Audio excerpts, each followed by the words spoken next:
Discuss Comic-Con. Jon Favreau, you might remember, directed a little film called Iron Man. Yes. And Iron Man 2. Excellent. By the way, John, speaking of Iron Man, so I bought this new TV set, so I was checking it out, man. I put in Iron Man. I had Ralph over, and we were watching Iron Man for like the 9 millionth time, the first one. And it was just so good all over again, because we were just checking out to see what the picture would look like. And then all of a sudden, then within an hour, we were watching the whole thing. Yeah, you couldn't stop watching. No. Well, you guys were on. Thanks again, because you guys were on board that thing long before anybody else was, and a lot of appreciation from myself, from Robert, from just the whole gang over there. Hey, John, when I heard you interviewed from Ralph and Geek Time and all that, and you said that you named Senator Stern as an homage to me. Yes, I wanted to give you a little shout out. I figured Shandling would be great with Hey Now and all that, and I know you're a fan of his. But I mean, is that really true? That really that's why he was called Senator Stern? Yeah, yeah, exactly. It's not in the comic books. It's something, they said, what name should we put on the nameplate? And I said Stern. I figured your fans would pick up on that. And you guys have, I know you really went out of your way to say such nice things about the first one, so I thought you'd get a kick out of that. Out of all the comics I think of that I followed as a kid, Iron Man being one of them, that was the last one I think would make a good movie. Oh, but it's a great movie. Yeah, John did a good job. I don't think that was an easy movie to make. I don't think that was easy to make Superman's easy. Batman, even to an extent, is easy. Iron Man isn't that well known, and Tony Stark was sort of a weird character to define. You're better off sometimes with a property where people don't have expectations, and then Robert Downey playing Tony Stark, a lot of the emphasis was on when he's in his normal life. And just with, Robert Downey's history and the way we talked about him portraying the character, really felt like it matched up with his life experience in a lot of weird ways. And I think that's what really made it special. And, of course, CGI has come so far that you could actually show what Iron Man could do for the first time. Yeah, it's pretty great. Really great. You doing a third one? I don't know. We're supposed to, but they're doing the Avengers, and they're doing Thor and Captain America. And I'm working on a movie called Cowboys and Aliens right now. I'm actually in New Mexico filming, and that's why Harrison Ford was at Comic-Con. I just flew back. And it was right before our panel that guy got stabbed. Wow. Yeah, did you see the stabbing? No, we were about to go on stage, and they said, wait a minute, somebody got stabbed. And first we didn't know what it was. There was a big buzz in the green room. And, at Comic-Con, people are walking around with broadswords. You didn't know what it was. Right. It turned out it was a guy got poked in the cheek with a pen. And they had to shut everything down while the police came in and took reports, and they carted the guy out. But you got the report right. They were fighting over a seat, is what I heard. To see Harrison Ford in the Star Wars cast? It's not Star Wars, man. I brought him out there. He's working on Cowboys and Aliens now with me. Oh, so it was for Cowboys and Aliens, like a way of introducing the What is Cowboys and Aliens? Cowboys and Aliens is based on an obscure graphic novel that's it takes place in the Old West in the 1875.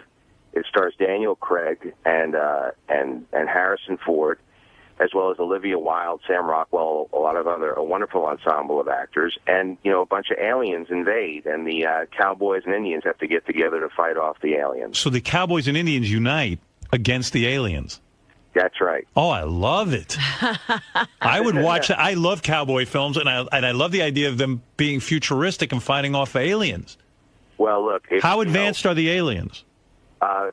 It's pretty advanced. I'd say at the level of like Predator, maybe a little bit further. So how can Cowboys and Indians? Yeah, how are the Cowboys fighting? I mean, what weapons? Advanced aliens. I mean, all they have is bows and arrows and like elementary pistols. Old shotguns. Yeah. Well, if you look at the first image we released, you could see Daniel Craig wearing a wrist blaster, and it turns out that he was captured. He was abducted, and he's lost his memory, and now he finds himself with a weapon on his arm. And so he, everybody gathers together, and because he has this alien technology, he's able to lead the Indians and Cowboys into battle. How many aliens is he battling? Right now, there's they've been abducting people, and there's a ship that they are looking for that he came out of. So it's really it's not like Independence Day where you have, that level of an invasion. It's more like a smaller force that's sent to What are the people out to abduct people. What do the aliens want? I mean, here they are, such an advanced civilization. What do they want? And why are all these advanced civilizations so angry? Yeah, why are they always coming to Earth and attacking? What is I don't know. It always seems strange. I mean, I've been looking up the real what happens on real accounts, and they always seem to want to just sort of take you and stick things in your ass and probe you. In your bed. But what do the in your movie? What do they? Yeah. Yeah, if I flew that far, I don't think that's what I'd be doing. I don't know if that makes sense. So, but that is what most people report, that they sort of either dissect you or study you. In our movie, they're here to just, take our resources, and also we try to draw upon all of the legends of what happens when aliens come. They abduct people, they take them, and part of what's happening in the film as it's unfolding is they realize that they're not only are they destroying things, but they're taking people away and taking our resources as well. Wow. All right. Well, that makes sense. I mean, if they want the resources, that I get. That's a reasonable thing. Yeah. And why are all you would know this? Why are all these aliens? They come and they abduct us, and they're obsessed with our asses. Why the ass? What is it about the ass they love so much? I don't know. Maybe that unlocks the secrets of the human race. Maybe it's far too advanced. They're sticking probes in our ass, and I'm like, God, it's so barbaric. And then they tuck us back into our bed. That's the other part that I don't understand. Yeah, then I woke up and they somehow put me back in my pajamas and tucked me in my bed. That's the end of every story. So in your movie, the battle against the aliens really hinges upon getting some of their technology and fighting back with it. Yeah, and also bringing, it's the classic story, because it's also a Western very much. So if you look at the Magnificent Seven or Seven Samurai or any of those stories, it's about pulling together a group of weaker people to face evil. And for a mashup of two genres like a Western and an alien movie to work, you have to stay true to both. You going to 3D this? No, I made the big announcement at Comic-Con that we're going 2D. It's right now it's a mandate. I don't know if you've noticed, but it's a mandate from all the studios that you have to go 3D now. That's what I was saying, that everything. We were talking about Step Up. A dance movie's going to be 3D. Can I say something? Harry Potter's going to be 3D. I hope you don't make this Space Cowboys and Aliens movie in 3D. I am just so done with it. It was fun for Avatar. I got a kick out of it. I do not want to see movies in 3D. I haven't seen another 3D movie. Me neither. Yeah, well, we as I said, we made the announcement that we're not going 3D, that we're 2D. And that we're the only big movie next summer that's 2D. Everything else, every big studio release, whether it's Pirates or the Marvel films or Harry Potter, it's Transformers, they're all 3D. What did the studio say when you told them you do? I mean, you've got enough clout now. I guess you can buck the studio. So were they pissed at you? No, I mean, look, they were offering. Universal was very generous in offering the money for us to do it, whether shooting it in 3D or converting. But we felt, you have to either convert, which is, I haven't seen it done well yet, or shoot in 3D, which means you have to shoot on digital video. And for a Western, I didn't want to shoot it on video, and you're charging more money. So what you're saying is you're basically giving up the box office. You're not going to be one of the top movies of the summer. But I felt to get to do a Western in a film like this, I wanted to feel classic, and I didn't think it really needed to be 3D after shooting a few days of tests. And Steven Spielberg's an executive producer. He recommended that I not do it in 3D after we had been going back and forth a lot. So that's where we landed. Well, look at you, man. This is A-list kind of work, man. Did you ever think you'd be getting Harrison Ford and Spielberg? Look at you. I didn't think it, and I have a lot to thank of course, to the success of Iron Man, and you were the first guys who were really supportive. What are they paying you on this film? Now you're making some major dough. You got an office on the lot yet? Yeah, I mean, come on. What do you got going on? I'm out in New Mexico. They're paying me in serious stock, so I'm excited. You're like me too. You'll never get back. Yeah. Would you ever put Mel Gibson in a movie now, or is he untouchable? I would have put him in a film. I think he's probably one of the best directors out there right now. Right. He's a talented guy. I actually met him at Robert Downey's birthday party several months ago. Right. And he was a very personable, nice fella. It's kind of, I think that it's more testament to our times that all of these tapes come out, and I know in all of our worst hours, I don't know if it's on the scale of that, but it's just to have that stuff out there. It's just a different time now. They could find anybody at their worst moment. I don't know if it would sound as bad as the tapes. I've heard snippets on your show, but I got to say that I think talent wins out, and hopefully things come around and things change and time heals things, because it doesn't look good. Yeah, but be honest. The studios would not allow you. He's an expert at resurrecting careers. I know, but the studios would never allow you to touch him, because now he's in Nowheresville. You know what I mean? He's hated now and so despised. People are just confused and don't. Here it is, and it just doesn't stop. And right. It just there's more and more. Right? Isn't there more and more stuff coming out? Yep. Hey, confirm this for me, John. People started crying when you introduced Harrison Ford at the Comic-Con? When Harrison Ford never comes out and does this type of stuff, and I said to him it was so important because nobody knows about this project, and he's so beloved there, and he said he's doing such a great job on the film. I got him to come out, and we did a big joke that I was going to, he never does those things, and he said if I come out, you're going to have to drag me out in handcuffs. And we got handcuffs from the prop man on the set. We flew out there, and he came out on stage. And I'm telling you, I'm not exaggerating. For 5 minutes, it was a standing ovation for the guy. And people were crying. What is that, Gary? I have breaking news. It's so funny. You just started talking about Mel Gibson. I just got the note. The next Mel tape will be available in 3 minutes. Oh, dear. Hey, John, we don't mean to bump you, but Mel Gibson tapes are here. I understand. Yeah. Well, if he doesn't work again, you could claim some of the credit. Yeah, there you go. A lot of airtime. John, have you ever? This is Gary. You were saying that I know who it is. Everyone can be caught at their worst, but have you ever been that angry to anybody and said those things to anyone? I haven't. Not that, but clearly the guy's got, he's owned up to having certain alcohol problems and things, and I don't know. I mean, I can't look. I'm just saying I'm not in a position to judge anybody. Wow, he is. You know what? He's a Hollywood guy. I tell you what. I'm saying Harrison Ford. I'm not Harrison Ford. Mel Gibson might be able to. For some reason he's beloved. He's made Hollywood a lot of money. I tell you.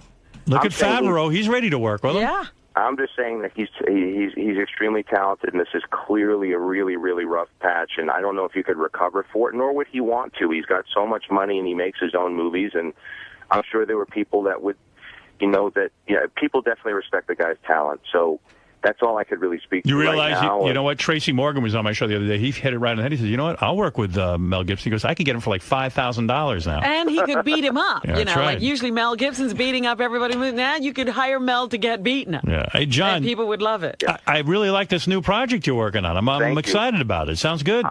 I'm on my way to the set right now. I'll keep you updated on it as things unfold. But I just wanted to clear things up and make sure you got the story straight. How about Iron Man versus the aliens from your new movie? That would be a very good one. So what I'm understanding here is that Iron Man is now going into these franchises where they have all of the superheroes together? Yes, that's exactly right. So you're not going to ever direct a solo Iron Man project again? After Avengers, Iron Man 3 is slated to be there in the lineup. But, there's nothing you have to see. Since it's really the continuity of the Marvel Universe is determined by Thor and Captain America and Avengers, I have to wait to see what happens to even see what the story would be. But I love working with those guys at Marvel, and I love working with Robert. So hopefully we get to do more of them later.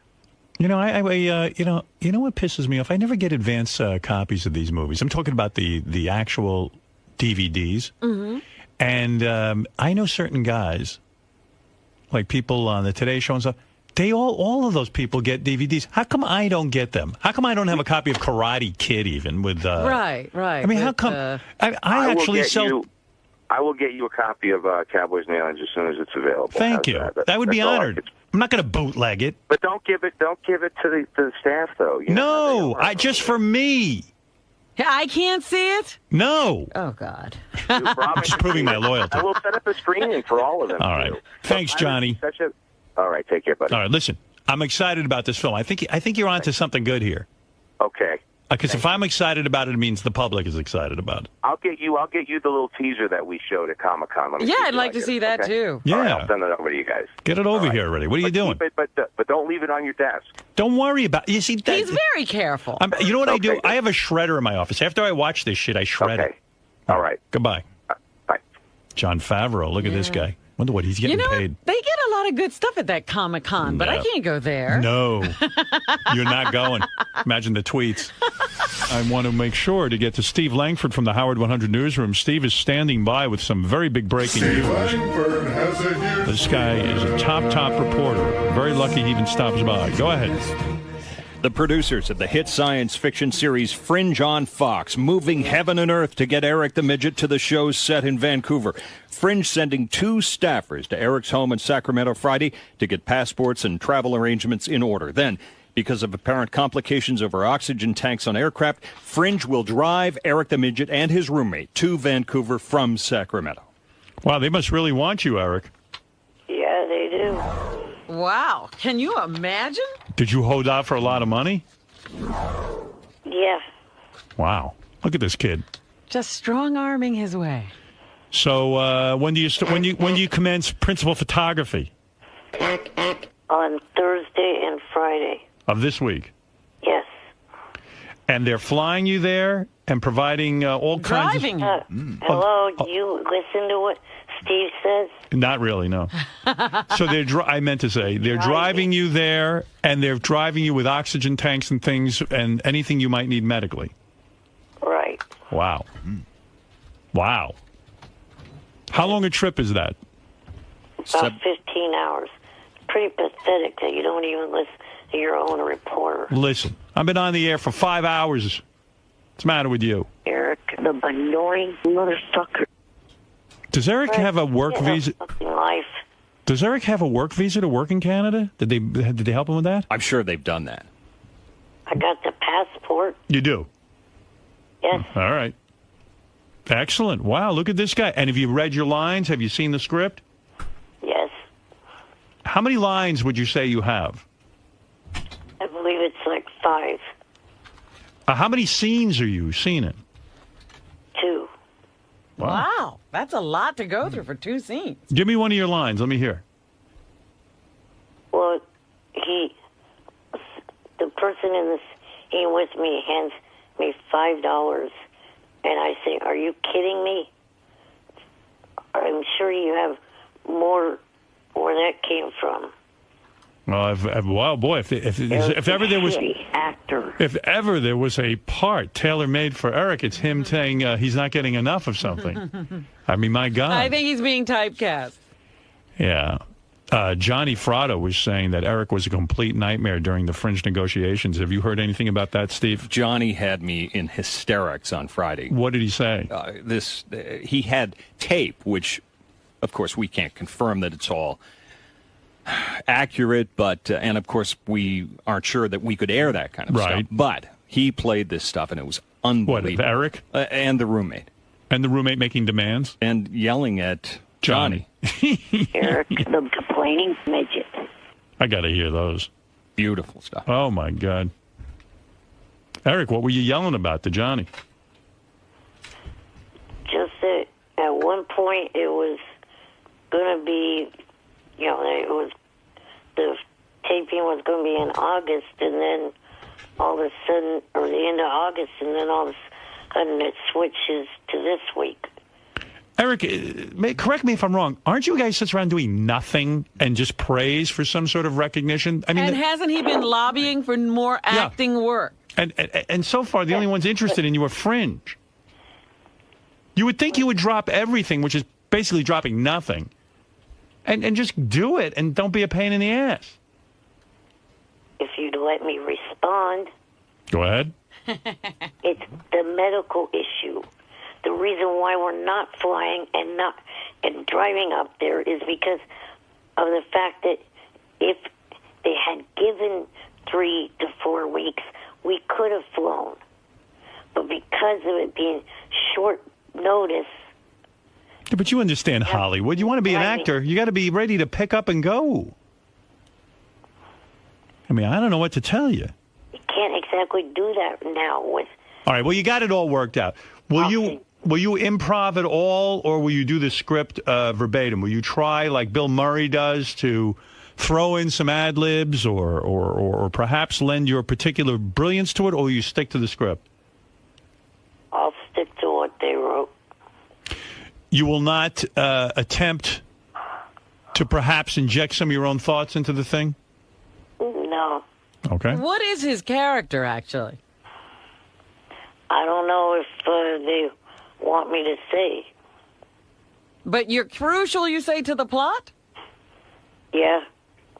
And you say, you've got to have more money than that. Is that it? Well, he has 4 other lines. Is there a chance your character will come back again for future Fringe episodes? I have no idea. Mm-hmm. You can't tell that from the script, huh?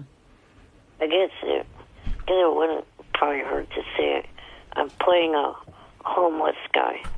JD, what do you have to say about this? On GP2, I put up some of Johnny Fratto trying to negotiate with Eric the Midget, if you want to hear it. How do you have this? Johnny Fratto sent the calls in. Eric, would you mind if I play it a little so I can hear your negotiations? Go ahead, and it's Eric the actor. Whatever. Eric the actor. Sorry. What page is this? Eric GP2 in light blue. Midget. What page? Fred, fuck off. GP what? GP2 in light blue. All right. Eric, the rude, obnoxious, and annoying midget. Fred, Let me hear the this. brainless asshole. All right, here, listen to Eric, this. the annoying midget. All right, Fred, knock that off. I'm trying to hear this. Here we go. Let me hear you and Johnny. These are private, secret negotiations between Eric and Johnny. Here we go. You know, I mean, this is the opportunity of a lifetime, and you should be much, much more excited to have the opportunity of a lifetime. You're the guy who calls yourself Eric the actor. Now, this is acting. This is real acting. I'm positive Howard probably has something to do with this, of you getting this. You know what I mean? I'm sure he went out of his way to do this. You know. And so you got to do it, and there is enough time. If you'll get us the passport, there is enough time. Johnny, by the time my parents send me either the original or the copy, whatever, of the birth certificate, will be possibly at the least Friday. And then the place. Poor Johnny. I mean, like, it's his problem. You want to be an actor. I mean, it's unbelievable. I got to hear the rest of this. But the better stuff is the roommate yelling at Johnny. Oh. It's unbelievable. To get the... No. I don't know the roommate. Poor Johnny. Why is the roommate screaming at Johnny? Yeah, how come your roommate's... Well, whatever. Well, Eric, okay. Well, congratulations on getting this work. Can't wait to see the finished product. Yeah, we can't wait. I also want to hear about, you on the set, the whole thing. Yeah, who's going to be there? Are you going to go with him so we can hear about what happens on the set? I need eyes on this whole thing. You know what I mean? Well, if Eric wanted us to be there, we would be there. Of course he wants you there. I mean, don't you want the publicity, Eric, of your episode being taped? Someone needs to be there from the beginning. Howard TV needs to be there. We need to see Everyone needs to be there. We need to fly in at least 50, 60 people. Hey, Howard? Yeah. I don't know what we can and can't play, but if you go to Gary page 1, I have the roommate yelling at Johnny. Well, if the roommate says it's okay, I'd like to ask first. Hey, where's your roommate, Eric? Asleep. Ask him wake him up and ask him if we can play this. He's in Because it's the worth other it. room. So what? Wheel over there. No, not doing it. Why? Just because I don't want to. I've been pulled from the project, Howard. I mean, really. The guy does nothing for you. It's true. Gary, shut the fuck up. You're in this show because of Howard. Howard asked you to do it. How many times does Howard say, can you do me a favor? And you're like, no. Gary's got a point, Eric. Eric, the stupid bitch. I'm hooked up to my damn oxygen. I don't want to... So unhook for a few minutes. Well, how would you get him if you needed him right now? Can't you hold your breath and go over there and get him? He must have some way of alerting this guy. Yeah. What? Eric, the complaining whackpacker. If it was an emergency, how would you get in touch with this guy? Do you have a buzzer? Like one of those things you wear around your neck? A bell. What do you have? How do you get in touch with your man there? If you need it. I just don't feel like doing that. How do you do it, though? How would you get in touch with him? Howard, here's a perfect example. This is what I know. And Eric, if I'm off, let me know. If you have to take a shit, right, the guy has to help you, right? So if you had to take a shit right now, what would you do? Take myself. He'd probably just shit his pants and let the guy clean it up I afterwards. would not. What is he there to do for you? What do you need him for? He's there in case Eric has a medical emergency. There's got to be a way to get in touch with the guy. Seriously, what's the protocol? How do you get in touch with this guy? I guess go into his room or something. I don't. Oh, come on, Eric. There's got to be something else, because if you couldn't get there, you'd have to get his attention. Right. I didn't know you were on an oxygen tank full time now. Just when I sleep. Oh. Well, you're awake now. Why don't you unhook? You just Then I have to rehook myself back up again. Well, why You rehook? going back to sleep? Didn't you sleep enough? No, yeah, I only slept about 3.5 hours before calling this show. It's Again, not- Eric, I ask you, how often does Howard ask you to do him a favor? I'm sure he doesn't want to be woken up for this anyway. Are you afraid of him? I think he is. Yeah, it sounds like. Is he abusing you? Do you need help? No. Blink twice.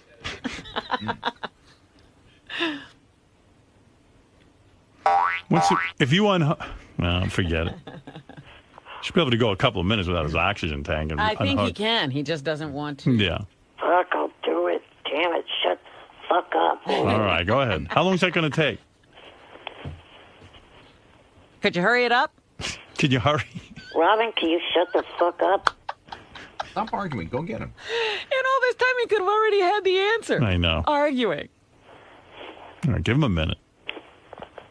God knows what goes on over there. With that oxygen tank. Oops. Did he? Oops. I think he just... Are you there? Are you all right, Eric? Yes, I climbed. Sound like you fell over. What? I climbed into my chair. Oh, okay. All right, take it easy. I didn't realize you were in the bed. Ask him if it's okay if we play him arguing with Johnny Fratto. What's going on now? Are you on your way? Yeah. What are you doing? He's wheeling. Getting to. They want to know, Jon, if it's okay if they play the arguments between you and Johnny. You yelling at Johnny. Yes. No. See, I did all that for him to say no. Why no? Ask him why. Assholes. Ask him why. What's the big You deal? want to know why? Because he said so. Yeah, but tell him like, hey man, we're like, we got him. Just We got. get off of it. He doesn't. But we got you acting work, man. Bye. And he's getting a free trip. What? Whoa. Are you hanging up on us? Yeah, that Oh, my God. ungrateful. You got to go down and cover and see what goes on that set. What is it, JD? His roommate's a bigger pain in the ass, just about as big as pain in the ass as him. If you listen to the tapes, he thinks like this whole thing is a conspiracy theory. It's To what? What are we doing to Eric What am I now? doing? He thinks that that this was they set the shooting date so close, and that Eric wouldn't have a chance to make it out there. Therefore, whenever Eric said he couldn't make it, Oh, please. it was another reason. It's The a whole people- thing. What? I don't even know what Couple you're of saying. nutcases over there. All right. Really? Good. All right. Well, I don't know that guy, so I don't either. I was trying to get to know.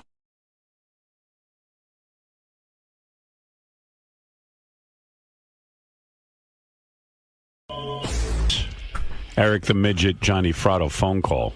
The boys are mining it now and taking little They're clips. finding good stuff. Yeah, oh, it's really good. Yeah, Johnny described it as like, similar to the Mel Gibson tapes. Wow, it's just funny to hear. It's just so weird. Eric carries on like he's Tom Cruise. Uh-huh. And he's carrying on mostly that these dates that Fringe wanted him. He got a little acting role on Fringe.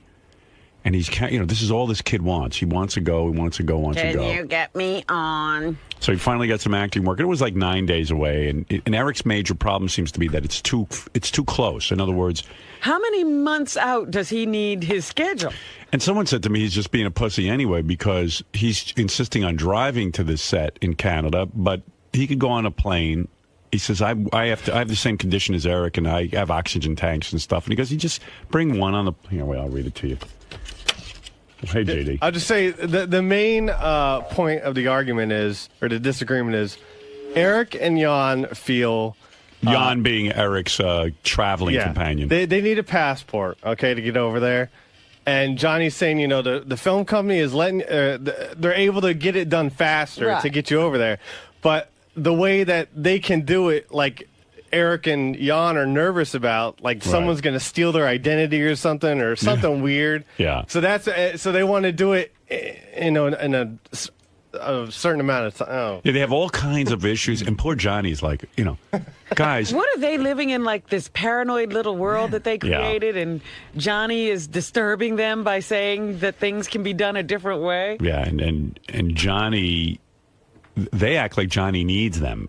It's weird. They're into this whole thing where, Johnny, you just screwed up. You just screwed yourself because, now they're going to leave you. We can't even travel now to see you, and, we're not going to be available to work for you.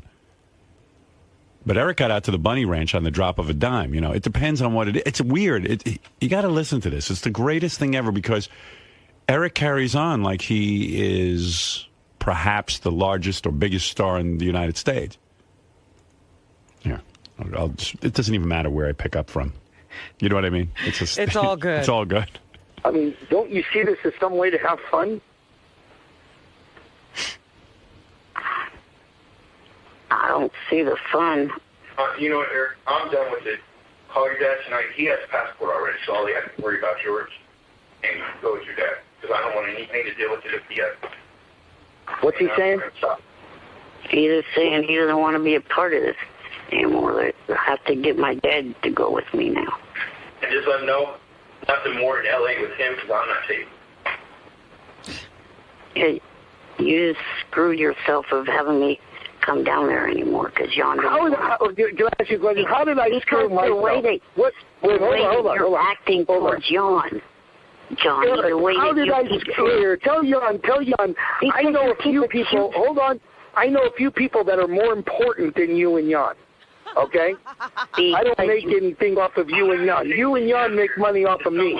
I don't make any money off of you. And you guys cost me money, and you're too much fucking trouble. What the fuck are you talking about? You're the motherfucker that told me last week, get me work. Help me. I need a good agent. Remember? And tell him to shut the fuck up. He's a fucking retard. You know what? Because he's fucking you out of a good, nice future. You're not letting me explain. Go ahead. Because you keep accusing him of being the stoppage towards this whole thing. I'm not accusing him. I'm saying he's making it hard by putting it in your head that you can't get a passport. And he has been doing that. And he's manipulating you. Okay? Whether you believe it or whether you don't, it's true. He's manipulating you. You can get a passport within 24 hours. Having a passport is not the issue. The issue is, do you want to do Fringe or don't you want to do Fringe? Yes or no? That's it. That's all. That's the whole issue. At this point, no. Wow. Are you sure? 100% fucking. Good Lord. Okay. I'm going to call the woman right now. So. Why is this guy always saying he wants acting work and all he wants is an acting job? But isn't it everything? Every time he says he wants something, then you get it for him. Then he has conditions on whether he'll take it. It's good stuff, isn't it? Amazing stuff. And why poor Johnny? Why is Johnny trying so hard? What does he care? He cares about Eric. He's in the same situation as you. Yeah. Everybody else would have dropped Eric 100 years ago. Yeah. You have this soft spot for him, and you put up with all of his BS, and so does Johnny. Well, I have a reason for putting up with it. It's good radio. But what's Johnny's reason? Johnny has this, I don't know, maybe this is his way of redemption or something. Right. I'll put up with Eric for all the other stuff I do. I'll get back to you and let you know what happens. But I'm sure you're going to hear about this. So I'd be prepared for a whole lot of shit. Because this is going to start a shit storm. And I think you know that. Right. Well, you better be Eric the doctor or Eric the nurse or something else new. Because this definitely, absolutely is a proof that you are not an actor. Actors do everything. They get in the part. They get in the, you know what I mean? So at this point, I don't want to be an actor anymore. Oh. Yeah. All right. Well, let me call this lady before she leaves so I can stop her in case she tries to make some plans. So I'll get back to you. I'll do it. You'll do it? Yes. What about Jon? Can you please do it? Because I don't want to do it with Dad. And I don't want to hear Stern and them on my... That's what they're trying to get us anyway by doing it so short a time. And I'll do it if it goes, we go to that place. I'm not doing it over no website. You can go to the place. Tell him he doesn't even have to go anywhere. The guy will come and do it. Yeah. What's that all about? About the passport. Oh, God. They don't want to do it over the web. Jon sounds like he's the one with the busy schedule. Jon's out of his mind.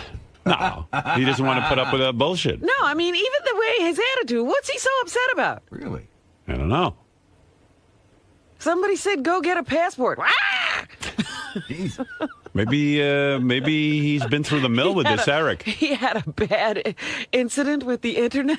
Well, yeah, maybe he's had just a bad experience with all of Eric's shenanigans. I don't know, because he seems to not have a problem with Eric. He has a problem with the rest of the world. He might be the only sane one in the group. I don't know. I'm telling you. The only thing I've Johnny heard and Eric might be crazy. Little two snippets we've heard of him. He just seems shot out of a cannon. Maybe he's the guy, the voice of reason, who goes, I know this is all horse shit. Eric ain't no actor. I think what are you Maybe fucking guys? he's saying, yeah. I got a guy in my hands. I got to sit there and hook him up 2 to lines. oxygen tanks. What are you guys carrying on? For 2 lines, I've got to carry him to Toronto with oxygen. He's the normal one.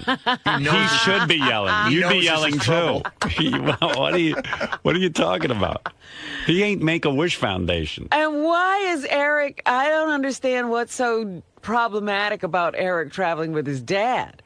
Oh, because his dad knows this is whole horse shit too. I mean, Jon knows it, and his dad knows it. It's Johnny and Eric that don't know it. They're They're the ones who are chasing the dream. It's the greatest soap opera ever. And they're going to up your money now. They're going to up your money, and they're going to give Jon a role. They're going to give him a role. Johnny, Jon and I don't care if they give our entire families roles. This date is not going to fucking work. Period. But why? Because it's too soon. There is not enough time. Eric, they're look at here. I'm out of it. I'm done with it. Johnny, I'm done with it. I don't give a shit. But hold on, listen to me. Tell them no. Let's say they go through no. All right, hold on. Let's say they go through the motions to do all this, okay? Let's say they go through the motions. And they can't get it done. They still have to pay you. You realize that, right? If they can't do it my way, there's no way. But what is your way? My way is... Is he not more difficult than Lindsay Lohan? I mean, like, he's a handful. Imagine when he gets on the set. Tom Cruise doesn't That's what I'm saying. This kind of trouble. Worst he does is tell people to shut up during a scene. Yeah. I mean, he's there. He's on time. Happy to be on the set. Some guy wrote me a note. He said,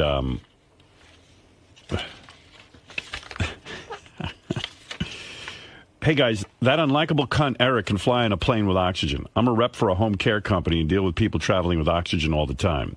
He can use a battery-powered portable oxygen concentrator. Guaranteed the oxygen company that painfully must deal with Eric has them bottom line. He's a scared little bitch. This guy claims there's no problem. Yeah, but who knows if Eric has access to that. I don't know what's going on, but it's the funniest negotiation ever.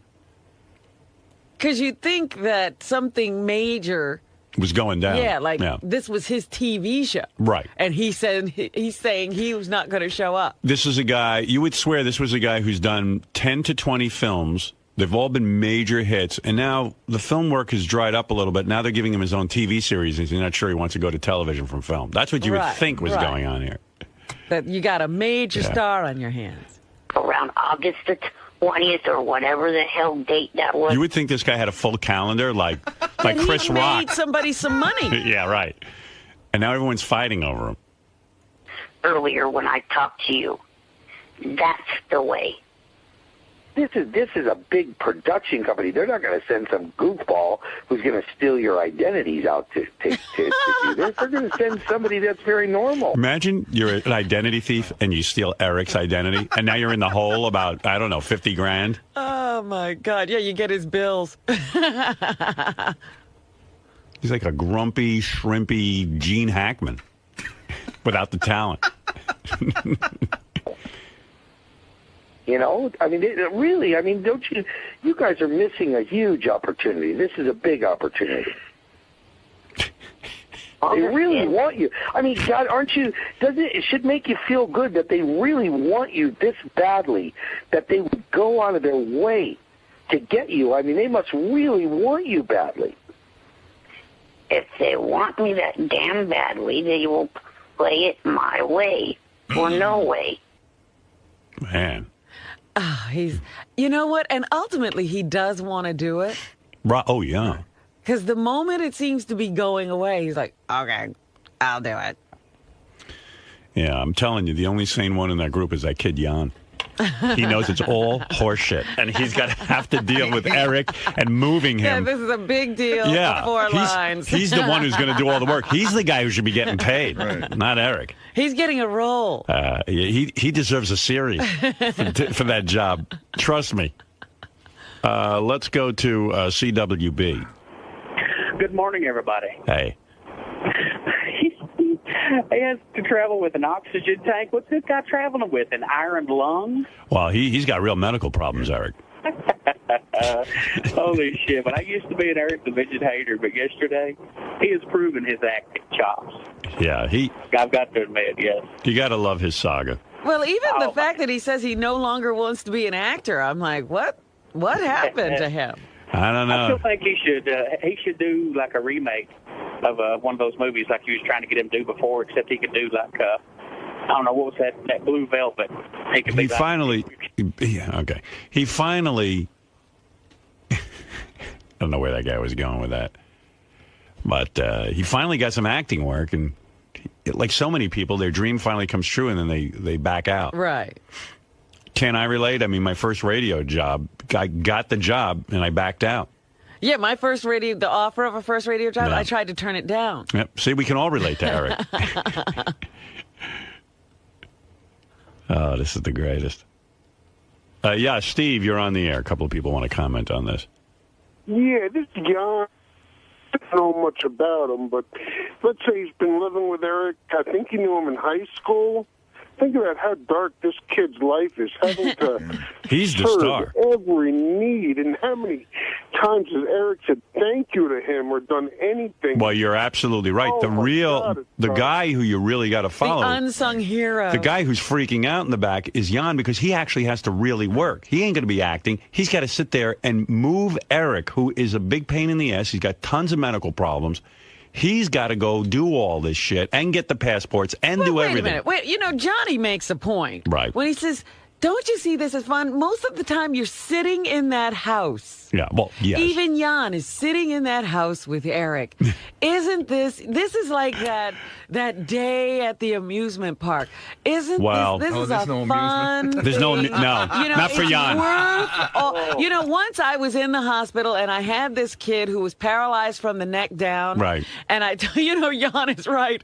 I told the other people, no, I don't have to do the work. Right. I'm the Johnny Fratto. Right. Well, here's my in point. the situation. And I said, we're going to take Andy outside. Yeah. That meant packing up a ventilator. Right. That's what I'm telling you. Getting a hospital bed. It ain't fun for Jan. I mean, like I have kids. You decide to do something fun, like go to Disney. Yeah. You come back, you want to hang yourself.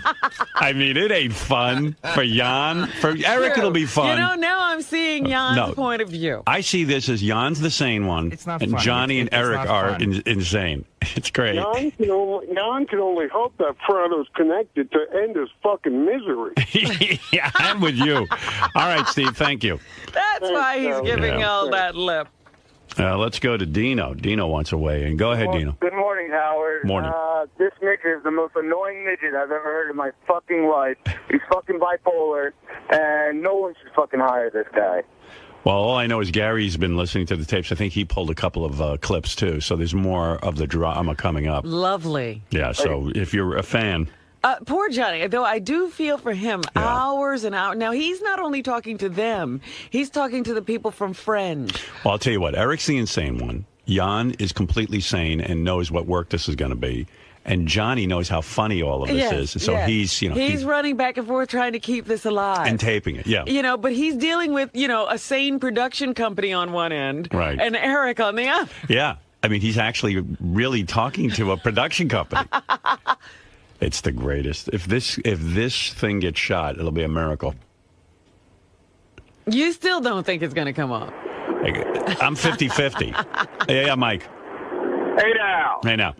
Hey Howard, you got that little sawed-off motherfucker on the phone? No, he's not on now. That little son of a bitch, man. I'll tell you what, he's the most ungrateful little motherfucker I've ever heard. All this shit that Johnny's trying to do, and he keeps spitting in his face. Yeah, well, the whole thing is just hysterical. You don't even know where. It's absurd from so many different angles. Yeah. That even somebody's offered Eric a role is ridiculous. Hey, Jeff the Drunk, you'd kill for a role on Fringe, right? Well, you changed my name to Jeff the Actor. What the fuck's wrong with Eric? He's a fucking asshole. Now that Jeff the Drunk is on the phone, it's reminding me of the fact that tomorrow's show, which I can't wait for, is we're going to find out the IQ test results. Yes. And Benji slipped me a note yesterday. He said to me, he wrote me on the email. He said, wouldn't it be interesting today to find out what was the lowest score, not the person, but what is the lowest score and what is the highest score? Ooh. So I have that in my hand. And it's very interesting. You do have the lowest and the highest in your hand. I do. And it's very interesting because I was going over...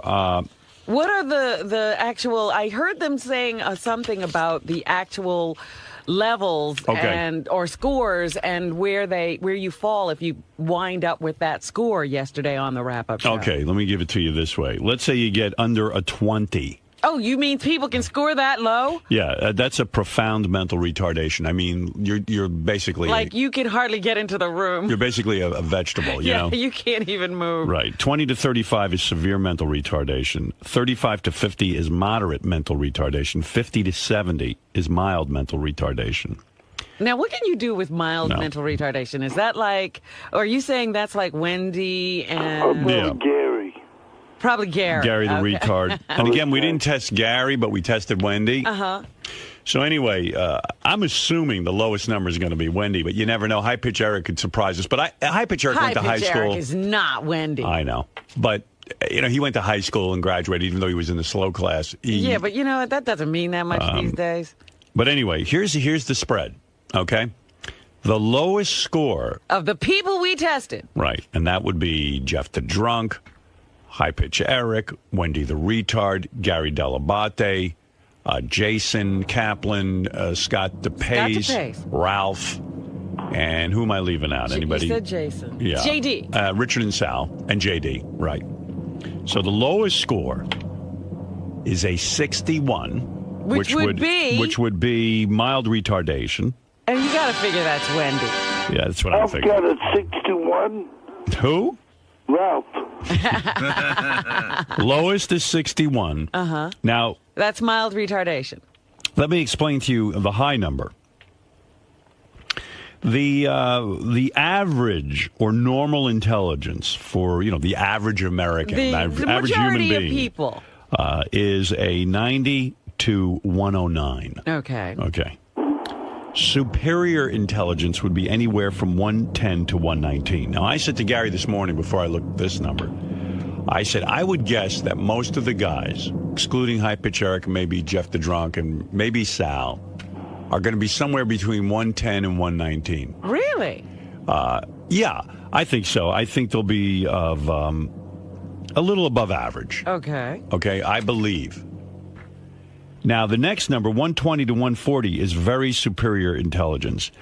I said maybe there's one guy, but who knows? Maybe there's not even anyone breaking 119. Okay. That was my prediction. Uh-huh. So here you go. Highest score. Okay, now 120 to 140 is very superior intelligence. Anything over 140 is genius. Right. Do you think anyone in the group is a genius? Let me see. That group, it's possible. Possible. Yeah. The highest score is 122. Really? Which is very superior intelligence, not genius. Not genius. But very superior intelligence. Okay, the highest score. But we don't Right. know I'm not telling you if who. more than one person scored I'm not telling you in that. level. You just got the highest and the lowest. That's right. Could have even been someone tied. You know what I mean? Yeah, you could have had you could have had a 122 and a 121 or Or whatever. you could have had two people get 122. Right. Right. So the highest is 122. The lowest is 61. You know, there was a lot of things you could have told us. You could have told us if there were ties. You could have told us. Well, this John is fun. Hine. This is very intriguing. John Hine came up with a point spread, which is kind of interesting, and I told him he was off on one of them. For example, let's say you had a bet. Richard's intelligence versus Jeff the Drunk's intelligence, and I'm going to spot you 10 IQ points for Jeff the Drunk. I'll give you Jeff with 10 points. So, versus Richard. in other words, if somebody had a 109 and somebody had a 101, I'll make it simple for you. if you took Jeff with the points, you could win. It would be a tie. No, 101. Oh, you went to 101. Yeah. Okay, so it would be 110. Yes, you would win with Jeff. All right. Would you? Like basketball, you get the point spread. You get the point spread. It's like, John, what is the Wendy the retard spread, that one you gave me, and I told you how to make it much higher? Yeah, you got to give Wendy about 30. Yeah, in other words, like, okay, here, I'll give you one. All right. High Pitch Eric versus Wendy, but I'll give you Wendy with 25 IQ points. A 25-point spread. Now, think about it. All right, so if you're going... take that. If you're saying... Now, you know that 61 is the lowest IQ. Right. So that would mean 65. So say you're saying, in your mind, you're saying Wendy's the lowest because you're just going That's with right. the... What's 61 plus 25? 86. 86. Do you think...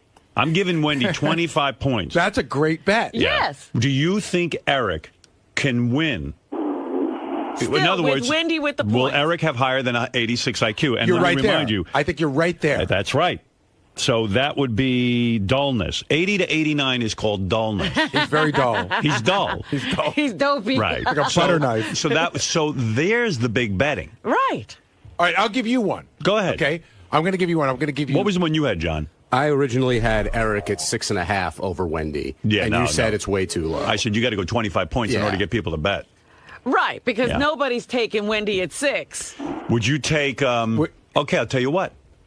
If I gave you Wendy plus 35 IQ points against Sal, who would you take? So that's I'm 96. not taking that bet. I'm 96. taking... And 96 is take Wendy. average or normal intelligence. Yikes. I'll give you 35 points on Wendy over Sal. You know what that Would you reminds me take of? the See, bet? that's still not a great bet because, Sal could be still above that and still be average. Well, go figure it out. Right. So what would you take? How Would you average take is Sal? Would you take Sal or would you take Wendy?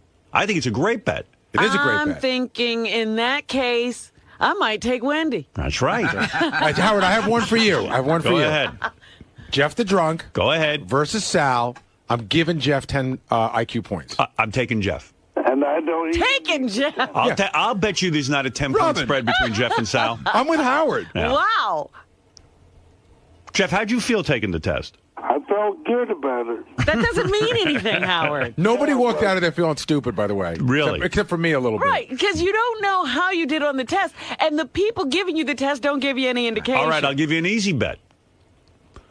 Somebody has superior intelligence at 122. Who is it? That's right. Go ahead. Of all the people who took the test, who's got the highest Who's the IQ? smartest fucking guy? I go with Jason. I think Jason, but I can't go with Scott because I'm mad at him, and I don't think Scott is a superior of intelligence. That would kill me. You know, Jason walks around like he has a superior intelligence. And he got the highest SAT scores. Yes.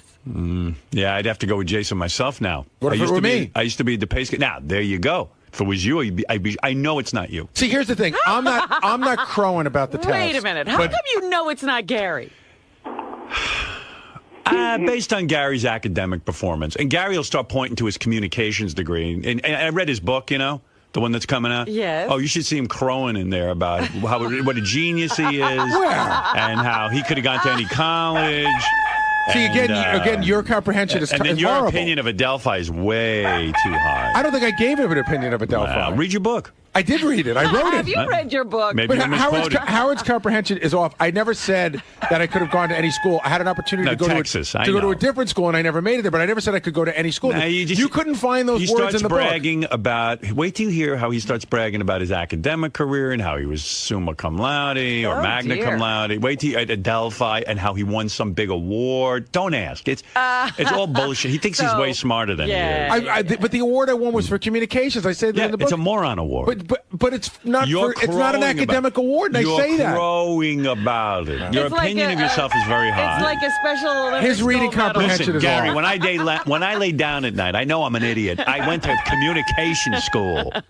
Hey, Gary? Yes. Is your book published yet? No. Oh, well, you ought to put your IQ score on the back of it. Depends what it is. Yeah, you're so... All right. 15... No, I would think you would say you should put your IQ as the title of the book. Jeff and 15 points. I say it should be the price. If Gary gets a 62, that'll be the price? That's pretty good. I like that. 1999? Yeah. Yeah. All right. So getting back to it. Who's the smartest? Jason, everyone seems to think. All of a sudden, Jason's got everyone psyched out. Yeah. But why is that? It's me. Oh, here I'm you the go winner. again. Do you think you have 122? I wouldn't be surprised, but You wouldn't be surprised by anything. All right. Who do you think's going to win, DePace or Gary? You know, see, No again, points. I think they're all going to be pretty close. John, DePace or Gary? Who wins tomorrow? That's really a pick 'em. Yeah. Come on, let's go. Who's going to win? I'm saying Gary. I'm with Robert. You know what? I might. You know what's flipping me out? And this is going to sound weird. Gary's got this really incredible memory, which shows to me some intelligence there. In fact, he won like You're so Music disparaging. Jeopardy, and if you try to pull those answers out quick, it ain't easy. It is not easy. And He's all got of a the quick- stuff he does with Stump the Buoy, everything. He's got a quick mind. I'd be willing to Remembering bet, Howard, that What? Gary will beat me on the memory part, but I probably crushed him on the spatial part. But Yeah, but we're not having that What are bad. the percentages? What are I'm trying to. So, okay, yeah. DePace, put your money where your mouth No, is. hold on. Are you going to beat Gary, and how much money will you bet him? Go ahead, put your money where your mouth is if you're so sure. Money speaks. I'll go $100. Ooh, $100. get nutty. That's going to break the Oh, bank. come on. Sorry, I don't make billions. No, but bet him You could make $1,000. billions of dollars. You're so smart. If you're so convinced you're smarter than Gary, why not make a quick 1,000? Exactly. If you're so smart, you should mortgage your you house. should now be No. betting the farm. Right. No. You see? That test was too long ago, and I was very stressed when I took it. I can't. What too long ago? It was a month ago. Conditions. He got smarter in a month. Yeah, he went and studied. There are a couple of the questions that I missed. You know what? A nerve to pace. I'm walking in the hall with him yesterday, and he says to me, boy, some of the questions you would never know. So he asked me one of the questions. I won't say what it is because we might do this Right. again. So he says, you wouldn't know the answer to that. So I give him the answer in 3 seconds. And he goes, Oh. Was it a general knowledge Stupid. question? I won't give it away either, Howard, but it was an author of a book. I mean, how is that? It's ridiculous. I love how he discounts what he doesn't know. He's almost like Sal. But that's a conservative. That is a conservative. I got that question wrong, and I was kicking myself because I knew the first name, and I knew it, and I knew the answer, but I couldn't get it So out. when I peeled it off real quick, DePace got a little unnerved, I think. Right. Yeah, well, then why don't you take it? I'll beat you. Well, hey, listen, I don't want to know. I think I'd be crushed if I find out. I would take, okay, and I'll tell you what. I got $2,500. $5,000 says Howard could beat DePace. I loved what Ralph know. said yesterday. Ralph said, if I get a really high score, it'll be impossible to live with me. You want to know something? If I had a really low score, that'd be the end of the radio show. I couldn't That's show right. up. I wouldn't be able to show up, so you guys would be out of work. You would lose all authority. Hey, in all fairness, I might not be back. I'd be arguing with Gary, and he'd go, listen, you fucking idiot. I got to tell you, I might not be back. I might not come back from vacation. I may not come back. Oh, stop it. No, really. I mean, if I'm a moron. Well, you know what? If you got a 61, don't show up, because I'm firing you. I was going to say you're a very high achiever for your low level. Right. Hey, look at it that way. I'm a functioning retard. Everyone agrees it's You got to are be. the king. Everyone agrees it's Wendy the retard. It's got a 61. Gotta be. And I'm going to tell you something. Well, what would be the other choice? That is way higher than what I thought she would have had. I mean, when you're talking about the 61, I agree with you, but who would be the second choice if it's not Wendy? It's Wendy. But if it Because weren't Wendy, who could it be? High pitch would be the second choice, and high pitch went to high school. And even though he was in the slow track, he functions. He can do math. He can. He lives Wendy, alone, even though in a box. But how about Wendy scoring a 61? You think that's high? I didn't think she was any lower than Oh, that. I did. You're forgetting. First of all, 20 to 35 is severe mental retardation. Yeah, she's not 35 to 50 is moderate mental retardation. I would have put her in that category. No. I would have. I think that Gary the retard is in that category, and I think Wendy's a little bit more functional than he is. If you believe you know so much, I'll give you 35 points. And her 60 against Sal? It's a tough bet. You think Sal is higher than 96? 96? And I told you again. That's 96, sort of average. Average or normal intelligence. And believe me, he might be dull. He might be 80 to 89. No. Do you think Jeff the drunk is going to beat Sal?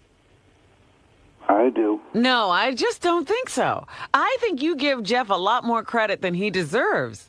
All right. What if I gave Jeff the drunk 10 points against Sal? Then I might take it. You might take Jeff the drunk? Yeah. Wow. So you're telling me Sal didn't score 10 points higher than Jeff the drunk? That's what you're saying. I don't think Jeff is retarded. I didn't say that. You're saying that the point spread I think between... he's like low average, and I think Sal is in the average somewhere. This is going to be the battle of the dimwits. Okay, I got a question for you. Yeah. What's your line, right? Go ahead. For me, Jason, Scott, and Ralph, 4 guys that work for you. Go ahead. What's your line in your head where if one of us is below it, you're going, I should I'll tell you fire what. that yeah, guy. like wow. Anybody who is below 110, which is superior what I thought intelligence, you would say. to me is a moron. What? That's Anybody right. below superior intelligence is a moron? That's right. I mean, it's somebody I can't even take seriously. So like a 10. Like if you score lower than a 110. Don't ever give your opinion again. Like I actually have a pretty good idea what my IQ is. I saw it when I was a kid. And what do you think that number is? I know I'm in the superior intelligence. But what was the number that you remember? 120 something? It was somewhere between 110 and 119. I don't think it was 119. Now, why do you think you remember that? Because it had a profound effect on me. Oh, really? Okay. Yeah, I took it as a very, very bad sign. What? Because I should have been a genius level. Based on what? Based on me feeling that I am special. Yeah, with his superpower desire, you don't understand. I just have superior intelligence. But there's somebody greater than you. Well, evidently. I haven't met him yet. I'm going to meet him tomorrow. But I don't know. I don't even know how accurate That's my your number arch is. enemy. But they gave us that test in Roosevelt. I think they crowned me king of Roosevelt when I got that. If you took the Roosevelt test, you know Right. what they always say about Roosevelt tests? Right. In the real world, Well, no, this was a standard IQ test. In other words, it wasn't a Roosevelt no, skewed it wasn't test. a Roosevelt balanced IQ test. For Roosevelt, I was a genius. But look, it's going to be a big show tomorrow. You're going to find out the results. That's exciting. But the betting will commence tomorrow. And all these point spreads throw a real monkey wrench Hey, Johnny, into the situation. tonight, why don't you make some legitimate point spreads so we can bet? I love the bet with Wendy the Retard plus 35 IQ points against Jeff the Drunk or against High Pitch. You got to come up with some point spreads that are meaningful. Yeah, I'll work on a few more lines. Make definite bets. In other You know words, what I'm sitting here thinking? like what I just did on the air. Yeah. Well, Jeff, everybody seems to like Jeff and the points against Sal. I think that's... That's a great bet. Yeah. Yeah, I'm definitely thinking that Jason is the top scorer.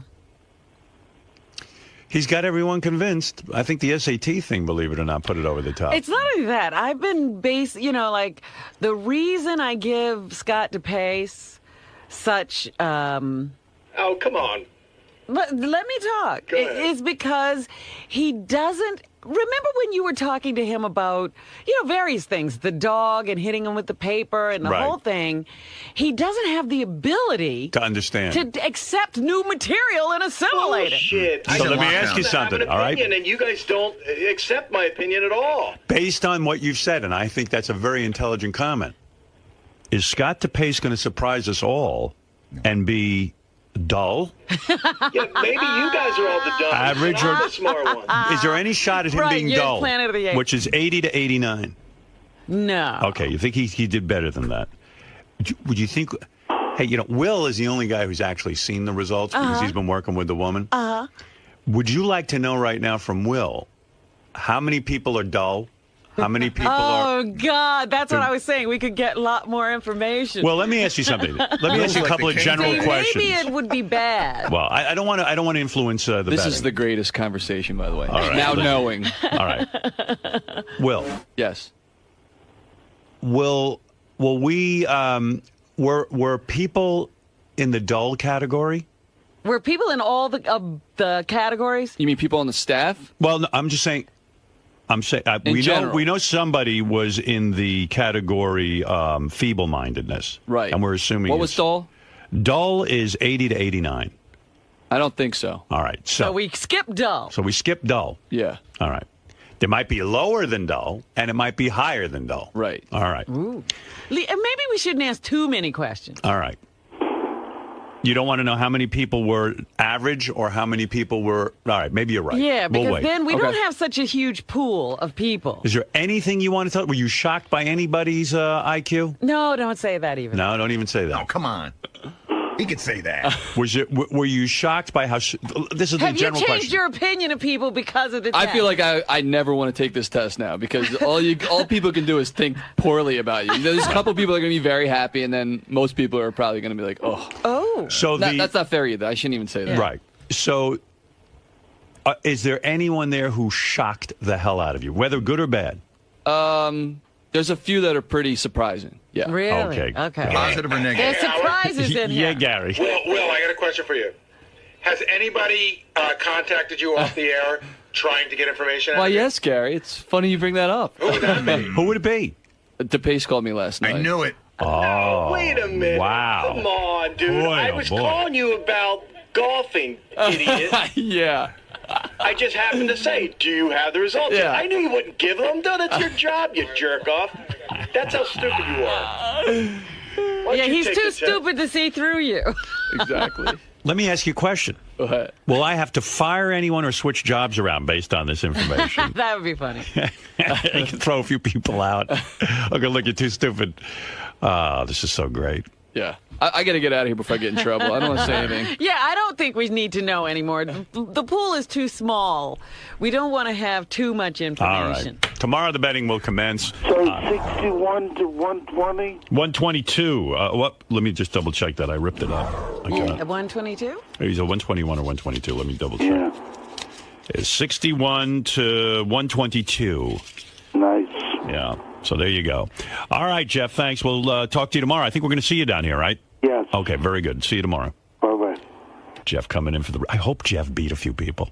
That'd be so great. On the staff? Yeah. That's what I'm going for. I want a big upset. Like, I want, high Like pitch. Jeff is ahead of Richard and Sal.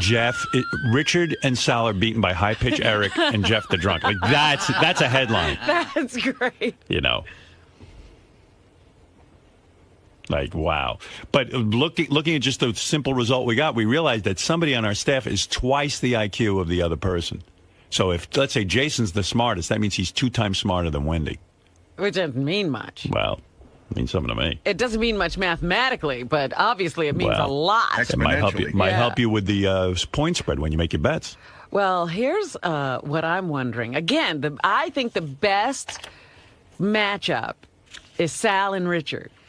That's going to be too close to call, I think. I don't think there's a point spread on that. You don't even have a point spread for I think that it's one. even odds. Hey, Ralph. Hey now. Hey, I don't know if Sam is joking with his rundown or not, or he's crazy. But if Richard beats me, I will kill myself. You will actually hang yourself. I will actually. You should have counselors there. If Richard beats me, really. That'll just be awful. What time are you coming in tomorrow morning? What time are we doing this tomorrow? Like 7. Oh, good. I have it scheduled for 7. But Perfect. That's going to do his best to get here. Oh. No, I'm going to help you there. Hey, that's great. Oh my God, that would be awful. Could you imagine if Richard beats you? Like seriously, how will that affect your life? Like, are you just going to feel like a total loser? Yeah, pretty much. Yeah, I mean, because, and there's no excuse because me and Richard took the test with the same woman. Richard we and both had the same doctor. If it was somebody else, I could reason it away and go, well, they just, added up wrong or different. Right. No, there's no way. There's just, I took the test. Did you hear what I announced? The lowest score is 61. And the highest is 122. Somebody scored a 122, which is superior intelligence. What if you're the 61? Well, I think it's Wendy. I'm clearly not the 61. I'm either it's either me or Jason who's the 122. Really? Yeah, really. You're really thinking that? You think you'll beat Gary? I think Gary and I were close, but I got to think that I beat Gary because he's so dumb. He gave away half the test on the wrap-up show one day. I got like 3 or 4 answers because of Gary. No, he didn't. In fact, we never did. I absolutely did, and I studied. I studied specific things because you were talking about the numbers. You were talking about. You can't study to memorize numbers. Well, yeah, I got an exact question you gave me. You gave me an exact question, Gary. That's how dumb you are. And you're so dumb that you would let a camera film you sleeping. So you know what? You'll be so dumb you can hand over $300 tomorrow. I don't know. And bring the money, by the way. Don't be a douche. I got the money. No, because you know how you get about money. Bring the money. Hey, everybody bring in money tomorrow. Yes, I have to remember that. Yeah. Come on. What? Come on, Gary. I don't know. Me and Gary could be close. Seriously? Gary and I don't. But can I just say something about Richard? Again, I'm not saying that Richard's a genius, but I think you guys are confusing the fact that he's ignorant about cleaning and about social skills. But I think Richard's smarter than you guys think. No, he's not that smart, though. I don't know. What makes you say that? Because I think Richard is smart. No, I didn't say he's not smart. I just say he's not that smart. I mean, I've spoken with him. Yeah, he's not retarded. I haven't done that. There's not a lot going on there. Plus, Howard, some of this stuff you have to do quickly. You're timed on it. Right. Have you ever seen Richard do anything quick? No, I've seen him drum quickly. No, he's like, yeah, what shape is that? Time's up. That's my favorite. Yeah. The word favorite shouldn't take 10 minutes. Did they give you any other numbers? We have the result, but it's locked up with Will. I'm waiting for tomorrow because I want to do some bets. Like, we've got a great bet going. All right, if I gave you Wendy the retard plus 35 points, 35 IQ points, because this is like a point spread thing. Right, that's a lot. You got Wendy plus 35 against Sal. Who would you take? Oh, I would take Sal. I don't think Sal's going to do as bad as everybody thinks. I think Sal plays it up on the air as dumbness a little bit because it's funny, but I think... If Wendy's a 61 and you give her 35 points, are you saying that Sal is going to score higher than 90... What is that? 90... Who were the retards who took it? Wendy? 96 or 7? Eric and Gary? Yeah, Wendy the retard, high-pitch Eric. Jeff the drunk. Jeff the drunk, not Gary. That's going to be interesting. I'll see you tomorrow. High pitch Eric could be like the 61 easily. No, Wendy's stupider than Eric. Yeah. I mean, Eric got through high school. Whatever. It's going to be really great tomorrow. There's going to be really no limit. There's a category in the IQ test that's dull. Like you're just a dull person. I think high pitch Eric's going to be dull. Dull? Yeah, dull. I think he's borderline deficient. Who'd be dull? Let's see here. Wait. Hey, it can't be. Wait, I got to ask Will this one question. This is a teaser for tomorrow. Will, there's a category. If you have an 80 to an 89, it's called dullness. Did anybody get in the dull category? What was dull again? 80 to 89. Yeah. Oh, great. That could be Gary. Gary can be dull. Oh, you. No, that's dull. He's dull and boring. Right. He's bored. Really, fuck you. What do you mean? Even if I'm dumb, I have the ability to hold a job. Well, good for you. I mean, you might be the smartest person in the world because you figured out how not to work and live. Right. I'm still in my underwear. Under 70 is feeble-minded. Feeble-minded. Did we have any feeble-minded people? Yeah, you do. Well, we do. We Yeah. only have one. Yeah, well, she's... We yeah. think it's Wendy. It's got to be Wendy. It's got to be Eric that's dull, right? Oh, wait. I might be wrong. On 80 to 89? Yeah, there's somebody who's in that vicinity. So they're dull. Or lower, maybe. I have a question. I don't know. I Could now be somebody who's feeble? Is The what next you're saying? lowest is borderline deficiency in intelligence. Howard, Which is what? 70, 79. 70 to 79. Can Hold on Will a sec. say what the second highest and the second lowest are? Can you say the second highest? No, No, come on, There's stop too it. much info. Oh, come on. We But don't he's have checking. that big a pool. Will, is anyone 70 to 79? No. All right. Is anyone 80 to 89? Yes. So that means someone's dull. Yes. All right. That's high pitch. It's got to be high pitch. Imagine- Well, it could be. It could be. I'm telling you, it could Jeff be the Jeff drunk. the drunk. No, I don't think so. I think Jeff's going to test higher. You know, he's on the fringe of high dullness, low average. I think that high pitch would beat Jeff. We're going to find out, aren't we? You are very dull. People tell me Gary's freaking out really bad. He's Everyone really... is. It's like crazy back there now. Yeah. The place is going How am I nuts. freaking out? Someone said you're getting really insecure. I've been insecure since I took it. I said that to you All right right. at the beginning. He said it before he took it. Sal looks like he's going to cry. Sal? Yeah, he's really kind of He's upset nervous about it, I about think. this? How about if Sal's the dull one? Like dull. 80 to 89. Imagine being labeled with dull. That's awful. You never outlive it here. I'd rather be dull. I hope it's high pitch, Eric, because if you tell him he's dull, he just stand there anyway. Oh, he doesn't care. Thank you. He'll think that's great. He'll have a big smile on his I mean- face. The lowest IQ you can have is below 20, and that's called profound. We don't have anybody like that. Profound mental retardation. Well, how did Wendy not get that? Well, she's got abilities. She knows some stuff. If you get two right, I think you. Don't you think that would be Beetlejuice? He would be in that category. Even Beetle scores higher than a 20. I bet you Beetle could beat. I know who he could beat. Remember the? Well, I don't even want to say. But Gary the retard, I think that would have been an interesting contest between him and Wendy. Yeah. But I think Wendy would have beaten Gary. Yeah, because even in little tests we've done here where you have to make simple math calculations, Right. you can't do that. Right, like when there's a contest and you have to give a number between 1 and 10, Gary goes, 10. Right. Or you show him a girl with a cock. Yeah. And he has no clue what's going on. He still can't Still figure wants out to go that out with it's her. not a girl. Yeah. I'm with him. That's confusing. There were two scores that surprised me.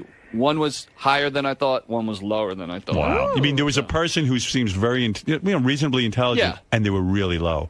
They were definitely lower than I thought they would be. Wow. Oh, that's good. That's a good one. And there's somebody who shocked you because you didn't think they were that bright. Exactly. Yeah. That would See, that be could me. be that could be That would be Ralph. that could be a Sal. That is Richard and Sal.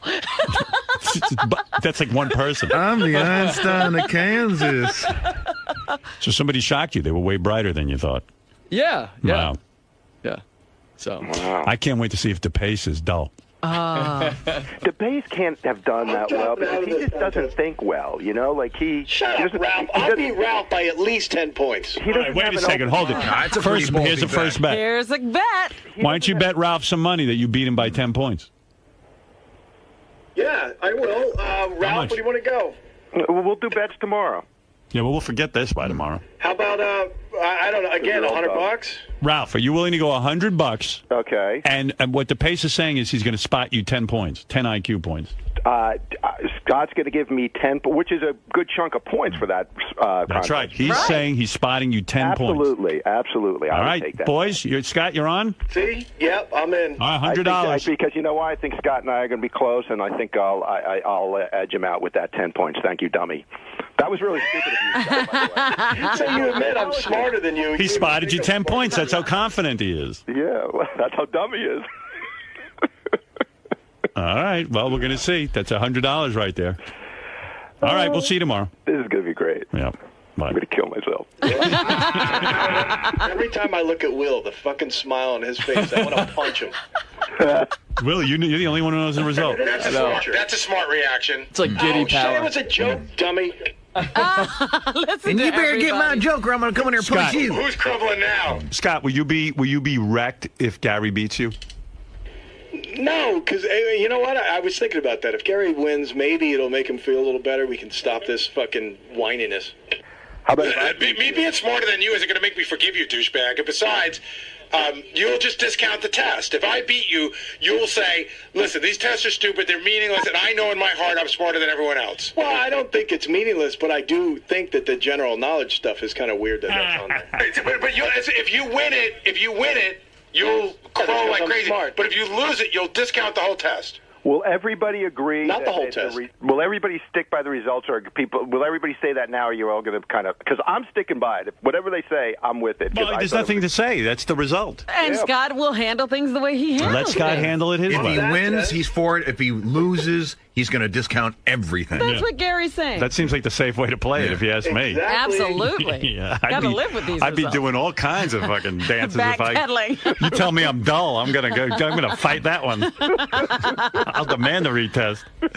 I can't believe that. Oh, yeah, It's just so fun to hear these arguments and actually know. Yeah. Oh, I bet. Yeah, you're having a good time. I'm going nuts. I can't wait. You should save some of the quotes, Will. I'm thinking of sleeping here, and I'll be the first one here in the morning.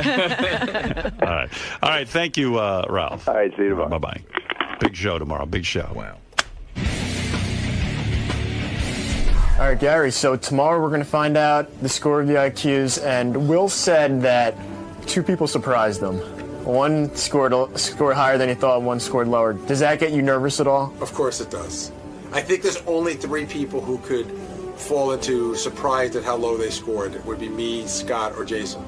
So in my mind, there's a 33% chance it's me. So those three could possibly score lower. Yeah, what in other about words, the other? how much lower would Sal have had to score for you to be surprised? Yeah, okay. Or Richard. Everyone's expecting Richard or Sal to not score that well.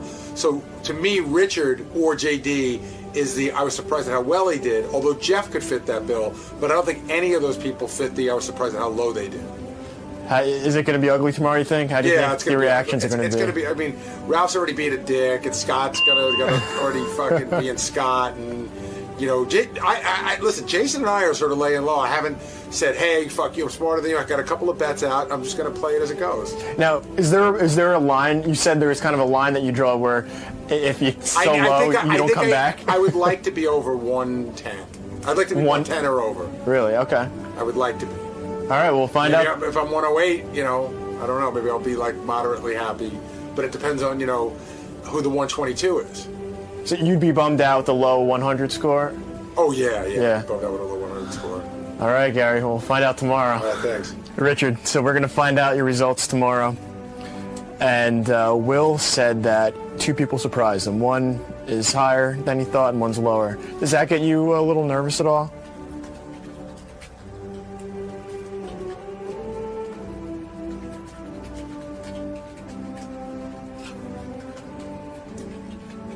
How do you think you did? You gonna talk today? I'm trying to think of something clever to say because I'm pretty dumb. No, the only thing I care about is I hope Sal does good. That's all I care about. I want Sal to prove everybody wrong because he's my partner, he's my friend, he's my everything. That's nice. You're putting him before yourself. Of course, I always do. Well, didn't we have a plan, Rich, that we should combine? We actually had a plan that we should really combine our scores together. Because Howard always says I look at them as one. So, technically, we probably would be the smartest out of everybody. You getting a little nervous? No, I mean, I don't really think about it too much, except, when they keep debating and talk about it on the air. Then, I'm ready to get it over with. I want to, see if I'm a dummy or, if I'm a genius or whatever. But otherwise, I mean, what else am I going to do? Just sit and think if I'm smart or not? Now, Will said that he was surprised by two people. One did better than he thought, and one did worse than he thought. Does that make you nervous at all, hearing something like that? Oh yeah, of course. So I immediately think I'm the person that did worse. So, you know. Who are you hoping to be smarter than? I would love to be smarter than Jason. Really? Why?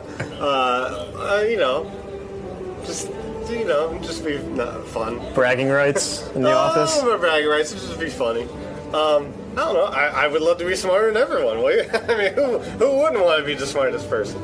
But you know, as long as I'm smarter than Jeff the Drunk and Winnie the Retard. High pitch. High pitch. Then I should. I'll be okay. I think I'm in the normal range of smartness, of IQ, but I don't know. All right, we'll find out tomorrow. We'll find out tomorrow. Oh yes, we will. Getting a little nervous about what? Finding out the scores. You know what IQ stands for? What? I quit. No, I quit give a fuck. I quit give a fuck. It stands for I quit give a fuck. No. The IQ test, regardless of the results, and granted, I would like them to be high. I don't think that's going to be the case, but the results of the IQ test have no bearing on what I've accomplished, who I am, how I treat people, how people see me, my successes, my contributions to this show, and to other things in society, like helping people out for fundraisers and charities and whatnot, having great friends. So it really doesn't matter. It's just a number. You don't go through life putting blocks together and trying to figure out how to construct a circle with 3 different pieces of a puzzle. That's not what gets you ahead in life. What gets you ahead in life is street smarts, common sense, persistence, and passion. And I think I possess all of that.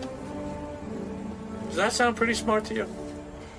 Yeah. That was pretty good. Yeah. I rehearsed that all night. Yeah. No. Seems like you've been fooled yourself with that one. Oh, thanks, buddy. So, you know, it would be nice if the score was good, but overall, I feel good about who I am. You know, and I'm very proud of the people I surround myself with, and I'm proud of my accomplishments. On the flip side, I hope Scott DePace buries Gary, because I think that would be hilarious. Do you think he's the smartest one? DePace? Out of that group? I don't know. I mean, look at a guy like Jason.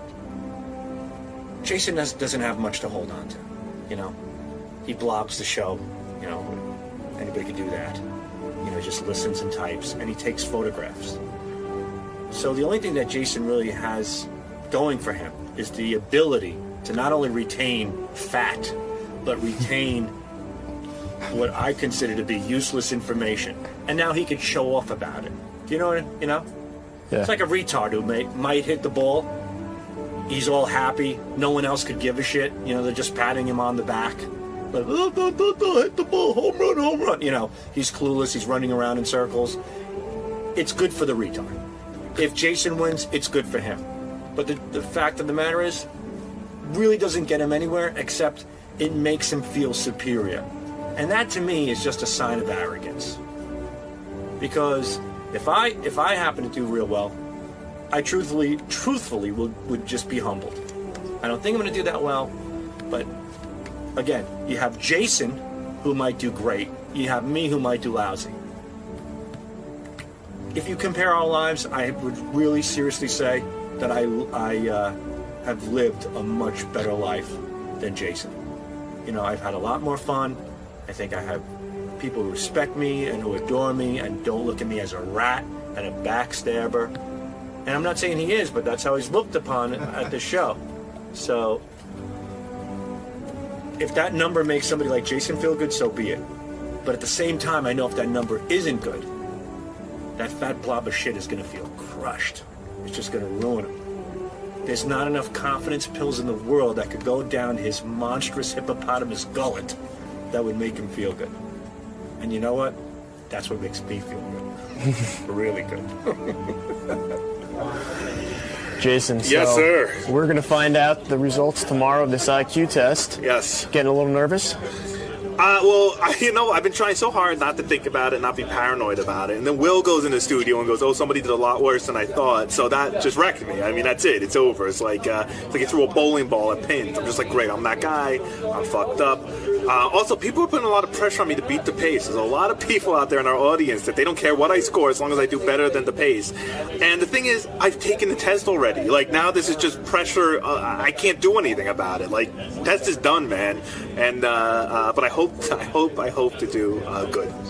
Now, Will also said, though, that someone surprised them that they scored higher. I know, but everyone... So why do you automatically think that you did the worst? Because I don't think Will would think I scored low, number one. And number two, everyone in the studio today is already anointing me, number one or number two in that. So I have nowhere to go but down. And so I think if I got let's just say I got the 122. I don't think that would have surprised Will enough for him to say, "Oh, Jason did better than I thought he would." So, no, I don't think it's that. I think Jeff did well. I don't even know if he'd be a surprise. I think high pitch might be a surprise, or maybe Richard's a surprise, or Sal's a surprise going up.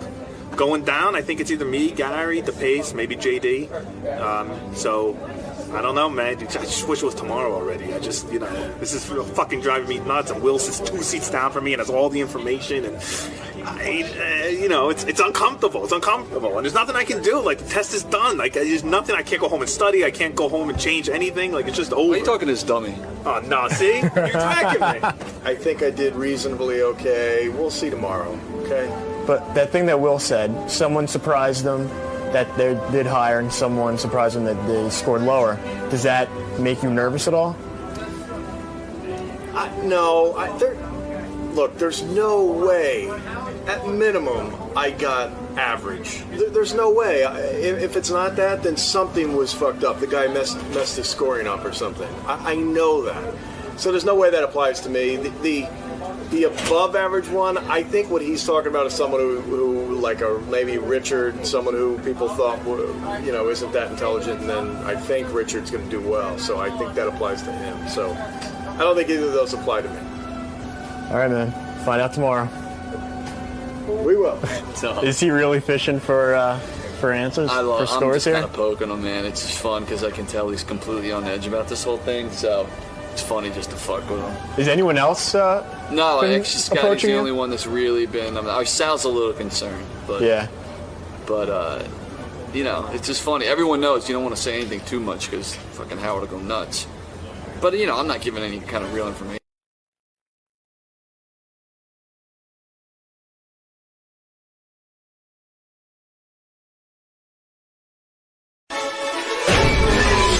This is a Howard TV original production. Here's a taste of what you have to look forward to. On this episode of The Bonus Show. Witness Ganji risk his life during a charity bike ride. It's all uphill. You can't touch it before you dust it off. Every man should bring a Howard towel. Beth O gets slobbered on at her book signing. He's like, you better give me my din if you're going to tell me that.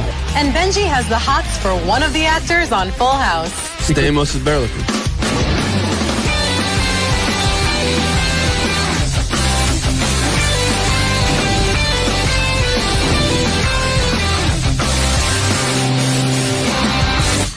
Hello, Stern fans, and welcome to The Bonus Show, a weekly update of all the great behind-the-scenes moments you can't see anywhere else. I'm Rachel Fine. And I'm John Hine. Thanks, Snook. And Rachel, by the way, you do look fine. Get it? It's playing your name.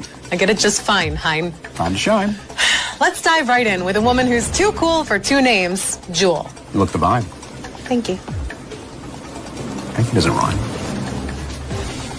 That's where your setup is right there. Hey, Joel. Hey, how are you? Nice to see you. Sounds good. All right. You're good? a true professional over there. No, he's not. Don't give anybody a big Don't head. give anybody a big head. No. Fun work for me, won't it? You'll fix it. I might need a job soon.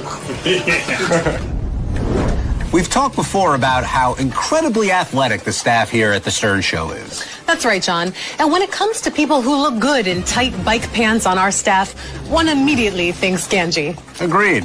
Ganji recently participated in a mass bike ride where he proceeded to breathe heavily over all 5 boroughs of New York City. Okay, going over the Queensboro Bridge. which was really tough because it's all uphill. So I couldn't talk then. But now I'm going to park this flat. So, looks awesome. I'm almost done with this bridge. At least we're on the flat ground now. I don't even know if you can hear any of this. But at least we're on flat ground. I don't have to go uphill. Thank God. I think that was the last hill of the ride. Betho's new book is causing quite a stir among the canine community. You mean because she spelled God wrong on the cover, right? John, that is purposeful. It's supposed to be a joke. Well, I'm sure God doesn't find it funny. Please help me. Here is Betho at her book signing in New York. I can't. I'm buying these and giving them all as gifts to my friends. Thanks, man. You're wonderful. Oh, you did not. Thank you. Wait. Thank you for all your work you've been doing there. It's so nice of you to come and support me. We really love you on the Facebook. I have a Facebook page, Howard page. Oh, yeah? We're on Facebook, super fan. I have to check it out. What's a din-din? He's like, you better give me my din-din if you're going to tell me that. We have Apollo and Walter.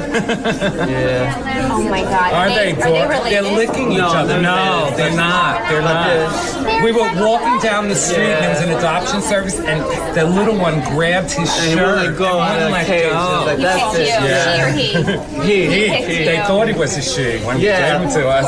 Finally the vet said no to he. You can touch this. You want to touch this. Go ahead and touch this. John, what are you doing? MC Hammer song. I love that song. The song is You Can't Touch This. I don't want to, but feel free to touch this. Here are the inseparable MC Hammer and Emmanuel Webster Lewis from way back in 2003. Stop. Time time. The Howard Stern Show's Blast from the Past. What you got? No. You can't expose game before games should be exposed. This is only exposed for the TV show. This is all TV. He's not gonna know. I'm not gonna tell him. You go on Howard Stern, you should never worry about anything. Every man should bring a Howard towel. Let me show you how that works. Howard say something you wasn't ready for. Well, really, Howard.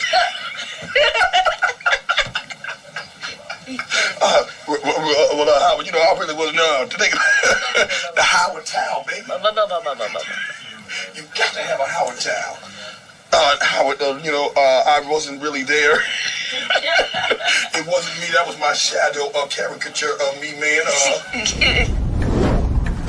Wow, that sweater Webster had on was circa 1987. I think he pulled it off. Now, Rachel, you and I are somewhat boob experts, wouldn't you say? How so, John? Well, I like them and you got them. Actually, you've got them too. Sorry, this is leaning towards uncomfortable. No, not at all. You want uncomfortable, you can either unleash those puppies and jog 10 miles or watch this clip. The Howard Stern Show Creative Meeting. Sal? I wanted breast reduction, Howard. Would you be opposed to that? The guy sucking fat out of my tits? I'm not kidding you. I got tits, and if you get on a treadmill.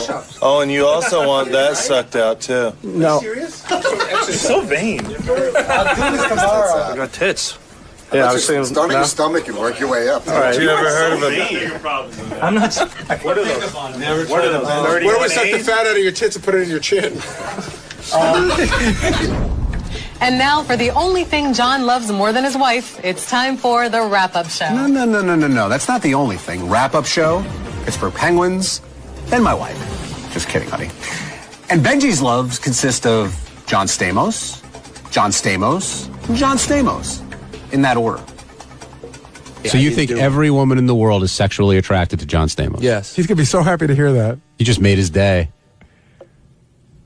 He doesn't think he's good looking? He has doubts about his look? He's a very good looking guy. He's one of the best looking guys on the planet, but that doesn't mean that every single woman is into him.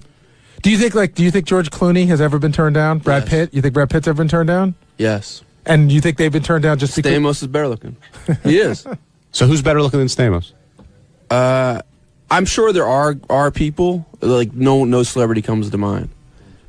Okay, so he's the best looking male celebrity you've ever seen. Personally, I like his Semitic look better, but I mean, as a universal look, yeah. Who's the hottest Semitic guy you know? I mean, I really think, I know he thinks he's ugly. I think Howard is a very handsome look. All right, we're moving off Vortex. The old adage, if you don't have anything nice to say, don't say anything at all, really applies around here. Especially when the not so nice thing is referring to someone you work with as a pedophile. I really do think that sounds like a pedophile. What? Gary, what the fuck is that? I'm the show now. That's awesome. Well, you know what pedophile means, right? Gary. For once, you're not being called that, John. Gary, I think you're a baboon who can't throw a ball and has a shitty book coming out. Hold on, how is Sal a pedophile? Yeah, please explain. That's fucking wrong, Hold Gary. on. Whoa. Let him finish. Don't be upset, Sal, that somebody calls you a didn't say you pedophile. are a pedophile. I know you did that comparison last time. I didn't say Come you up with are. something. Hey, The only person who fucks kids is John Hine. It's not me. Pedophile. John Hine is the pedophile. Take a deep breath. Let Gary explain himself. I'm about to make an analogy. I didn't say It's a horrible one. I didn't say you are a pedophile. Welcome to the club. You're like a pedophile. Well, you're like an asshole. You're not really an asshole. You're like an asshole. A pedophile. You're a fucking douche. Not a douchebag. You're like a douchebag. Come on, A pedophile Gary. is never cured. They just manage Like to your know, breath, never They cured. just manage to know how to suppress their urges. To bolster the pedophile analogy, and Sal, I'm just using his terminology here. I don't have herpes. You know what? Because Sal is a lot like that in the sense that it's all or nothing. Like, if you've noticed, he stopped pretty much going in the studio completely. Like, because he's almost like, you know, like a pedophile doesn't want to be around little children. Sal doesn't want to be around Howard. Because it might bring up the feelings. Go eat something, please. But it's like the other once day, in your life, the fill other that day you mouth came up. up to me and you're like, "Oh, can you go in and tell Gary this is on page 2?" And I'm like, "Why don't you just go tell him yourself?" And you're like, because out of respect to you don't know the deal with the studio. The studio Howard's like a little kid. The studio's like a school. Richard Christie is one of the few staff members who've had the distinct pleasure of traveling on a plane with a drunk Beetlejuice. Here's Richard sharing the memory on the wrap-up show. Beetlejuice was the only one who would ever drink with me if we had a flight at 6 a.m. If you're drinking with Beetlejuice, are you really drinking with someone? I'll tell you, it's a blast to drink with Beetlejuice. We had some good, because he's like a normal person. When he's sitting at the bar and he's drinking a whiskey and he's complaining about money and he doesn't like traveling, like it was And he fun. tells you he's mad because he's 1,100 pounds, that sort of thing. Yeah. Well, then the best was when we were at LaGuardia and he did a bunch of shots of whiskey and we went to go get on the plane and he goes, "Stop here, man. I got to get something to read." And we stopped at a little magazine shop and he comes out with a Wall Street Journal. Well, if that wasn't the best show I've ever been a part of in all my professional career, I don't know what was. For my overly coiffed co-host Rachel Fine, I'm John Hine, and we'll see you next time. Okay, fine. You gonna whine that we don't end the show on an enzyme? Okay, that makes no sense, you putz. Okay, basically, I think you're trying to say that it would be hard to top this show. The next show is gonna suck in comparison. All right, we have a lot to look forward to. I'm just being honest. Don't shoot the messenger. Jeez. You want to keep rhyming? McKine? Is that even a word? On this show it is. Okay, good. At least Gary thinks so. That's what he's got. You want to sign this? Well, this guy makes Dude, what the fuck is he gonna sign it for? He can sign it. He was part of the show. Oh, please, he's been gone for years. What am I doing? Right. You're a dick. That's funny. You guys are a good setup. That was a good setup. Fantastic. To who? No, to who? That was good, Ronnie. I'm impressed on your improvisational skills. Dude, I'm an actor now. Oh, you're an actor. I'm way ahead of you, man. That was great, dude. That was good, bro. I should have known better, but hey, you got me. That was great.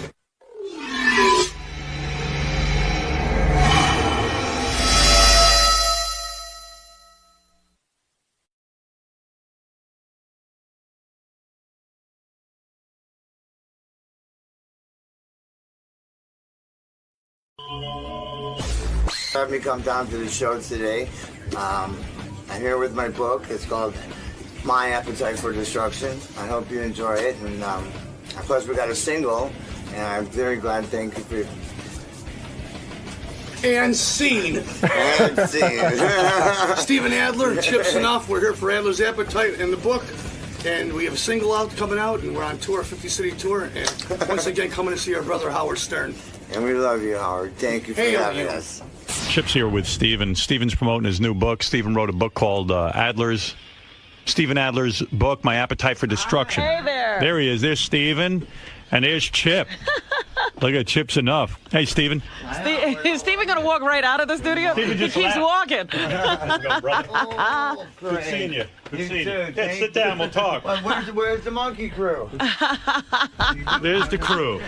Come on, you got to get on mic, Steven. Steven, get on mic. All right. He's Hey, Chip. spreading the love all around. How are you? I'll hug you later. Steven's got a death grip on you. He's like a boa constrictor.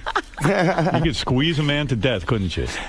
Nothing like good love, Howard. Look at his team up, huh? Chip's enough. One of the great guitar players of all time. Great This guitar fucking player, guy- songwriter. Hail you. Before I get into your new book, which is interesting, Chip is enough. I'm going to say it again. I've said it before. This fucking guy should have been one of the biggest rock stars on the planet. He will be. Well, listen to me. I'm talking about Planet's his... almost done. Come Yeah, on. man, come on. We're almost dead. Gotta hurry up. This fucker can play his ass off, can he? Of course he I can. saw That's him why I play- work with him. Years ago, I saw him play in a club, with Enough's Enough. Love He was Enough's up on Enough. stage. You have the charisma, the chops to play. Been doing it your whole life, right? Thank you, my friend. You have always been so loyal to me, and you're a family with me the rest of your life. Yeah, You absolutely. bet. Always. I've Where- dedicated my life to this profession. Where are you living now? Chicago? I live in Los Angeles at his house. At Studio Steven's City. house? Yeah, You're living in Steven's house. right in the house. Studio City. This fucker should be living in a mansion. It is a mansion. I know, So but he made His own mansion. yeah, but Chip needs his mansion. He needs a moat with alligators and everything. Trim in the backyard pool. That's coming next. That's what we're gonna. That's what we want to accomplish with Adler's Appetite. I always said Chip's going to be one of the biggest stars. I had all the money on this guy. Well, after we did that metal show, Right. I told Chip because he would always go around, that Chippy, I'm just twinkle twinkle.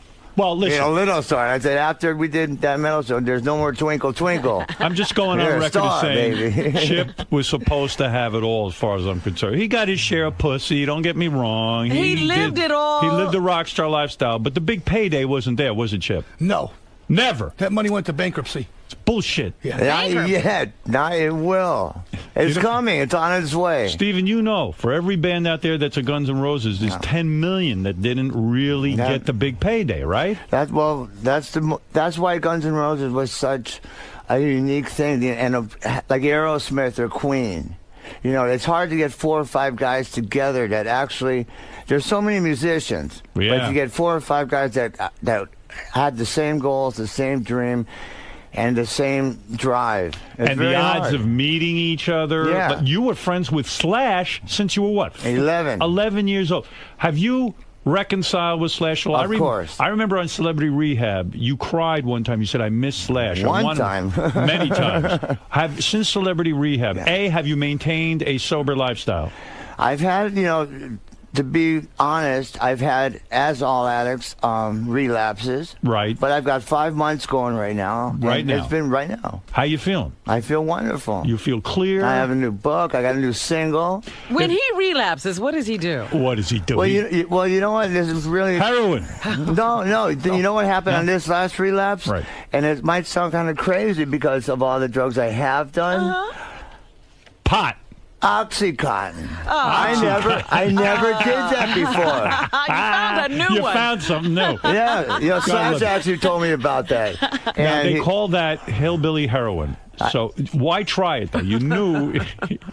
it was one of those, Chip, this won't hurt. Chip, we see this. We see and this then all 3 the weeks time. later, I'm back in rehab. Oh. Chip, we see this all the time. The rock and roll lifestyle, the drugs. It's too much, right? You smoke weed a lot, right? Tons. Now, when you're around Steven, you're recording with your new band. Do you try to curtail your weed smoking around him at all? Of course No, not. I'm not bothering him when it comes Yeah, to that. that doesn't bother It's a me. small part of my lifestyle. Nothing bothers me with other people. I mean, I wouldn't particularly want to watch people shooting up Right. or smoking crack, because it's an ugly thing to see to begin with. It's tempting.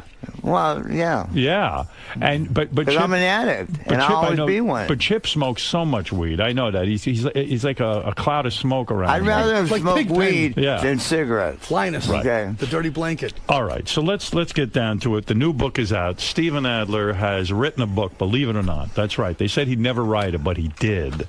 I did And, with Larry Spangliola. And the book is called My Appetite for Destruction. It's got the Guns N' Roses logo on the cover, and it is in stores now. And it is an incredible life. It is an incredible life. Well, it's been very emotionally and spiritually healing for me doing this.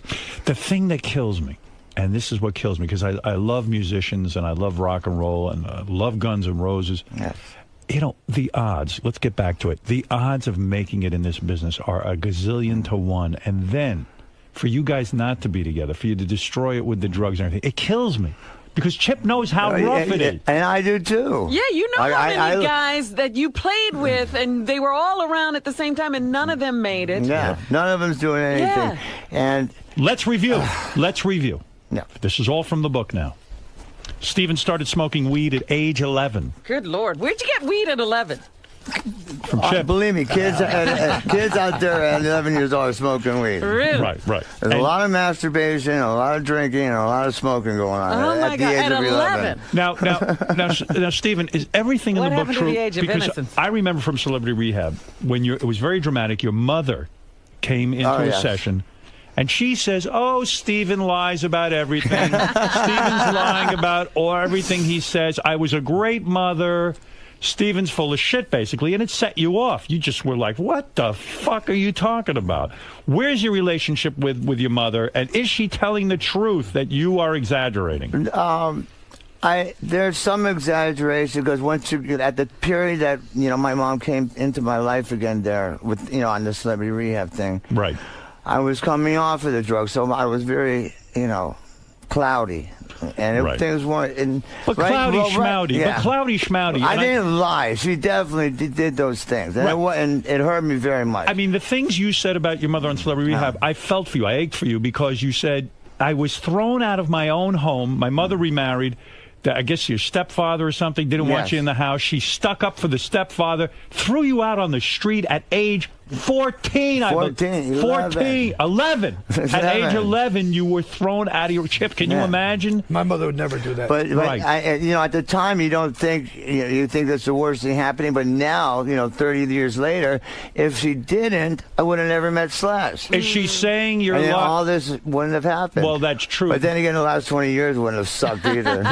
You mean you met Slash? But I didn't make him suck. I made it. You met Slash because when you were thrown out of the house, was he in a similar situation? He was living on the street kind of thing? No. I went to live with my grandmother. Right. And he was living with his grandmother. Right. And we just met at school. And you were kindred spirits because you both didn't have your parents. Yeah. You ached for your parents. And we had a desire to do music, play music. Why was he living with his grandparents? What had his parents done? Well, his mother and father separated. Right. Nothing bad. His parents are wonderful. They ran off, did their own thing, and their son had to go live with grandma and grandpa. Yeah. Well, his mom and dad were unfucking Thank God for grandma and grandpa. You never had children. I learned a lot from grandma and grandpa. You never had children of your own, did you? No, I have 3 dogs. You have 3 dogs. And the reason you probably never had children is you said to yourself, you know what? I never got to be a child, really. I had to leave my home. I can't give anything to a child because or maybe I'm you still... secretly say, those bastards they do nothing but cause trouble. Yeah. Look what the trouble I caused my parents. I don't want to go through what they went through. Stephen, because I think this is so unthinkable, how does one's mother come to you and tell you to get out? How did she do it? She walks up to you and says, goodbye. No, I just came home from school and all my stuff was on the sidewalk. Wow. And then my grandmother, showed up like a half hour later. I was sitting on the street. Fuck. Well, my of course mother, you're angry at her. Yeah. Well, I have abandonment issues. You're goddamn right you do. And then what happened with Slash, I felt abandoned again. So then I totally went over the edge. You got to read the book, and you'll see all the everything in there. If he my doesn't mother, have abandonment issues. He was abandoned. Yeah. You don't have an imaginary abandonment. But your mother must have been embarrassed when she went on Celebrity Rehab. So she goes, "Oh, Stephen's making it up. I never threw him out of the house." She told me this after that came out. She said she's in this restaurant in Vegas, and a gentleman walks up to her and says, Deanna, you're not the worst mother in the world. And he points to his mother and goes, she is. Your mom loved you, Chip, right? Yeah, I've been so blessed with a great mother and father. They really set the tone for me. And when you were talking about Pat before, I don't think anything I've done has hindered my career. I've got 19 albums with Enough's Enough, a long, lustrous career.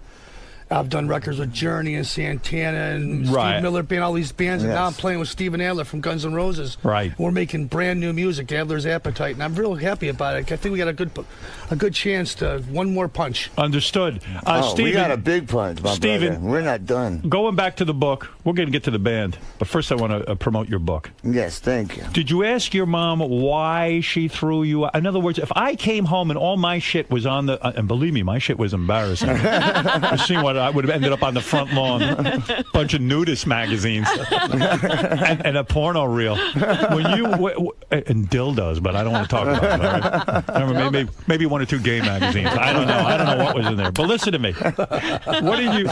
Now I know why your father used to always say, "Just shut up, moron." Why did you? For God's sake, did you say when your mother throws you out and you're 11? Now I remember being 11. You're a little kid. I look at kids now; they're unbelievable. Did you get on your hands and knees and say, "Mommy, please don't throw me out"? No, when I look back, you know how it all started was when I met a garage band who were, older kids, lived down the street, had a garage band, and it was the first time I ever drank. Right. And I beer bonged 6 Old English 800s. Geez, you dive right in. What a way to start. I sort of remembered I was trying to leave, and then I fall off my bike, and all I remember is the 3 guys walked me back to my house down the street, knocked on the door, and ran. And I walk in, and my mother's having a Tupperware party. And I just look at everybody and just throw up in front of everybody and pass out on my bed. So you were a I bad think that kid. was like the beginning. Right. So your mother had I enough. wasn't bad. Right. I wasn't hurting people. I was just young and energetic and wanted to experience life. A real mother would have put her arm around you and said, "Stephen, you're hurting yourself. I need to talk to you about this. What are you doing? You're drinking at 11 years old." Well, that was just the first time. It didn't go nuts. But it would have been a nice, reassuring thing. But she threw you out, and there you were. And as you say, you've turned it into something good. And you said, "Well, I wouldn't have met Slash." But Yes. but please, I mean, give me a break. I mean, You could live without that. Yeah, believe me. But I've met Slash. I'm fine. I had a great, besides, in my book, I talk about the sexual abuse and the drug abuse. Now, when let I me was talk to you younger. about sexual abuse for a second, because this is unbelievable to me. You've had so much gay sex, really. No. I mean, I didn't have so much gay sex, Howard. You attracted to Chip at all? We'll discuss the hand jobs and Diamond Dave and $100 he owes me later. I'm going to read you some stuff. I'm going to read you some stuff here. When Stephen was 14 years old and in the 8th grade, he had sex. This is a female. The 36-year-old mother of Slash's girlfriend. Good Lord. So Slash is in a room fucking his girlfriend, and you go and fuck the mother. Yes. You How are does that something. work? Yeah. It's one of those things in life that just happened. Was the mother super hot? She was a very sweet lady, yes. That's a great experience. So you're sitting there talking to her while Slash is doing her daughter, and Well, yeah. Well, actually, she's the one who taught me how to roll joints. All right, here's the molestation. Here's the molestation stuff, because this is really not funny. Yes. All right. As a teenager, you went to a club. They would give you Quaaludes, and then they would have their way with you. No. You make it all crazy. Well, this is what it this says. was just it was one thing. Were you misquoted in your own I book? was misquoted. It was just one time that happened. The and managers of the club. Yeah, there was an older teenager and an older guy. They gave me drugs. Right. And they took advantage of me. They gave you what, hand jobs and blew you? they had, took advantage The of manager me. of the club blew you. Did they try to put it in your ass too? Of course. They did. They did. oh, I was afraid of that. Now, Steve. Well, you can't get sexually abused and not get fucked in the ass. I know. I was like, that's the whole thing of abuse. Stephen. I don't want those Quaaludes. They make my ass hurt. Yeah. Stephen, once that happened to me, I'd be off drugs forever. Forget Dr. Drew. Dr. Drew should have fucked you in the ass and ran you right out of that shit. All right, here you go. No disrespect to Dr. Drew. I love People him. would pull up beside you in their cars, and this is when your life was in drugs and stuff, and ask if I wanted to smoke a joint. I'd be like, sure. The next thing you know, you're completely baked, and they're touching you all over, and you don't know what the fuck is going on. All you know is that an orgasm feels good. Anybody can make you come, and in that state, I didn't have the presence of mind to give a damn. I was used, abused, whatever. So again, these drugs lead to some gay shenanigans. Well, yeah, but it's not as many as you make it sound like. But I was growing. This was the mid. This was the late 70s. Yeah. Hollywood. I grew up off Santa Monica Boulevard in Fairfax. I have a gay cousin. Just walking to Slash's house, there was all the gay bars and stuff like that, and I was a cute young teenage boy. You were a handsome kid. Yeah, I mean, at age 14, Stephen was raped by the guys who invited them to an apartment to get high. Jeez, that was the same thing. And they hurt that you was badly. the same people from the club. Same people in the club. Yeah, that was the same night. Did you learn not to hang out with those people? That only happened to one night. It was the club was the Starwood. It's awful. Yeah. And it was off Crescent Heights in Santa Monica. So actually the first club I saw Nikki Sixx play with the band London. Well, let me tell you something. I learned how to play drums from hanging at the club and watching all the bands, do sound check and perform. It was just one bad night. But one bad night is all it takes to last a lifetime. Sure. So actually what I want to do when I get home is I'm going to make a big fire, and I'm going to throw the book in the fire, and I'm going to take the next 10, 15 years and make a new story with my life. There you go. Stephen, but you more than made up. The past. These few gay experiences, as you say, were behind you because you made up with it with women through the roof. But do you think that was an overcompensation? No. That was a dream come true. Chip, this guy fucked more women, right? Yeah. Right? Yeah. I know you did a lot of sex when you were in the Enough's Enough. I saw you one night in a club. There were a whole bunch of broads back there. I didn't know what was going on. But this guy, he puts them all to shame, doesn't he? Yeah, he's been very blessed, as he would say. Right. His life started off tough as a kid, and it progressed as he got more successful. Here's the rock star lifestyle. You'll learn about it in Stephen's new book. Here it is. You ready? Slash and I would get these girls and fuck them back and forth. Now listen to this. Did you do that with your band? Did you fuck some girls and then share with Donnie and this and that and the other thing? No. Never. Anybody, and he had Vicky Fox in his band, so anybody that Vicky was with, nobody wanted to be with. Who was a better lay, you or Slash, sexually? You have a bigger penis than Slash? No, Slash is hung like a horse. He is? Yeah. And is he better? He's part black. Right. So he's got that going for him. You didn't have that. I'm like you, I'm part Jew.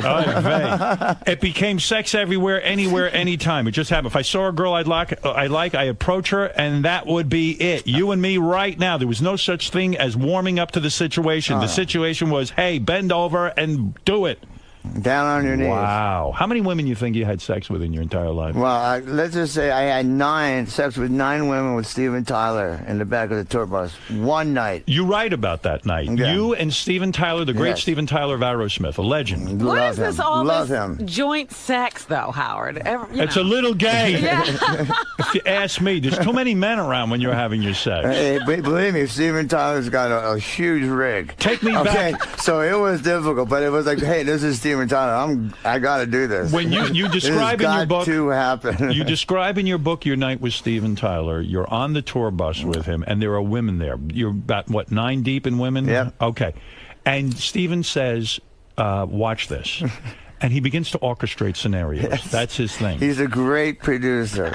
Great what does director. that mean, a great producer? What would he say? What would he tell these women to do? You two girls go over here. You start eating her pussy. You eat her pussy. You go suck on her taste. You come over. Both of you girls start sucking off Steven over here right now. Oh, you two come over here. You start licking my ass. You start sucking my balls. You start and there's just like a pile of flesh in the back of the bus. When you're seeing something like this, who knows what cock was going in? Steven, when I can't believe I don't have AIDS and I came out of this alive. Yeah, how did you come out of this alive? I don't know. No rubbers are used, right? Everyone's of course fucking. Not. No babies out of this. Nothing. No, well, as far as I know. Did you pull out? Was that your thing, or did you come inside? Of course. You pull out. That's That's what the face is for. And you never say to yourself, oh, my God, this is so dangerous. I know I'm pulling out. I could get her pregnant, or she could have AIDS or something like this. Because you can't have much respect for a woman. I mean, what is with these women? What do you think is going on with them? Where do you get these women? Robin, you're a woman. You explain this. I can't explain this. You can't explain this? Stephen, do you become numb to sex and love and all of that kind of thing? Well, drugs and alcohol, it numbs everything. And when you're young, you could drink and do drugs and still fuck. You could still get a hard on. But once you get like our age, you can't drink like that. You can't do drugs and still get a hard on. And it's like, Speak for yourself. You're not doing what they were doing. I'm high. And have now that I'm not doing the drugs, I'm high right now and have a boner the size of this room. All right, listen to me. So when you're in the bus with Steven... Bullshit. When you're in the bus with Steven Tyler and all of this is going on, is there ever a time, now this might sound crazy to you guys, but is there ever a time you feel bad for the women? Do you ever say to yourself, Jesus Christ, what are they doing with their lives, these broads? No. Never? Never. It's rock and roll. It's rock and roll. There's never a time? This is a dream come true. I would have girls suck on my cock while I'd be watching Family Guy, and I wouldn't even have a heart on it. It was just for the fact that they would do it. Wow. You know, all right, go ahead. But did you ever, I mean, was there ever love?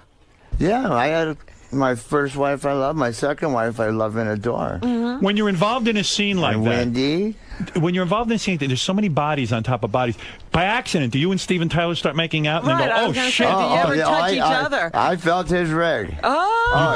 You did? You squeezed his rig? Not outside the pants. Right. Because it started off with, he started telling girls what to do, and then I was sitting there going, here, come on, suck on his cock. It's no big deal, here. And you're shaking his cock. Yeah, but I mean, he has pants on. I'm going, here, go suck on his cock. Come here. I learned a lot from Tyler. He's a very, very amazing man. Listen to this. Stephen and Izzy Stradlin would get blowjobs together. Stephen writes, she sucked one of us off while she jacked off the other, and then she would alternate. She swallowed Izzy's load at the moment I came, and I shot all over her face. Of course. That was many a night. Wild, huh? Many a night. That's the rock and roll dream. Do you miss that the most? No. I'm just glad I got to experience it and come out of it alive. Is it? But like now, it all seems like a dream, doesn't it? I mean, yeah, of course. It wouldn't be bad if you and Chip were there and Robin all of a sudden took her clothes off and started sucking you guys off like the old days. Yeah. Robin, yes. She'll never do it. Fox. Robin the Fox. Oh, I've been thinking about Robin for the last year since I was there last. Really? Stephen writes. Stop that. Stephen writes, Duff and I would have contests to see who could get the most blowjobs in a single day, and I won every time. Why did you win? Because Are you the cutest? I worked harder at it. I cared more. Stephen writes, it was for the band. I was going to do it for the band, and we were going to win. You're proud of that you got more blowjobs than them. Well, what teenage boy, young man in his 20s, wouldn't be proud of that? After a while, don't the blowjobs all blend into one another? That's what I was saying. I would have them suck on my cock. It wouldn't even be hard. What are the most? Just for the fact that they would do it. What were the most blowjobs in one day? 15 blowjobs, and sometimes you wouldn't even come. I wouldn't even come. You could come like maybe when you're that age in the 20s, you come maybe 5-6 times. I got to tell you something. Sometimes if I'm getting a blowjob and I'm with a woman and it's lasting more than 2 minutes, I feel bad that I'm not coming. And I would think you would have some remorse. Would say, Chip, you too, right? Chip's shaking his head. He absolutely. But Stephen would say she sucks all day. He doesn't care. Yeah, it's like a thimble. He's watching cartoons. He doesn't care. I mean, Stephen, at some point you look down and go, "All right, honey, 20 minutes of sucking. It's enough. It's enough. No. But when you're in your 20s, go ahead. Do you think that that's a coldness in a sense because you were thrown out of your house, because you didn't have your mother's love? Do you think in a way you were getting back at all women? I'm pretty sure all of it has to, do with that. Everything has to do with how you grew up and what the experiences you had in your growing, strengthening years. You had so many women that at one point you write, Slash and you would have orgies with 5 chicks at a time. And if you didn't like the way one of the chicks looked, if she was a little subpar, you'd send her over to your road crew for fun. Right? I mean, of course. Where the girls, you would cripple a girl for life. You got to take care of the road crew. You got to take care of them. So in other words, if there are 5 girls, one's real fat and gross, you'd say, hey, honey, you leave. And they would, that must have crushed the girl's spirit, true? I mean, when you think back on it. There's a lot of fat girls got fucked. They did. You weren't that discriminating. Well, that's very nice of you. You got to remember, Slash is walking around with a rig, like 15 inches, okay? He needs something to pack that in. Now, where does a girl go if she gets rejected by the road crew? Then it's really bad, Where right? do you go then? I think you just go home after that. Shoot yourself. Chip, he lived the ultimate rock and roll dream, right? I mean, because the band was so hugely financially and creatively successful, right? That's the ultimate dream. That's the dream. Yeah, and I think when you're that age, he overabused the privilege. Exactly, it's true. It was a gift for him. It was a gift. It was a gift. Yeah, I blamed the guys for letting me down, for throwing me out of the band. Right. I blamed them, but what I've realized, by doing this book, is they didn't let me down. I let them down. Now that you're sober, why can't you say to Axl? Why can't you say to Axl Rose, the lead singer, listen, Axl, it's time for a Guns N' Roses to get back. I know you got a band with Chip now and all that, and that can go on as well. No, Axl has a band with...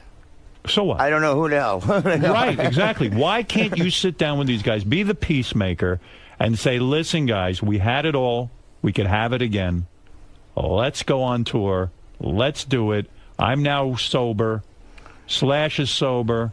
Axl, come on. Let's sit down and get over it. Everybody's sober. Duff, Izzy. Yeah. Well, you know what? I'm really hoping that Axl will read my book and see and realize... Well, I can't call. I don't know how to get hold of him. You want me to do it with you? I would love it. But what I want him to do is to read the book, and maybe he'll realize how close. Oh, yes, he does. He does read. He's very, very. Robin says he doesn't read. No, I saw him reading. You did see him? He's a very, very intellectual. Why very did you? Intellectual guy. But I'm hoping he'll read this and see what we had and how close we were and how much it really meant, not just to us, but to the world. And hopefully he'll realize that, hey, whatever happened in the past happened. The part it's of the over, book, it's done. I don't hate any of those guys. I love them. The part of the book, I love Axl. Did you ever feel Axl's rig? I've seen his rig. He's another one who walked up. I said, where do these guys come from? The Midwest or something like that, with these horse things. You know who's got a big rig? Man on the couch there. Chip I know. Right? I've seen that thing in action a few times. I know already. Chip, how big are you? Seriously, how many inches are you at this point? Let me see. Let me see his arm. I'm very grateful. You are grateful. Yes. Right about there. What is it with all the guys that you are around? They have big rigs. You seem to attract these guys. One night I saw Chip strumming his guitar with his rig. You should have seen it. It's fucking crazy. That's right. All right, let me understand something. You see him tied in a knot. Can you do that, Chip? I can make a little watch. How many inches do you think you are? Seriously. I really don't know. It hasn't been a big thing of mine. I'm just grateful that I've. Well, look at how what I big his have. hands are. You get an idea from his hands. Yeah, it's never been a big deal about that. And people that are small and stuff, I say, God bless them, because there's other things you can do besides. You can dine and please the woman that way. You don't have to have a huge rig. Have you ever, in a situation in rock and roll where you pull down your pants and a woman goes, I'm out of here. I can't handle this fucking thing? Or they all accommodate? They attack it. They attack it. Yeah, that's the Last Supper. They love it. Very, very blessed. Out of all the rockers you guys are both seen, who has the biggest rig? Is it Chips enough? I'd say Slash and Steven Tyler. Look at this Slash, huh? Yeah. And Steven Tyler's got a big rig. Huge, unbelievable. Well, geez, it frightened me. What? I was embarrassed to pull my thing out. I was like, oh, geez. Wow. So yeah, like you say, all the guys around. What the hell? I don't get it. Imagine Tyler's got a big rig. He's a small guy. Oh, look at his hands. He's got huge hands. I got huge hands. I don't know what happened. We got the Jew in us. It's the Jew. I'm way Jew. I got slapped a yarmulke. All right, listen to me. Hey, did you see my bar mitzvah picture in there? Let me see that. I will take a look. How did you have a bar mitzvah if you were thrown out of the house? My grandma. Your grandma. Oh, she's a decent woman. I hope when you made money, you gave her a whole bunch of dough.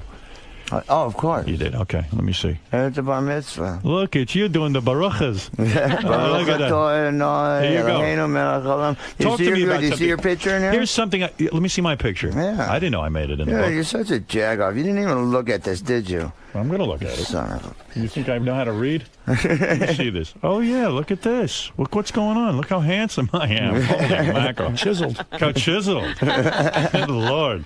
Hey, so Stephen, beautiful. Yeah, well, this is, I pictures. think, for you. You keep Thank that. you. Is it autographed? No, not yet. Later. I will. All right. Steve, I didn't understand something from the book. You say that, you only smoked heroin, you were afraid of needles. And then at one point you said, fuck it, and then you started shooting up. Well, I was so naive to it that when I watched Izzy and Slash, shoot up, I didn't even know that they had to put it in a vein, or find the vein, put it in there, and draw blood. I thought they just stuck it in their arm anywhere and just shot it in there. Right? Who knew? I had no idea. Right. And then one night I let Izzy, do it. I said, everybody in the band, well, not Axel, but the other guys, we were all partying. Right. And I want to be a part of the band. I want to, they were all in one room partying, and I was in a room by myself. And I was like, I want to, be a part of it. So I did what, try with the band. You were left out of that room because you weren't shooting up. Yeah. And so you felt, in a way, it's such weird peer pressure. Abandonment, oh my God. Another abandonment. You wanted to be part of the group. I'm learning so much. Exactly. Wow, I didn't even realize that until just now. God damn it. Hey, by the way, I'm looking at the pictures here. Look at this picture. This is a picture of Steven Tyler's cock. It's huge. I can't believe it. Well, the book is called, let me tell you what's going on. Steven Adler's book, My Appetite for Destruction, is in stores now. He is now an author. Yeah, it's just like yourself. I want to be a prize-winning author like you. Band-wise, I'm excited you're with Chips Enough. Yes. I love Chip very much. I love my Chippy. And the new... My Chippy poo. Chippy with the big cock. The new band is called Adler's Appetite. Yes, sir. Everything is appetite. The book is appetite. Well, appetite, it just works for me. It says it all. It's a very powerful word. And what is it? You got an album? I got it. Well, we got a single that I'm hoping that you'll debut for us. All right, I'll play a little bit of the single. No, the whole thing. Whole fucking thing. The whole fucking 2.5 minutes. Okay. What is this song? You wrote this song? Yeah, the whole band wrote this song. Who sings? We got Ricky the Rig Stitch singing. Yes. Another Rig. Right. See, all around me, the Rigs. Right. Jesus. Go ahead. We got Alex, the Prince Grossi, on guitar. Right. Yes. Michael, Mr. T. Thomas. Right. On lead guitar. And Tips Enough, of course, on bass. Right. My rhythm brother. Right. And the Snaggletooth Jagoff myself. Right. On drums. Look at that. So you got the whole new band, and you guys will be out playing and all of that. Yes. Someone once told me, for drummers, it's a weird gig sometimes. That sometimes a drummer will go to a club, get paid to play the drums to the album, like you, in your case, a Guns N' Roses album. Well, I played with the DJ a few times, not to the Guns N' Roses record, but to other people's songs. So you can it show was a lot up, of fun. Yeah. And people will watch you play the drum, because I know Tommy Lee does that as well. Yeah, I did the same thing. And the Charles Barkley. Travis Barker. Travis Barker. Yeah, he does that too. Yeah, really and you cool. still got the big mansion where Chip is now holed up, right? Yeah. Oh yeah. Yeah, and so you didn't lose your money after all these drugs and everything. I lost a lot of it for a while, but once I sobered up and got my life back together, I started getting it back. Nice. Well, once I stopped giving it to the Colombians and the Mexicans, and then I started seeing that my way. I am making money. Good. So I got to save some. Good. I like that. I like to hear that too. And you were friends, of course, with the late great Sam Kinison, weren't you? Of course. But you were not a fan of Jessica Hahn for some reason. Why is that? You didn't like when he was dating her? I really don't give a shit. You don't give a shit about her. All right, so I mean, nothing against her. Actually, I was in rehab with her. Oh, no kidding? No kidding. Well, I didn't know that. Yeah, just remember that. Never did her. Never hooked up. Yeah. No, what a shame. I used to hang with Kinison a long time ago, too. Yeah. At CC's house in Mulholland Drive. Poison, right. Yeah, everybody we'd stay there till 4 or 5 in the morning down in CC's basement. They had a Brinks truck full of blow, and we would just jam all night, and it was great.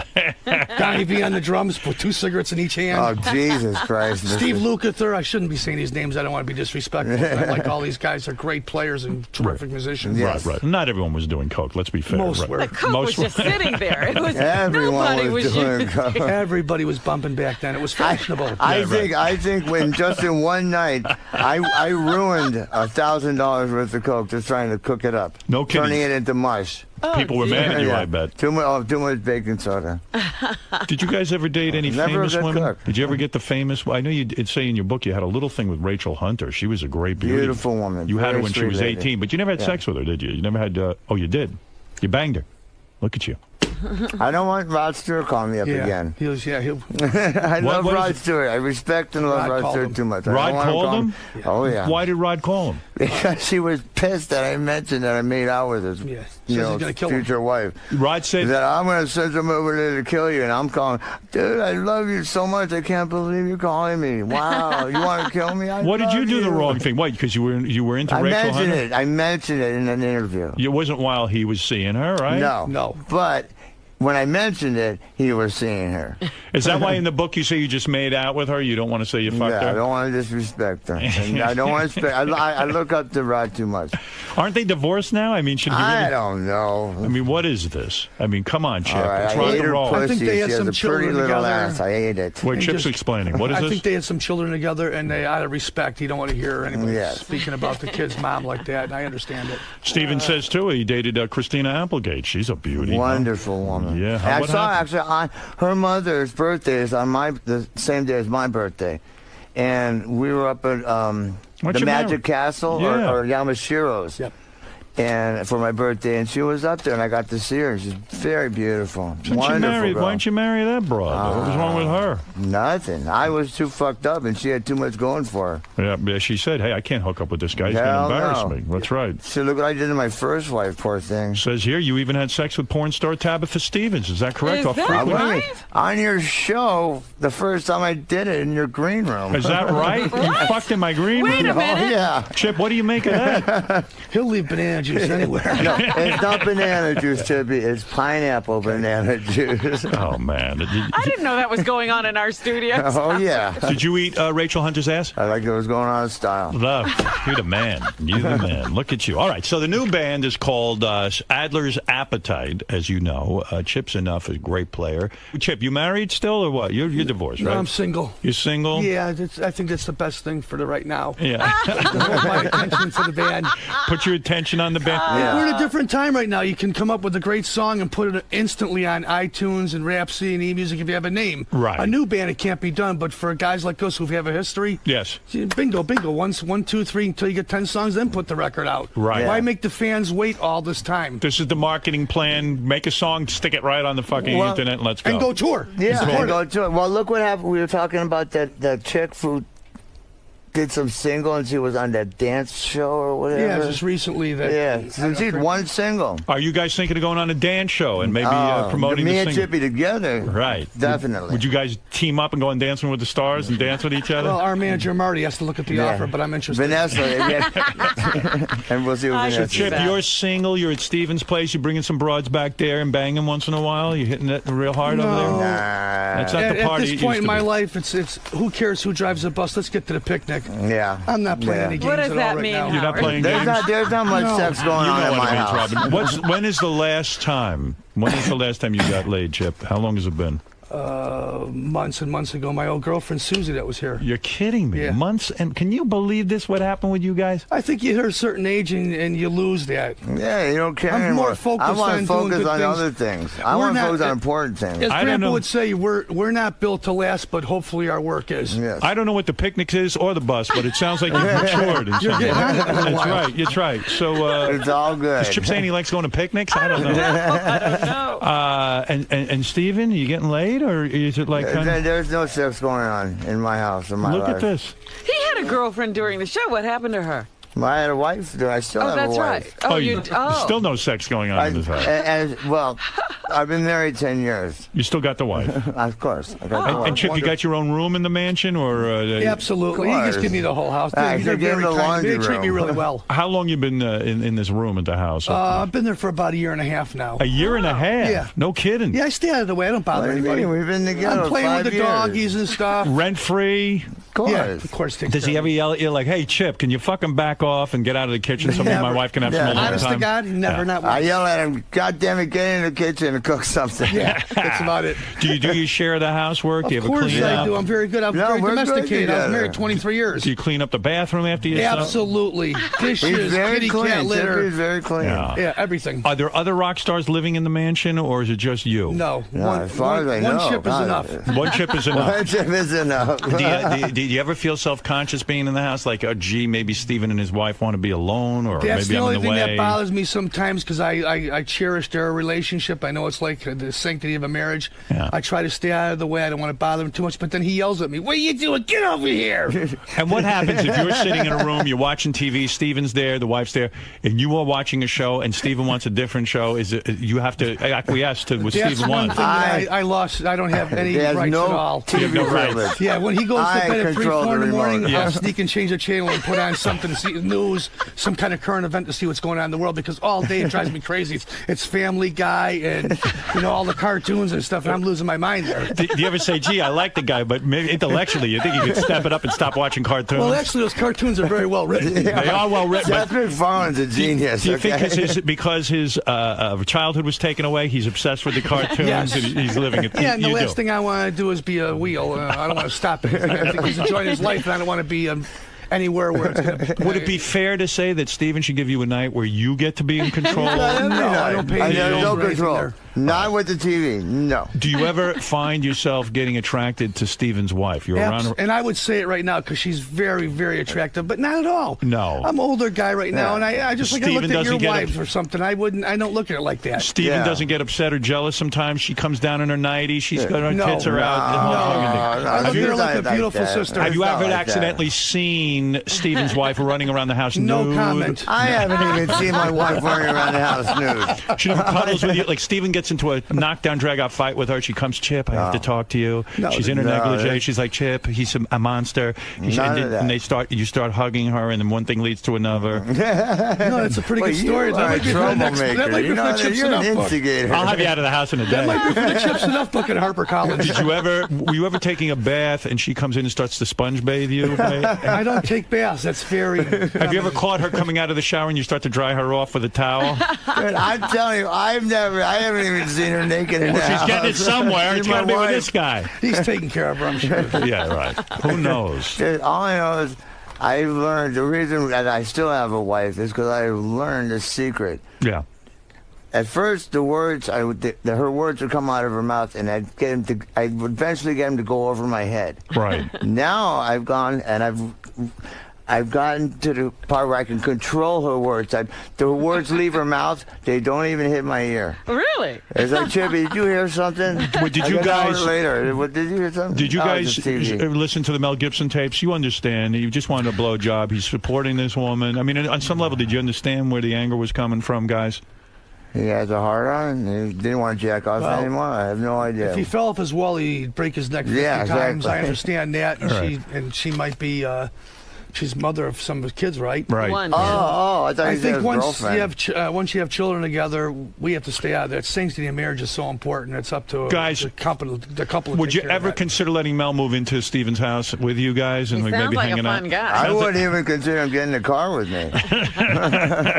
For one, I'm a Jew. Right, yeah, you don't like him. No, you don't like me. Right. Ralph has a question for you boys, and then, of course, we'll get to the music. Ralph, go ahead. Hey now. Hey now. Kind of two questions. Did Kinnison have a big rig?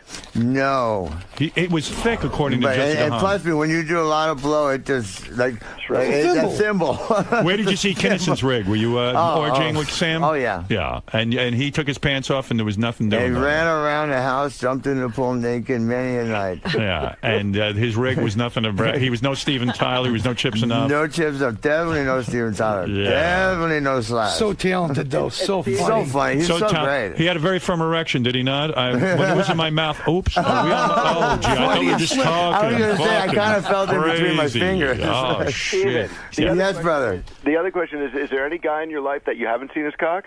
Yeah, Steven has a way. I'm afraid to hang around with this guy. Howard! This guy's going to see my cock. I gotta see your cock. I got to show you my cock. I have to see it. At the break. Before the day is over, I will see Howard Stern's cock. All right, let's go to Jimmy. Jimmy, go ahead. The new book. We're celebrating Steven Adler's book, My Appetite for Destruction, the great drummer of Guns N' Roses, and now with his new band with Chips Enough, Adler's Appetite. Go ahead, Jim. Hey, Steven. Hey, Jim. Have you ever taken a dick in your butt or mouth as an adult to get drugs? No. Never to, when you were at your I most didn't desperate. have to. He I got- sold 100 million records. Jesus Christ. You're not kidding. You had money. Yeah, I didn't have to. You only took it for love. It was David Lee Roth. Come on. Right. And he still owes me $100. David Lee Roth. What are you talking about, Diamond David Lee Roth? Dave? What about, no, you're making a joke. Of course I am. You ever see Diamond Dave's rig? Yeah, I have. You have? I fucked a few girls with him. You fucked a few girls with Diamond Dave? Yeah, did lines of coke this long. And did Diamond... He got a firm rig. He does. Yeah. He's no Slash or Steven Tyler, but me and him could get along together. He's in the second tier, David Lee. He's got a big rig, but it ain't legendary. No, he ain't legendary. God. Isn't that something? He's legendary. Yeah. Man, you fuck so many girls with other guys. It's crazy, huh? You ever fuck... Well, look at pornos. That's what they're all about. Did you Isn't that ever what fuck- everybody wants to do? Steven, did you ever fuck a girl, like, at the same time, like, with Slash? Like, was she doing, like, putting you in the mouth and he's doing her in the vagina? Yeah. Yeah, wow. And Izzy was taking her from behind. Three-way? Three-way. Oh, yeah. So every Izzy- hole and even the belly button was full. Izzy was in her... My headphones off. Steven, this is a very big revelation. Steven, you're in her mouth, Slash is in her vagina, and Izzy would be in her asshole. Yeah. Wow. Well, it would go round in circles. Because it's a lot of contact between men, too, you know? It's kind of crazy. I'd have a hard time getting aroused during that. You ever share a woman at the same time with Kinnison? Yeah. You did? What about David Lee Roth? Yeah. A couple of them. No kidding. Yeah. David Lee knows how to fuck, huh? Yes, he does. Eddie Van Halen ever partake? No, I only partied with him. Ever see his rig? Never seen the little fella's rig. Yeah. Wonder if he had his big rig or not. I bet you he I did. don't know. He got little hands. Actually, got really big hands. The little fella's got big hands, too. Yeah, Valerie liked it. Valerie liked it for a Valerie while. liked it. Wow. Was there any other members of Guns N' Roses that had gay sex? No, of course not. Let's go to Dave. Dave has a question. Everyone's anxious to talk to you guys. It's usually 1 out of 5, though, okay? Let's go to Dave. Dave, go ahead in Boston. Hey now, what's up, guys? Hey now. Hey. First of all, I just want to say I'm not surprised that Ralph Sorrell is calling up asking about penis size. How But the apropos. other thing I just want to, you guys are always talking about the 5 best guitarists ever. I want to know who are the 5 best drummers of all time. Steven, first you. Who are the best drummers of all time? Roger Meadows Taylor from Queen. Peter Criss, John Bonham. Peter Criss Keith Moon from Kiss. No kidding. Really? He was that great. Oh, Peter Criss, amazing. He got such a great swing. Listen to those old Kiss songs. John Bonham. Absolutely, Bonzo. Who else? Who are the other two? Give me two more. Alex Van. Oh no. I'm sorry, Taylor Hawkins. Yes, of Foo Fighters. Yeah, amazing. I finally got to meet him. I didn't Right. get to fuck anybody with him, but I did get to meet him. Big He rig? did tell me he fucked a lot of girls to Appetite for Destruction. He though. did. That's Yes, good. he did. Who was girthier, Peter Criss or Alex Van Halen? Alex Van Halen. No, Alex I said Van Peter Halen. Criss. Peter Criss because he's got that great swing. Don't you think Alex Van Halen is underrated? I mean, that Totally. Amazing player. the fucking guy. He does on drums what his brother does on guitar. Right, but he doesn't get He the doesn't get it. acknowledgement. Well, not that many drummers do. They I'm so thankful that I'm getting, I get the love and respect that I do You as should. a drummer. Were you taught as a child, or were you a No. prodigy on the drums? Yeah, no, I had to learn from second to second, beat to beat. Listening I learned to from records. watching people, listening to records, hanging out at the clubs, the nightclubs. Never had lessons? Never had. Actually, I started taking lessons about 4 months ago. No kidding. Yeah. Why? Why? You're one of Because the I want best. to better myself. I want to be a better player. Who is teaching? Who is qualified? Sammy Alejano. He's qualified? He's an Australian teacher. Yeah, he's teaching me how to play double bass. And, I like drummers. I don't know What is his guy's name? Sammy Alejano. Is he hung? I don't know. I haven't made Did you out check with out his man. rig? I haven't seen his rig yet. But he plays some mean drums. Wow. Who are the 5 best bass players? Chips enough? Well, of course, Paul McCartney. I was going to say number 1, right? Changed the name of the game there. Right. Geddy Lee's terrific. Geddy Lee. John Entwistle. Right. Great player. I love John Deacon from Queen. I think he's very underrated. Wrote all Yeah, the yeah. biggest Queen, songs. great band. Yeah. Yes. Greatest band. And last but not least, Fleet. Fleet. Fleet, Fleet's a good one. Great player. All right, boys, now a real tough question. 5 vice presidents that were the best in history. Go ahead, Steven. All right, forget that one. I'm just kidding around. All right, let's go finally to You're Mark. Mark, president. go ahead. What's up? Hey now. Hey, Howard, this is a great interview. I love these guys. These boys are top-notch. They're at the top of their game. Don't fuck with them. Go ahead. Yes, Mark. How and why is Steven still alive? He should have been dead 50 years ago. You know, Ozzy Osbourne is being experimented on as we speak. They're trying to figure out. Analyze Ozzy's brain. And all due respect to Ozzy, I love Ozzy, but they should really be examining Steven Adler. Well, the thing with Ozzy is he's managed to survive it all. Yes, he has. Well, Steven will too. Well, you know what? Believe it or not, and I've tried many times to kill yourself. It is very hard to kill yourself. Describe in your book. You describe how many times have you tried to kill yourself? I mean, serious, dozens. And why did you fail? What happened? There's all I did is twice, 2 separate occasions. I took 100 Valium. Go ahead. Drank a whole bottle, the big bottle of Jägermeister. Right. Shot up 3/4 of a gram of heroin. Had the best 8-hour sleep of my life. Wow. Woke up, everything fine. I woke up going, holy crap, I can't even do this right. I'm still here. It's easier to cripple yourself. Did you ever try to hang yourself, shoot yourself, stab yourself? No, just cut my wrist. You cut your wrist? Oh, yeah. And you bled and you woke up and that was the end of it? I bled for 10 seconds. And, You see, you really do want to live, don't you? Yeah. Right. Of course he does. And thank God. I just, doing this book, gave me an opportunity to get all this crap out of my system when you're move on. When you're getting that much pussy and all the money, why would you want to die? I don't ever understand it. Because I lost it all. I threw it away. Right. And you then hit rock bottom. I thought I did, but there was so much more deeper to go. Wow. What a book. What a book. What a life. What a life. You know, this guy, when he had to go, he got such abscesses on his stomach. You'll read about it in the book. Oh, God, it'll suck. So when I mean abscesses, from shooting into his stomach, he got these, like, pus welts, right? And we went to the doctor, and they had to stab you a couple of times and cut them open. And you said shit came out of those wounds. What came out of there? Pus? Pus. 5, 6 different colors of pus. Ugh. Did it smell? Smelled horrific. Unbelievable. I'm going to throw up. Hold on. Yeah. Just thinking of it. Oh, man. So great. Let's go to Mark. Mark, you're on the air. Hey, now. Hey, now. There's no other place that you could have this interview but serious. Of course. Yeah, of course. That's why, who can debate what's better, terrestrial radio or this kind of radio? This is it. I'm wondering, Stephen, where else are you going to be promoting this? What kind of stories can you tell, my brother? Well, you can clean it up. You gotta get the book and read it. That's all. Listen, he doesn't need any other. Here's Gina, Chip's sister. When's the last time you spoke to your sister? She's the casting director for Biggest Loser. No kidding. Yeah. Hey there. Hey, Gina. Good morning, honey. Hi, Chippy. Hi, Stevie. Hi, darling. How are you? Did you know your brother had one of the biggest penises in history of rock? He loves to tell families. Did you know that, Gina? He brags a lot, I know, but I think it's all true. I've read it in books. Gina, it's legendary. Have you ever seen it? Did you see him when he was a baby? Are you older? No. I didn't see it when I was a baby. I've actually never seen it. But You never got to see your brother's penis? No. Did you ever show Gina your penis Come for any on. reason? No. When he was a baby, you didn't walk around without a diaper? I'm way older. I wonder if it was... Oh, you are way older. Yeah. Gina, anything special about your vagina you want to share with us? No, not in particular. But all right. And what about Gina? What about Jason? Anything about his penis you want to share? Great, yeah. Gina, there's a couple of my guys. There's a couple of my guys you have to cast on that Biggest Loser because they're getting out of control with the weight.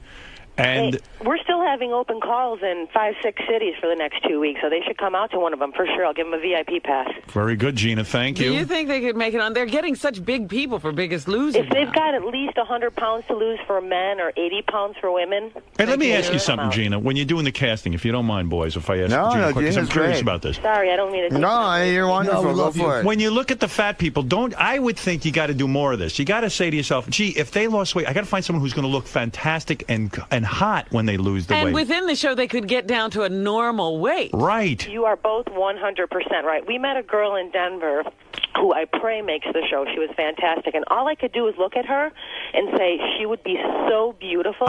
That's the key. Right. That's the key. Gina, I got to tell you something. I watched the show.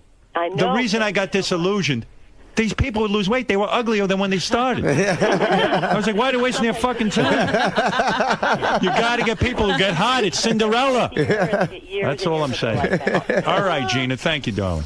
All right, we miss Lovely you guys. girl. Love you. Give Hollywood Gilman our love. Go see Adler's Appetite. They're amazing. They play the entire Appetite for Destruction album plus the new single Alive. Is that right? Yeah. I didn't know you did Appetite for Destruction. Yeah. Chip, you know all those songs? You got them down? Of course you guys. Learned them from Duff. How Steven is still alive. It's because he's got a whole life ahead of him yet with this is coming up. It's amazing. He should be dead 20 times over, I'm sure. I tell you, you go and your brother's some bass player. You're proud of him, I bet, right? Oh my God, Howard, you've been a fan of his for 20 years. He's one of the best. It was the anniversary of Baba Booey. He's been Boy Gary. I've been hearing him talk about since for 20 years. That's right. All right, Gina. Thank you. We love you guys, Howard. That's Gina's enough. Love you, honey. Give Gina's Rob my enough. love. Love you guys. Love you, honey. Gina's Tara, enough. too. There's enough name going on and on. A lot. I didn't know your sister was Isn't that great? famous. She's a casting director. Yeah, absolutely. His daughter's a big actor. Yeah. Your daughter's a big actor? Yeah, my daughter Tara, she just did play Last Little Whorehouse in Texas. Where'd she do that? Did Grease? Yeah, she did Grease. She's terrific. Yeah, No wonderful. kidding. Yeah, Where's she's she gonna live, be in a star. L.A.? She's out in Newport Beach, with her mother. Yeah, you still talking to the mother? Yeah, get along great, just like you still talk to Alice. Sure. Yeah, of course. Absolutely. Yeah, Yeah. There's nothing like I'm saying yes. Families forever. Family. See, I've been married 10 years. There's no sex going on. I'm married. I'm married. I'm like my grandparents. My grandma has her room. My grandpa had his room. And they met in the middle. I'm married. I got laid last week. Look at me. We've been with my small rig. All right, listen. Let's listen to a little music. I'm going to play the boys out with this. This is their new single. As I said, these two great friends of the show, Steven Adler and Chip Z'Nuff, come in here. They promote. They tell you what's going on. They're honest with you. And now it's time for you to listen to their music. This is new music. And I guess you can get this on iTunes. Or Today, with the book. Get the book. You get a free download of the song. Hey, when you live at Steven's house, if you want to have guests over, do you have to get permission from Steven first? I guess you got to go to, he's sort of the big daddy. Yeah, besides, like Dave Mancini / his guy, or Hollywood Gelman, or my buddy Wendell Reid, I can't bring anybody over. Jason. He prefers that I keep everybody out of there. But, of course, if my daughter or somebody came by to visit, he'd let him come. You're all right with his daughter coming on? Yes, he loves my Can family. he bring his dates home, or do you want him leaving the... There's no dates. We don't have time for dates. Who gives a crap about What if he gets a date? I got all my dates, and he got all his dates out in the 20s. All right. Well, sounds like there are rules staying over Steven's house. I think so. Yeah, well, I'm sorry you can't bring a date. Maybe talk that out with Steven. I know when you asked me to come to your pad, I could have bring dates over there at the little servants' quarters. Sure, yeah, I'll stick you over at the servants' quarters. Sure, definitely love that. Yeah. All right, let's put you in a little French maid outfit. All right, listen to me. This is the new single. It's called Good to Be Alive. AdlersAppetiteOnline.com. You'll get every information, anything that we're doing, recordings, touring, merch. Don't you love that Steven's singing through your plug? You're trying to sell it. He's not very I'm respectful saying hi to sometimes. somebody. Okay. I'm doing a secret hello. Hi, Wendy. Oh, hey, Wendy, stay away. Thank you. All right, here we go. Good to be alive.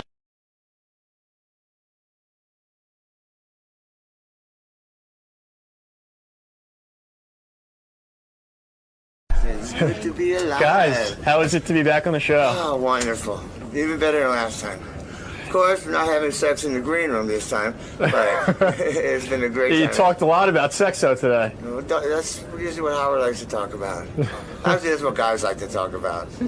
Yeah, he was giving you some crap for seeing a lot of other guys' rigs. Who hasn't It's just seen part a of the lot game? rigs? It's part of rock and roll. Part of rock and roll, right? You see one guy naked, yeah, you see him all. Oh, no, wait, after you see one girl naked, you want to see them all naked. That sounded a little crazy. Steven, you talked a lot about your past, some heavy stuff. Is it hard to talk about that stuff? At first, I thought it was really going to be hard. But once I actually did it, I realized how healing it was, emotionally and physically and mentally, to just get it out of your system. And once I said it, even like the sexual abuse stuff and all that crap, it was just to say it was just like, I thought it was going to be the worst feeling in my life, but it turned out to be the opposite, the best feeling. That's awesome, man. Yeah. Cool. All right, guys. Well, thanks for stopping by, and good luck with the music. Yeah, you'll be seeing a lot more of us. I'm just hit Tim Sabian up. We're going to have our own radio show here, so. Awesome. Looking forward to it. Forward to seeing you. I want to thank Harper Collins, too, and Vanessa and Marty and this young lady. Did you have sex with them? Not yet. Not yet.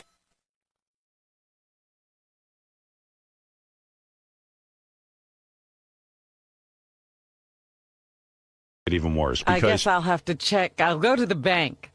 go to the bank, empty out that account of yours because I think there's money to be spent Some here. money to be made. That's right.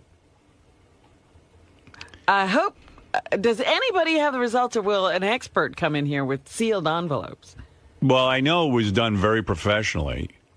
And I was talking to Ralph yesterday. He was telling me about some of the things on the IQ He test. took the test. He took the test. And I really got to thinking about I'm not even sure who took the test and who didn't, but I started to think about, gee, who would do better? And now that I'm learning about these IQ tests, a lot of it is done verbally. It's not like you stare at a piece of paper and they ask you questions and you're sitting in a room with blocks and all kinds of crazy things. I'm hearing drips and drabs of what goes on. The guys were purposely very quiet about what was on the test because they didn't want anyone to have an advantage. Before they took the test. That's right. Yeah. But I think High Pitch Eric was the last one to take the test, and that was yesterday. Okay, so Jason's bringing me the full list. I know that Jason took it, Scott DePace took it, I took it, Ralph, Richard, Sal, Eric. Yesterday, No JD? JD took it too. You know, yesterday I was sitting there with Ralph. He gave me he said, gee, here's a question I couldn't get. So he gave it to me, and I got it. And I said, ooh. Oh, maybe I should have taken the I test. should have taken the fucking test. But I'm so happy I didn't. I said, if I got a low IQ, it would scar me for the rest of my life. I'd give up everything. I would not go live in a cave. Okay, so that's why I called you complaining a couple of weeks ago. Well, Ralph was genuinely excited. And he even said to me, he had a good attitude. He said, you know what, if I'm an idiot, I'll know it, and who cares? I mean, you know, I got to just live with it. Ralph and I have a $300 bet against each other. Really? See, that was one of the things I was talking to Ralph about yesterday. I said, you know, gee, he goes, who do you think's going to win in these various contests? And I said, between you and Gary. I said, you know, oddly enough, you and Gary are kind of similar in a weird way. I don't know how to explain it. I don't think I could verbalize what I'm thinking there, but that could be a close call. And I think that Gary, I don't know. I think Gary has a slight edge? No, I think Ralph might. I'm going to give a 5-point differential. They're probably in a similar range. And I'm going to say Ralph's going to beat Gary. See, I would go with Gary. Me too. I want to go with Gary. Gary's the producer of the show, but being more organized doesn't necessarily make you smarter. No, not necessarily. But what is it about Ralph that makes you think that he's of high intelligence? I don't know. I'm not saying he isn't. I'm just, what makes you think I think Ralph's an emotionally disturbed man. So but I don't know that think he's an idiot. That is what is holding him back. But I don't know. Maybe he is stupid, though, because, like, you know, he was even he's so. Is it okay? Let me ask you something. Is he an idiot because, like, he was satisfied being a parking lot attendant and just sitting there, or just, like, you know, no motivation whatsoever? But that doesn't necessarily mean intelligence. Yeah. Okay. They're really, you know, you could be incredibly intelligent. Right, like Jeff the Drunk. And just bored with life because you'd have no one to relate to. Jeff the Drunk isn't necessarily a stupid guy. No, he's stupid. I don't think he's stupid. I don't either. I don't think he's brilliant, but I don't think Jeff is stupid. See, I think he's lazy. Between you and Ralph, who's going to win? Seriously, Gary, who do you think? I think that. Well, I bet on myself, so I think I'm going to win. Okay, but I don't think Ralph's particularly. I don't think of Ralph as stupid. No. I just think I'm smarter than him, but I don't think of Ralph as stupid. I think Jeff is stupid. I think he was stupid long before any of this other stuff happened to him. Right, you think he was like a special ed guy. What do you? Who do you think's going to win in the big matchup between you and DePace? Well, I don't know. I don't know if anybody bet against. Well, there's going to be betting on Thursday. Right. Okay, we there's can more add betting more to come. bets to it. Before between you and DePace, who do you think? I think that DePace and I think that this is what I said. I think DePace and Jason and I are probably pretty close. And if we're all in the same range but above everybody, I'll be happy. In other words, if DePace beats me by 4 I'm points, banking that DePace is way smarter than you and Jason now. I don't know how to explain. Well, that's because he's very and don't get upset, but he's got a what's the word I'm looking for? I don't want to say forceful. arrogant. No, not arrogant. He's confidence. Yeah, he's his biggest fan. He's very confident and he exudes confidence. But and a lot of that is idiotic. Say about that? That doesn't always people who are stupid are confident that they're not. Right. In other words, he doesn't even question himself. You think he's the smartest guy in the room because he'll tell you that every day. Right. But that doesn't make him the smartest. But I think he's a smart guy. Yeah. I think he's very smart. Do you think you're going to beat Scott DePace? I think it will be very close. Who do you think will win? Look at he's throwing up his head now. Close. I got $1,000 on you, DePace. Yeah, I got it, man. I'm going to crush Gary. No, I won't crush him, but I'll beat him. What scares me is that he did so well on the memory part, but I know on the spatial stuff I killed him. I'm feeling spatial and math. You might have killed him too. Yeah, I would think so, although there is one I know I goofed. I was driving into work the following day going, oh, man, I missed that. Yeah, the thing is, though, like I was banking on the fact that Gary went to moron college, and then but he went to moron college. Scott, you went to moron college too. First of all, not my Rowan University is. That's not what they called it. Then they changed the name. State when I went. Well, I'm just trying to figure out bets, and I'm thinking between you two and the college thing, SAT-wise, you probably both bombed out on those. But what's bombed out? No, I did well. You did? What it was your 1160. Well, that ain't bad. I did 11. I think I got $1,000 out of Robin on this one. Well, you didn't bet on me. I still. You have bets, but they're not on me. You have bets. That's right. We're with Jason and DePace. You bet $500. Oh, okay. Hey, Jason, what'd you get on your SATs? Jason is a bright kid. He's very smart. 1240. 1240? Oh, fuck, I'm fucked. I think he's smoking everybody. Yeah, I think Jason might end up being. I have fucked. What college did you go to? He went to Rutgers, right? He went to Rutgers. That's a state school. No, what college you go to? Rutgers? Rutgers, yeah. You got in? Did you get a scholarship or something like that? No scholarship. I double majored. I graduated with 2 majors. Double major. Yeah, but what was your major? History and communications. Yeah, that's for idiots. Well, I still did it. Still got to do the work. Nah. Communications is no work. What's your major, Howard? Is it communications? Communications. I was summa cum laude, whatever it is. Whatever the second one is. Magna cum laude? So was I. Yeah, exactly. For moron college. Communications. I sit there and study television shows. I graduated with a 3.79. Yeah. Well, you're saying that like you're a fucking genius. Yeah, but it's communications. Communications is bullshit. It's not bullshit. What? There were listen, there's other courses I had you have to test take. on what's in TV I had to Guide. take business classes. No, listen, I didn't have that test. I had to take business classes. I had to take math Let's be classes. honest about I had one of those classes where you got to go watch movies and then talk about too. it. Yeah. I watched Ingmar Bergman films and interpret them. And guess what? With Ingmar Bergman, there's no right answer. It's all right. All those guys are full of shit. We watched Jaws and then talked about the parallels to the Cuban Missile Crisis and all this other bullshit. Yeah, it's all horseshit. You know what, Jason? I think I got a losing bet between you and DePace. If you scored a 1240 on those fucking SATs, that's impressive. Thanks. I think that's the closest thing to measuring IQ between you and me. No, it's not. Absolutely. No, it's not. Absolutely. Besides, it actually isn't, Howard, because having taken the test, Gary, it's not. You're wrong. No, you're wrong because you didn't take the test. Did you just tell me I'm wrong? You didn't take the test. Wait a second. Hold it a second. My ears hurt. What is that? You know what? I'm going to go out on a limb and I'm going to get bitch slapped. All right. You may be incorrect. Because you didn't take the not. IQ test. That's the only reason why I'm saying I've done both. No, you haven't I'm done both. telling you. I've taken an IQ test. I know my IQ. There's no spatial questions on the SATs. SAT is a measurement of what you've already learned. Gary, the IQ is what you can learn. What I'm saying is it's the closest measurement we have to an IQ. In other words, it measures intelligence. Yes, it's about some things you've learned, but most of it is using logic, especially the math. You know, there are people who can look at a problem. Like my friend Lou Weinstein, who became a doctor. This guy could look at a problem and solve it. He understood the logic of math because he's a super brain. You know, people say, does anyone on this planet have superpowers? Yes. People who are born with high IQs have superpowers. They're smarter than the rest of us. They see things that we'll never be able to see. They're able to look at problems and solve them rapidly. You know, the simplest math that we have to sit there and count on our toes, they understand how to assemble that problem into a logical order and then solve the problem, the equation. Those aren't the smartest people. Listen to me. The smartest people do something beyond that. They create it. Right. Okay. There's a lot of people who have that ability but can't do anything with it. Right. Okay. Needless to say, the SAT measures some of that. It's different than the IQ test.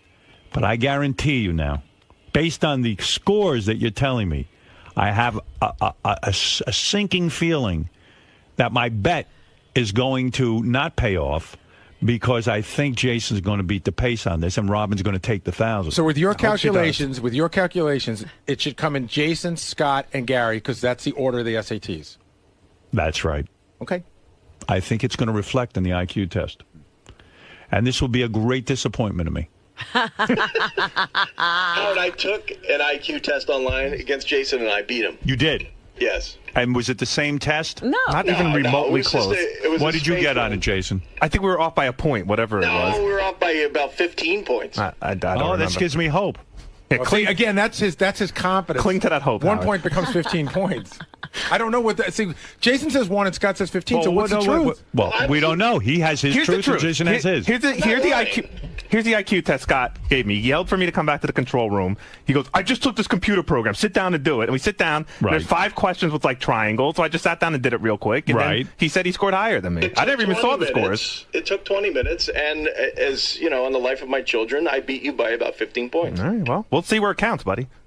I mean, there's only one way it's going to count. It's going to count here on the air with $1,000 in cash on the table. So, And now I'm getting confident again On the in my life guy. of his children, he really doesn't care about his children that much. the children he'd rather when golf is involved. Yeah, take them to the hospital. I think I will beat Jason. I hope I do. But all I'm saying is, in the other test that I took, I beat him. Good. What'd you major in? Communications. We already went through this. Oh, I missed that one. I'm not worried. The only one who's got a decent degree is Robin. You understand that? She didn't not go into worried. communications. She didn't use it. She got. What I are you did talking too. about? I She was a was nurse a nurse. in the military. Right. I was a nurse before the military. She's a radio person. Are you making fun of our armed forces? Yeah, and I didn't have to go to communication school to become a radio personality. No kidding. And that you should be very proud of. By the I way, kind of looked at it and said, "Oh, I can do that." Yeah, what's the easiest thing to do? I'll do that. Talk. now, how are you feeling about your? I'm pretty sure I can talk. How are you feeling about your Richard Sal bet? Richard You've got and Sal. $500 with me. With Richard. Sal over Richard. I've got Richard. Yeah. You've got Here's Sal. the thing. I feel Sal is still going to win, and I'll tell you why. First of all, no one's really talked about the level of stupidity with Richard. Richard's ability to play the drums actually gives me hope for him not to be a complete moron, and I'll tell you why. That music and understanding music theory usually indicates someone who has a level of mathematical ability. The problem Can with he Richard read is music? the problem with Richard is he doesn't read music. So using that theory, Richard is a big question mark in the field of intelligence. He seems to be as dopey as Sal, really. He's I think not, if we though. question Richard on a lot of basic stuff, if you gave him those same questions, I don't think he'd know the answers either. I think he does a little better, and I think we're. Well, I we think don't you're- know. You've never really questioned. But I talked to Richard. I think you're confusing his inability to bathe and shower No. and brush his teeth with being stupid. Oh, Richard does read music. Okay. Oh, he well, does. Yeah. Okay. Well, you see, that might indicate some intelligence. Now, when the See, Sal, I definitely think he's smarter than Sal. I do too. I really think do. Sal might have a mathematical ability. I think this is what I'm banking on, like with his math, with stockbroking. Math and, is clearly his strongest area over, say, history and everything Yeah. else. Yeah. But I don't know that he's the stockbrokering thing and his ability to reason But with Sal, in terms of spatial and this kind of thing might be better than Richard's. That's what I'm banking on. See, I don't know. I'm banking on Richard being better at spatial stuff than Sal. Maybe you're right. I don't know. You know what? Those two guys are both unpredictable and real big question marks. It's true I did bet on Sal. Yes. A fairly substantial bet. I don't think Sal is stupid. I know that sounds retarded, but Who do you think's stupider, Richard or... Let's say they're both stupid. for the IQ test, oh yeah, they're both stupid. But I think, look, it wasn't all like common knowledge questions. If Right. it was, Sal would be out. I mean, it wouldn't Right. even be a But question. again- But I think Sal's just lazy. Like, I don't think he's stupid. I think he has the ability to look at something and if he stops to think about it, to figure it out better than Richard can. Disagree. So I would bet on Sal. disagree. By the way, I'm going to go out on a limb now that everyone's taken the test. So there's one section of the test that is, in essence, 15 or so common knowledge Yeah, questions. it's which is 15 or 20 at the end. I would bet, and we'll talk to the doctor when he calls on Thursday, I would bet that if there's 15 questions, Sal got no more than 3 correct. I agree with that. Yeah, you sure everyone's taking the test? Yeah, everyone this round has taken the test. Oh, maybe I shouldn't give this specific question. Right, because because- we might do it in the future. We're All going to do it in the future. But I mean, based on the questions we asked Sal the other day that he didn't get right, and based on what I heard the guy say, they're asking everything from who wrote a book to some geography questions to, But and he I don't can't think get Sal got that. any of those. No, he couldn't get any of those. That's a 0. Yeah. Now, he got tours. He got. They always give you the first question they give you in every part of the test. It's easy. Is the one to make you feel good about yourself. It's a TV Guide crossword puzzle, so you don't feel so you don't get all bunched up right away. Right. So and then they in other words, you feel good about yourself. Right. And then they get progressively harder. It's kind of like, what's your name? But the second question, Right. the second question on that test, I'm pretty sure he doesn't know the answer to. Wow. I'm pretty sure. You think by question 2 he was stumped? I do. The one about. Hey, he's whispering it to Jason. No. Do you think he knows No, that? he got that one wrong. Yeah, there's no doubt. That was the second question. Oh dear. Wow. Well, maybe I might take a bath like we've never seen on the show before. Well, I got a bad bet in there, I think. I think I took... What was the other bet I took? You have... Hold on a second. Howard has $1,000 on DePace to beat Jason. That's with you. And then Howard has $500 on DePace to have a higher score than JD with Robin. Oh. We haven't even talked about JD. Yeah, JD. JD's like a dark horse. He is. Yeah. Wow. I'll back that bet. Let me have a piece of that action. What's the action on that? Give that to me again. Howard has $500 on DePace to have a higher score than JD. Right. And that's your bet with Robin. Than JD? Yeah. So I'm going to get you that. might be okay. What did JD get on the SATs? I don't think he took them. He went to Full Sail. I don't think That's they. You're right. That's not a. That's not a real college. No. Well, it is now. Well, it wasn't not when a JD real went. college. JD is Full Sail a real college in the sense that it's accredited? Like if you wanted to transfer your credits to Boston University, you could. That I'm not 100% sure I'm of. pretty sure it's made that now. I don't know if it was when JD was there. Don't you think since they got Professor Stedman Graham That they've gotten accreditation. Yeah. I got a 10-10 both times I took my SAT. Oh yeah, Yeah. that ain't bad. That's not bad at all. It's all right. So who do I have? Who do I? You have DePace and I have him. Yo, wow! Why'd you make that bet? Because DePace was acting particularly dopey on the day we started this. I'll tell you what. If you let me out of what's the big bet that you and I have? The $1,000 between Jason and Scott. I might take that now. I'm hearing that he beat him on the IQ test the other day. Yeah, but that was one aspect of the thing. And that's All something right, if you let me out of that bet, I'll let you out of your JD You bet. now don't want to bet? Well, I want to rethink all my bets for Thursday. So. All right, then let's cancel all bets. Okay, good. And we will rethink and reconvene, and we'll do all our betting on Thursday. That's a little goofy. You guys made bets. Well, wait a second. I'm letting her out of her JD. Well, we're going to make new bets. I know, but now you're going to make new bets based on I information. don't know if I should be complimented or not. Fuck you, Gary. I mean, why is Gary the police? Who are you? The whole fun of this was that you bet on this before Whoa. I'm not talking. The bet is between me and Robin. We can't negotiate our own bets. Well, what are you? What are you, the house? He's the casino. Yeah. He's the casino. You're fucking nuts. You've gotten crazy in the last 2 days. Fucking Gary. Oh, that's not good. You make bets. I go, well, okay, so we want to undo our bet. If Robin said to me, no, I don't want to do that, then we'd be sticking. Then I'm sticking. I just think it's funny that you're going to undo your bets after you've heard everybody talk about how they did on something. We don't know any facts. You only think how you did. You don't know. I know the same things I knew 2 weeks ago. Fucking dick. I'm not necessarily upset with my bet, but if it's on the table to reconsider, I'll take it. Gary's like the pit bull. I mean, listen to him. Hold it. No. I mean, who is this guy? How did he get in my life? Oh my God! $1,000 is a lot of money, Gary. I'm talking to Robin. I'm saying, hey, I got to bet with you on one thing that maybe you're not so confident in. I'm not so confident in mine. Right. Let's take some time. If you want out, I'll take out, and then we'll go and we'll rethink this thing. Because I was sitting there going, I'm probably safe on the 1,000, but I'm probably losing 500. Yeah. Calm down. It could be an upset. And I'm not so sure that I want to not bet on you, JD. I just want to think about it a little longer. Okay. I mean, true, you'd be still 500 ahead if everything pans out, but who knows?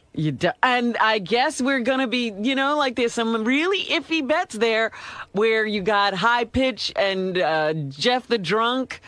I might want to go heavy betting on like High Pitch or Jeff the Drunk. Mm-hmm. So good. All right. We're in agreement. All right. We're starting over on Thursday. Yeah. All right, JD. Thank you. I think you should stick with it. I might put heavy dough on you. Do that. Just calm down, DePace. I need time. Okay, Quivers. This is going to be a big show on Thursday. Hold, bull. You can't do that. Well, the pit buff. He's something else. The casino says the rules are. Sorry, Dad. Wow. Hold it. The only two people who were talking are me and you. We have money out. All of a sudden, you hear that voice. Meanwhile, he's busy eating in the middle of it. Go back to eating, and I'll worry about my bets. Scott, so it sounds like Howard is backing off his bet. Yeah, which is kind of, ridiculous because he got rid of the bet, which I think was a home run. Me killing JD would be easy, I believe. The Jason one, yeah, I agree that's going to be a tougher bet, but still, I think I'll beat him. But, and then the other thing that kind of sucks is the conspiracy guy in me always was like, wow, they're going to fuck with the test and put a bad score up there. But then I kept saying, well, Howard's got money on it, so why would he do that? Now he took the money off. I don't know. Richard, so, it seems like Howard is kind of going back on some of his bets for the IQ test, but he's still betting on Sal. Does that bother you at all? That he doesn't have any confidence in you? Hold on. I can't chew gum and do an interview at the same time. I'm really dumb, so I can't answer your question right. Hold on, let me finish chewing my gum. Listen, I don't know if I'm going to be Scott, but I told Howard day one I think he backed the wrong horse, and it seems that he's come around and agreed. I don't know why he would have backed the face to begin with. But, listen, we'll see Thursday. Maybe the face is smarter than me. I don't know. I don't think so. What kind of flavor is that? It's pineapple. Gary, so it sounds like Howard is changing his mind on who he thinks is going to score the highest on this IQ test. He's going with Jason now? That's what it sounds like. He thinks Jason's smarter than DePace. No, what is it? Is he basing it off of IQ scores now? I mean, he's basing it off of where SAT people scores. went to college and SAT scores, and I think, again, having taken it, it's way different than an SAT test. An SAT test does measure intelligence, but it measures stuff that you learned in school. You can't study for an IQ test. You can study for the SAT. So it might have some bearing, but it's not the only bearing. And apparently their scores are close enough that it shouldn't matter. You know where Sal is? Because I want to ask him the same questions I asked you.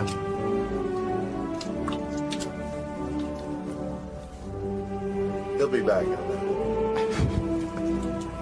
minute. Sal, so you guys took the IQ test. We're waiting for results. And Howard is still betting on you to win. Again, obviously against Richard. You surprised that he's sticking with you? Do I look surprised? You don't.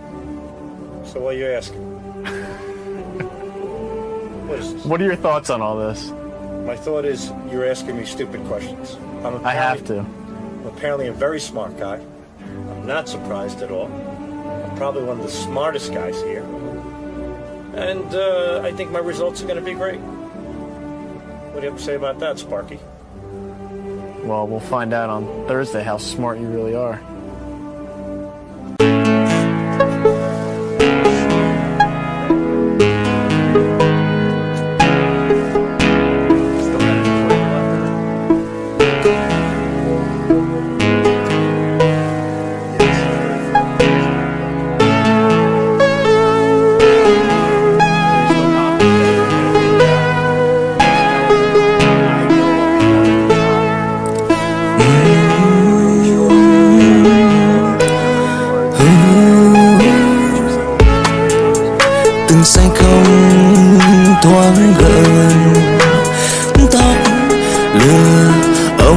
Trời nắng chiều càng gay gắt, gió lặng trốn im hơi.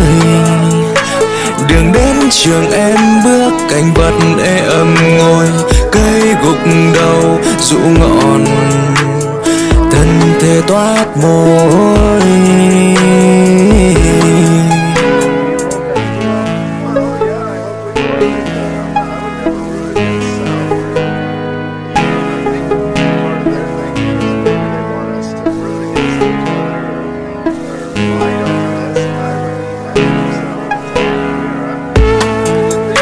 từng say không thoáng gần, tóc lừa ông mặt trời, nắng chiều càng gay gắt, gió lặng trốn im hơi.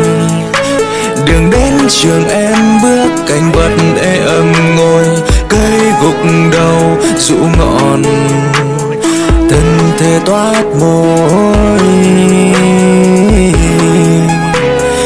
Đang mệt lử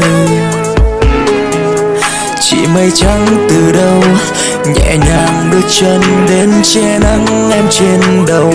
Em mừng cảm ơn chị hôn vào má em.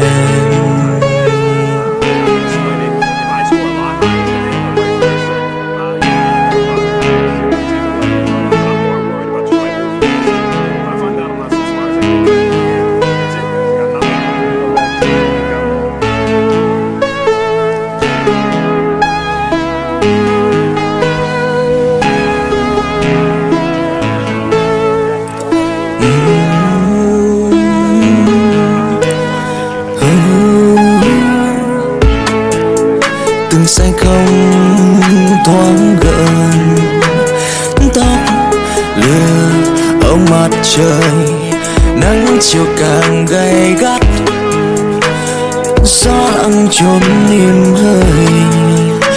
Đường đến trường em bước cạnh vật ê ẩm ngồi, cây gục đầu rũ ngọn, thân thể toát mồ hôi.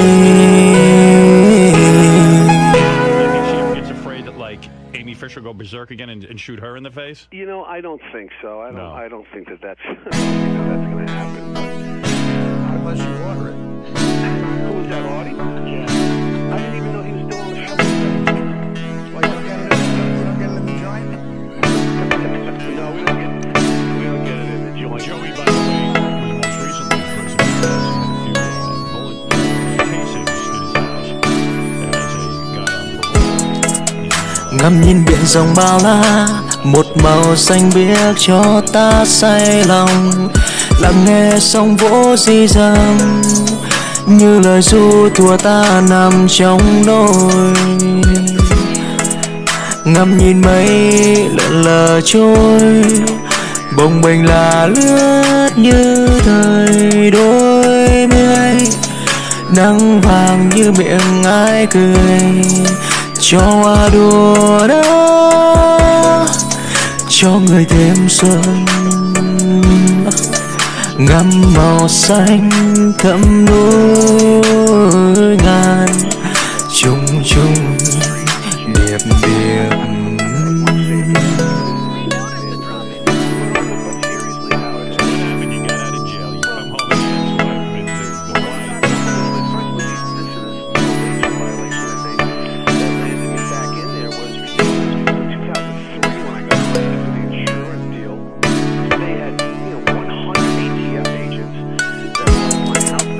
Ngắm nhìn biển rộng bao la, một màu xanh biếc cho ta say lòng.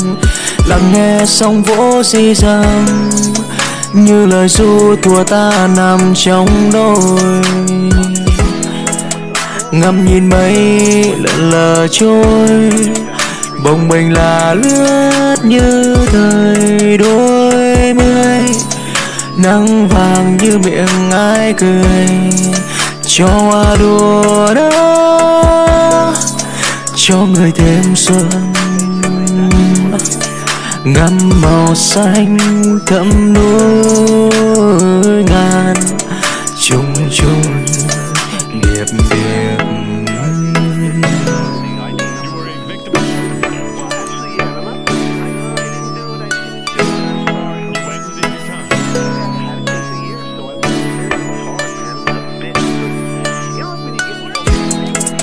Ngắm nhìn biển rộng bao la, một màu xanh biếc cho ta say lòng. Lắng nghe sóng vỗ rì rầm, như lời ru thua ta nằm trong đôi. Ngắm nhìn mây lượn lờ trôi, bồng bềnh là lướt như thời đôi mươi. nắng vàng như miệng ai cười. Anti-Joey.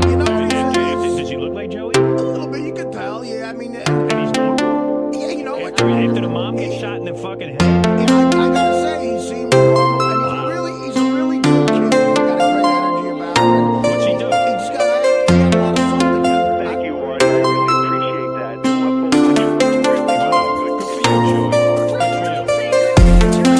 Anh mơ mình đi vào giấc mơ em, để không còn phải hơn ghen dần dối với tình địch trong giấc mơ buổi tối. Giấc mơ ngọt ngào còn môi mình anh dắt em đi trong bát ngát tươi xanh, hoa anh đào như bức tranh huyền thoại. Anh đưa em quay về thời con gái, có hoa vàng, có cái cây xum xuê, nụ hôn đắm say với những lời thề. Mình luôn bên nhau say mê đắm đuối lúc lên đồi.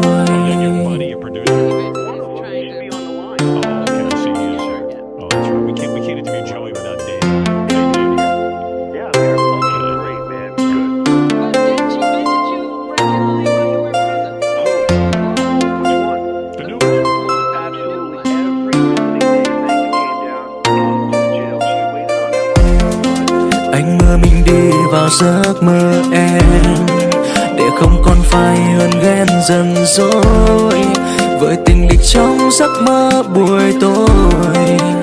Giấc mơ ngọt ngào còn môi mình anh dắt em đi trong bát ngát tươi xanh, hoa anh đào như bức tranh huyền thoại. Anh đưa em quay về thời con gái,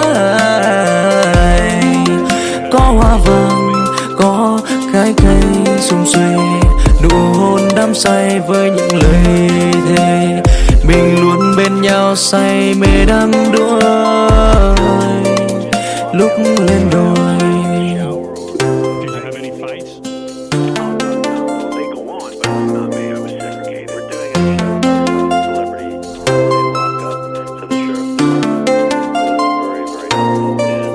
Anh đưa em quay về thời con gái, có hoa vàng, có cái cây xum xuê, nụ hôn đắm say với những lời thề. Mình luôn bên nhau say mê đắm đuối lúc lên đồi.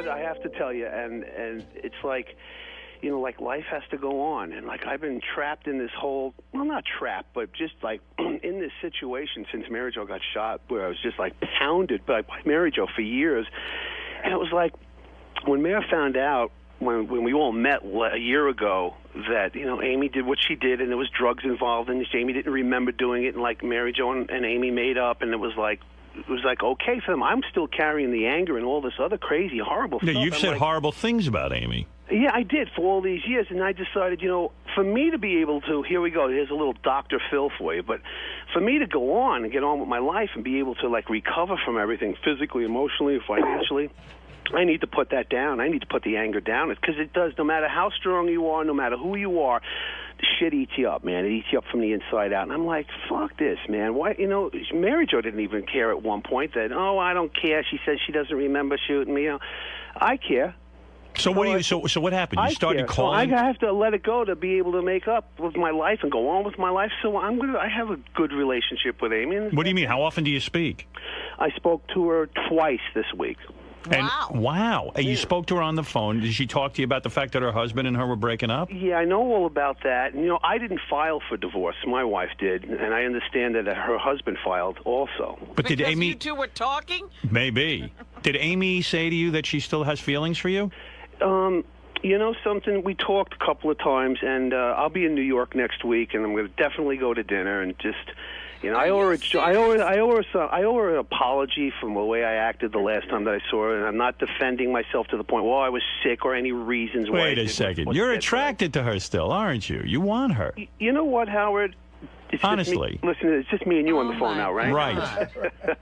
Go ahead. You know what? I'll be in town next week, and I'm going to, hopefully we'll go to dinner. And I mean, you guys had good sex. You had a good time together, so it's not like you're totally repulsed by. I mean, aside from the fact that she pulled the shooting incident. Yeah, no, I'm not totally repulsed by her or anything that she did. Did you read today in the paper she just got big, giant tit implants? Yes. Yeah, go ahead, well, David.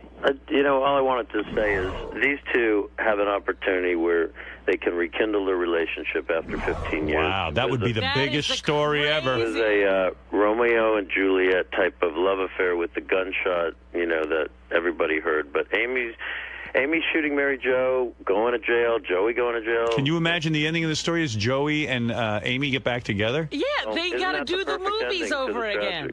Hey, Joey, is there a temptation on your part? Is there a temptation on your part to get together with Amy Fisher just so that you get back in the news and there's a whole big opportunity here? You know, really, it has nothing to do with in the news. I could go outside, piss along the curb, and it's going to make news. I mean, which she does often, by the way. Which I try not to do because in L.A., I think you get like a year for that, so I don't want to do that. But yeah, I'm looking forward to seeing Amy when I get back. Nobody's. You think you'll fuck her? Honestly, you want to, don't you? Nobody's the same. You know, everybody changes as time goes by, and you know, she's not the same person she was, 10 years ago, 5 years ago. Nor is any of us. But they describe in the newspaper that her body is exceptional. She has a Playboy unbelievable. Playmate. In fact, they're saying she might even become a Playboy Playmate. That's right. Are you for sure? Yeah, we are. Oh my goodness. Will you be posing with her, David? Yeah, I will actually be posing nude. Because you say we are doing Playboy. Well, you know. Are you managing her as well? Yes. Amy's going to be in Playboy. And I'll be doing it with her. David, has this been orchestrated by you to get more interest in these two? You know, you couldn't orchestrate this story. Either these two, timing is right. They're free finally. There's some opportunities. I think things have to be life-changing. Have you told Joey he better close the deal with Amy in order to make this thing happen? I don't have to. I mean, these two have chemistry together. What you're going to see over the next couple of weeks is kind of like a Truman Show, and we're going to chronicle some of it. Oh, it's a TV show. And I think it'll be fun. Wow. It's a TV show. Wow.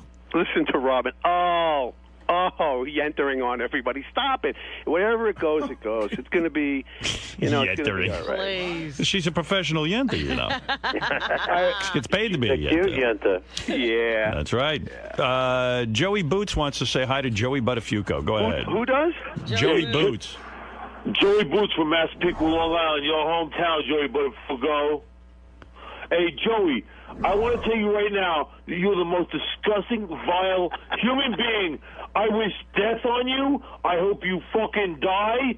You know what? To fucking do this, to try to stay famous, which is all, that's your agenda. Your agenda. Gorilla. Your agenda is to stay famous, man. So you're going to take the mother, you're going to go out with the girl. You're going to go out. Who is this No. You're trying to hook up. Howard, you're trying to hook this asshole. Just answer. It's Joey Boots, for Christ's sake. You're trying to hook up with the woman that shot the mother of your children. What about that, Joey? He's worked up, but what about that, Joey? How can you go out? Who was that guy? Joey Boots, for Christ's sake. He's Who the fuck is he? Joey Boots, you don't know? No, I don't know who He's he in the is. Whack Pack. Oh, it's that guy. Listen. Did he ever get through the 6th grade? Joey has a good point. He's saying, he is. how can you start having sex again with the woman who shot the mother of your children? You know what? I'm going to go have dinner. Yeah, I mean, maybe Joey Boots has sex on the table. Maybe some clams. We were thinking clams. I mean, your son is going to freak out, and so is your daughter, that you're having sex with Amy Fisher. Well, you know what, man? We thought some pasta, maybe. I don't know. Yeah, I have no idea, man. No, seriously, Joey. Come on. You got to think this through. This is a major thing. You think? Yeah, of course right, it is. Joey. Well, you know something? He is right. I'm heading back to New York in a little bit. My life's going in a different direction, whatever it is. You know, you're going to see these guys on the cover of People magazine. We're going to do Letterman. We're going to do Letterman. Well, how do the children feel about this buddying honestly, up with... if Mary Jo and Amy can sit down and not even hash it out, but talk out what they needed to talk out, and Mary Jo can forgive her, you know, What's your tactic? What happened to Hello? Joey. He's gone. No. David, you there? Everybody else is making up and going on with their lives. I'm entitled to do the same thing. Joey, what's the plan? You want to go to bed with her? I lost everybody. You there? Oh, our phones went dead. Yeah. Completely dead. You should see what's going on. Hey, Joey, you there? Everybody got disconnected. Hello.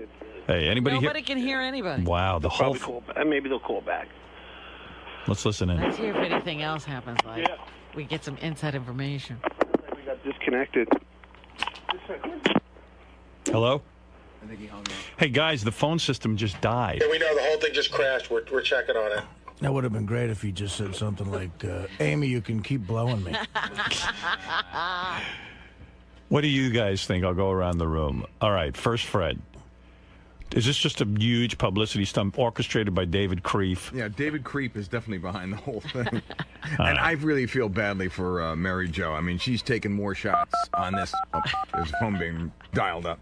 I feel bad for her and for her kids. Joey, I think, is like totally lost. Robin, is this a publicity stunt? What's going on here? Yes, there's nothing going on. They're just doing this to get back in the press and to create another TV show. Artie, what do you say? It has to be. I agree with Robin. I mean, as low as a human being can go. I would hope he at least called Mary Jo and said, listen, this is going to be so embarrassing. The innuendos, the press, the tabloids are going to say we're together again and she shot you. Again, like Joey Boots made such a great point. The mother of his kids was shot by this woman. Absolutely. And I hope he at least said to Mary Jo, look, it's going to mean quick money. Do you mind if we do this? And I give you a cut or something. Right. What do you think the reality is? Do you think that Amy Fisher will start banging Joey again? Her husband was a Joey Buttafuoco lookalike. I don't think so. I really don't. Why wouldn't you think Amy Fisher would do that? The more interesting question is, would Joey, if given the opportunity, fuck her? Yes. But that's my point. Why would Artie not think that Amy would be open to it? Because I just think the whole thing is a contrived stunt. I understand that, but why would you say Amy Fisher's the one who won't be? Yeah, she's crazy. Into it? Well, I don't know. Nuts. Well, she's older now. We're, as Joey said, we're not the same people. Can you grow out of nuttiness? Can you grow out shooting somebody in the head? I'm hoping you can. Artie thinks Amy might be normal. No, well, listen. She grew into I'd normal. fuck her. I'll fuck her. I look enough like Joey. I'll fuck her too. I'll fuck her right now. That fucker. But While we're waiting. I don't know. I think Mary Jo, having met her a couple of times, I think she's got enough class in her to go. I don't care how much money. It's still gotta hurt. Yeah, What I don't are care. you talking about? Mary Jo is she's a nice person. But what does Mary Jo got to do with this story? I'm saying if Joey did go to her and say, look, I'm sorry about what I'm about to do, but it's going to make me quick money. Do you mind this? Will it be that offensive? Even if I hope he would have said. Joey's not going to sleep with a spreading Amy Fisher? I would hope he wouldn't for the sake of his kids. Oh, you're crazy. I don't think well, listen, I'm telling you what I think. Joey will fuck anything.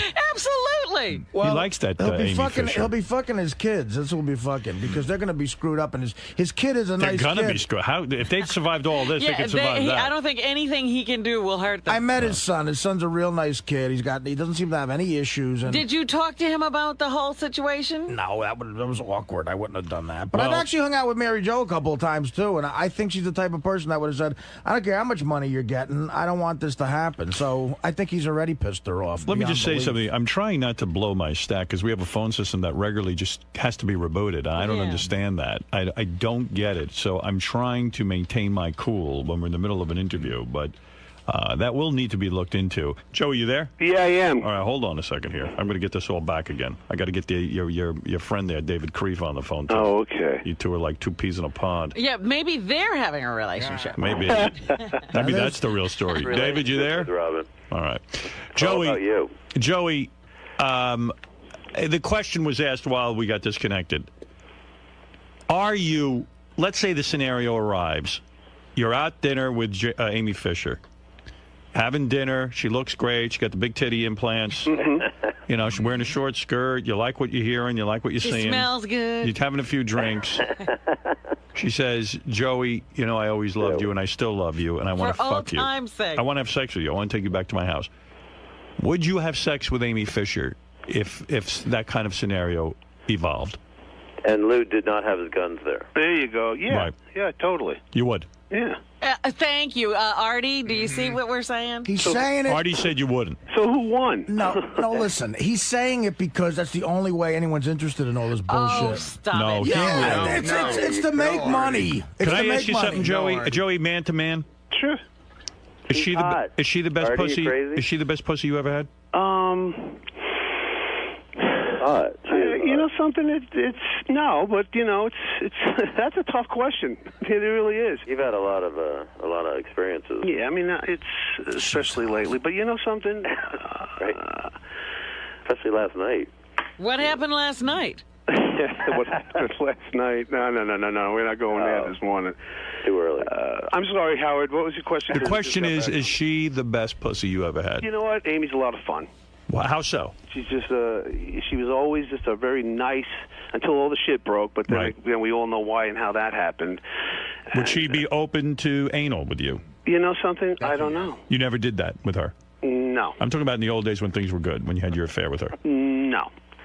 But were she things ever good? I mean, the old days, things were pretty crazy. Well, no, there was a time when he had good sex with her. Yeah, well, for a long time, but, you know... But, Joey, what about the fact that she accused you of being her pimp and that, you know, and that was all heavy stuff? You know something? Yeah, there was a lot of stuff being thrown out there in the early days, you know, after the whole shooting incident, and orchestrated, of course, by the attorneys. Well, wait a second. Doesn't that scare you? Even my attorneys were telling me what to say. I was never involved in anything so like this. Joey should have a pimp based on his... You know, there was so many things said. Honestly, I mean, everything from the pimp to her life with drugs and her whole way of life, and that I gave her the gun and I was responsible. So I'm saying, aren't you afraid? No, because you know why? Honestly, we spoke about this, and then it blew up into a rage or what have you. But you know, she actually, you know, told me she never remembered shooting Mary Jo. Like, she doesn't remember a lot of All right, so you don't think she's crazy? I don't think she's crazy. Wow. I really don't, honestly, and that's coming from my heart. I really don't.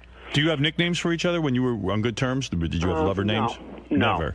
No. But honestly, like today, look, you know, I know. Honestly, to answer your question, I don't believe that she's crazy at all. Wow. Have your kids weighed in on this, Joe? Do you think your kids are going to be pissed if you start a relationship with her? Probably. Yeah. You don't care about that? No, I do care about that, Artie. Well, how are you going to deal with that? Well, he won't see his kids. I'll deal with it when it comes to it. Artie's so serious. No, this creep you've latched on to, David Creep, whatever his name is trying to promote the fact that you're going to fuck the woman who shot your kid's mother. You're on Jimmy Kimmel and you're not on the Tonight Show. Huh? I'm not on the Tonight Show because Jay Leno's a fucking asshole. Right. He's not a Letterman. No matter what you say, Artie, I love you, man. You're not even funny, Artie. What? You're not even funny. Dude, you're a creep who's trying to latch on to Joey to try to get him, to try to promote, to try to get him. Right of your life, and Howard Stern. Without Howard Stern, you're nobody. Nobody gives a shit about you. Guess what, dude? I had a career before I was here, and I'll have a career in show business. Well after you're fucking dead from creepiness. You're not on my list. We got cut off again. David hung up. Yeah, David. I didn't hang up. I'm here. How did you hang up for Artie? No, dude, you're just a weaselly parasite creep who wants to try to get this guy to make money off promoting he might fuck this chick who almost murdered the mother of his kids. Good for you. You're a creep. You're a creep. You're the worst. I am not. I'm no creep. Wait a second. How did we get into this? I don't know. I was talking to Joey. I'm trying to get to the bottom. It just makes me sick when this guy's like, I go like, why would you fuck Joey? This guy's like, ugh, she's hot. The guy has no concept of love, caring, romance, nothing. His biggest claim to fame is to be with Howard Stern for the rest of his life. What's your claim to fame, douchebag? Why don't you fucking check What's wrong with being with Howard Stern? Yeah, what's wrong with being with Howard Stern? Is that a problem? But, you know, if you were funny, it would be better. Well, Howard, why am I on the show? Because you're funny. Right, yeah, okay. Sir, what's your claim to fame? Day, bro. All right, let's find out, though. One question I have. Yeah, I mean, aside from your feelings about David Creef. Right. I met Joey's kids, and I feel bad for them. Yeah, that's his problem. He met a kid, and that's the end of it. Oh, he met a kid. He met Joey's kid. Yeah, I met a kid. Hey, can I tell you something? A kid who you don't give a fuck about, you don't right? know crap about this story. What? You really don't. And you're just talking out of your mouth. It means nothing. You don't know any facts. What don't I know about it, Dave? What don't I know about it? You don't know about the probation violation. You don't know why he went to jail. You don't understand why he's out of jail. You don't understand. What does that have to do with anything? What does that have to do with anything I'm saying? You talk like as if you know this stuff. You've done no research. You don't know anything. What don't I know about the Buttafuoco saga that you know? Howard Stern. That's what you know. What? Just be funny, man. That's what you get paid for. I'm not. No, I get paid to talk on the radio. And right now, there's a lot of people laughing at the fact that I'm pointing out that you're a fucking creep. Well, I think everyone already listens to you every day and knows that about you. I only show up once in a while. Because you're a parasite leech. Well, you guys obviously you have some previous history maybe that we don't know I about. never met David Creep. I mean, David... Let me tell you, I'm in the comedy business. I'm working on huge film. Howard knows about it. Nobody knows who the fuck you are. Yeah. No, David actually does have a... You evidently do. He does do some film work. What are you doing? What are you working on? What are you working on, David? Right now I'm doing a wonderful project with Susan Lucci. It's a Sopranos... Sounds funny. Where she's the lead. She is the Sopranos lead. It's called Mafia Wives, the Antoinette Giancana story. It's a sequel to Mafia Princess that was on 15 years ago. That sounds hilarious. Everyone's been waiting for a sequel to that one. Well, once again, David, tell him that's as anticipated as Jaws 2 was. David, tell him about your previous work. Yeah. David. Hello. Hello? Are we gone again? Where's David? Joey, you there? Again with the phones. Motherfuckers. Hello? Cocksucker. Howard, they're still there. Will says Joey's still there. You didn't put him on hold, did you? No, I didn't touch a thing. Didn't touch anything? Joey, you there? We had can't to call talk to Joey him. back because his phone got disconnected. Well, then where's David? Where's David? David, you there? What the hell is going on today? He and Artie were bonding. You guys were really going at it. Getting along well. I don't know. Buddy's on the right track, by the way. I can give you a fucking list of who he's booked as guests on the show. Well, wait a second. I'm trying to find out if Joey Buttafuoco is really hooking up with Amy Fisher. Don't we want to know that? I say yes. Well, How are we going to find that out, though? I think what Artie is pointing out is we can't find that out. This is crazy if he gets back with her. I think if he does it, they'll both tell us. If it's just for the TV show, it's not real. I don't know what's going on. All hell's breaking loose. I mean, are they going to film them? I like hearing Artie yell at people. Yeah, Joey but will be on in 2 seconds, Howard. are they going to film them having sex, though? What are we going? Where are we going here? I don't know anything about love. David will film that. Joey, what's going on today? Oh, I'm back on. Okay, cool, man. This phone keeps getting fucked up on you guys. What's up with that? I think at this time it was you. No, it was all your... I'm going to hang up, right? Come on. Hey, you know, Artie, no matter what, I think you're hilarious, and we always had fun, and so... That's Joe, this ain't about you. It's about the kid that I met. That's your kid, who's a nice kid, who I think you're going to hurt by this. Yeah, well, Paul, he's not a kid. He's 27, you know. He makes his own choices and decisions. Hello? I'm going to... What is going on? And David's on there. Wait. David, you there? Yeah. Yeah, we keep losing Joey. Did your phone disconnect? My phone has disconnected 3 times. So it's got to be us then. Yeah. I mean, I haven't hung up because of Artie. Trust me that. No, we know, sir. Yeah, we don't know. We're having trouble, and I just lost Joey Your again. layer of sleaze is way stronger than that. Listen, pal, maybe you and I will meet. There he's gone. Oh, he's gone. He can't even make his threat or his offer of a fuck duel. me with this phone system. Well, you are. I'm fucked. I'm getting pissed now. That was getting to be fun. I wanted his threat on tape. Yeah. Well, you got half a threat. If anybody's worried about XM and Sirius merging, I think it's necessary because we can't afford a phone system. Do you want to meet? Yeah, it's a... Let me tell you something. I'll tell you what I'm going to do to you. It might have been divine intervention for that guy, because if we ever met, he might have an Adirondack coming out of his ass. He doesn't like you, I'll tell you that. Wow. I don't like him either. All right, here's Joey. Hey, Joey. This is crazy. Yeah, man, we keep getting cut off, but it's on your end. Cause, yeah, it is. We must have a time limit or something. It's definitely our fault. You know what it is? We have one of those old pay phones. There you go. If you don't put the quarters in, you lose everybody. The operator needs more money. See, God doesn't want this promoted. Artie's really worked up. Yeah, Artie's pissed off. I'm getting that feeling for the little bit that I can hear because I keep getting cut off. But Artie, it's like, you hung with Mary Jo at the last show, right? Out here in L.A.? I've met her a couple of times, sure. He is right, Joey, though. If you bang Amy Fisher, yeah, it's going to fuck your kids up real bad.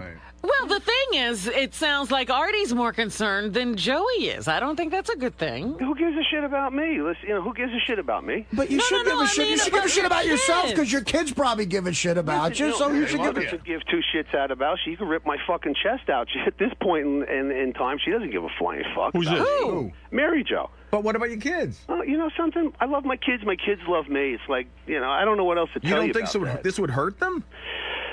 You know something? I'd probably have to sit down with him, talk to him. You're going to have time to talk to them before you might want to do that before bang the date. Amy Fisher? Well, first you'll bang her, then you'll talk to him. Although I personally would love to see this. Well, of course we would. It would be good for us. I think a lot of people would. I mean, but seriously, I just want to. When you talk to Amy on, because but wait a second. When you talk to Amy on the phone, like, is she talking romance?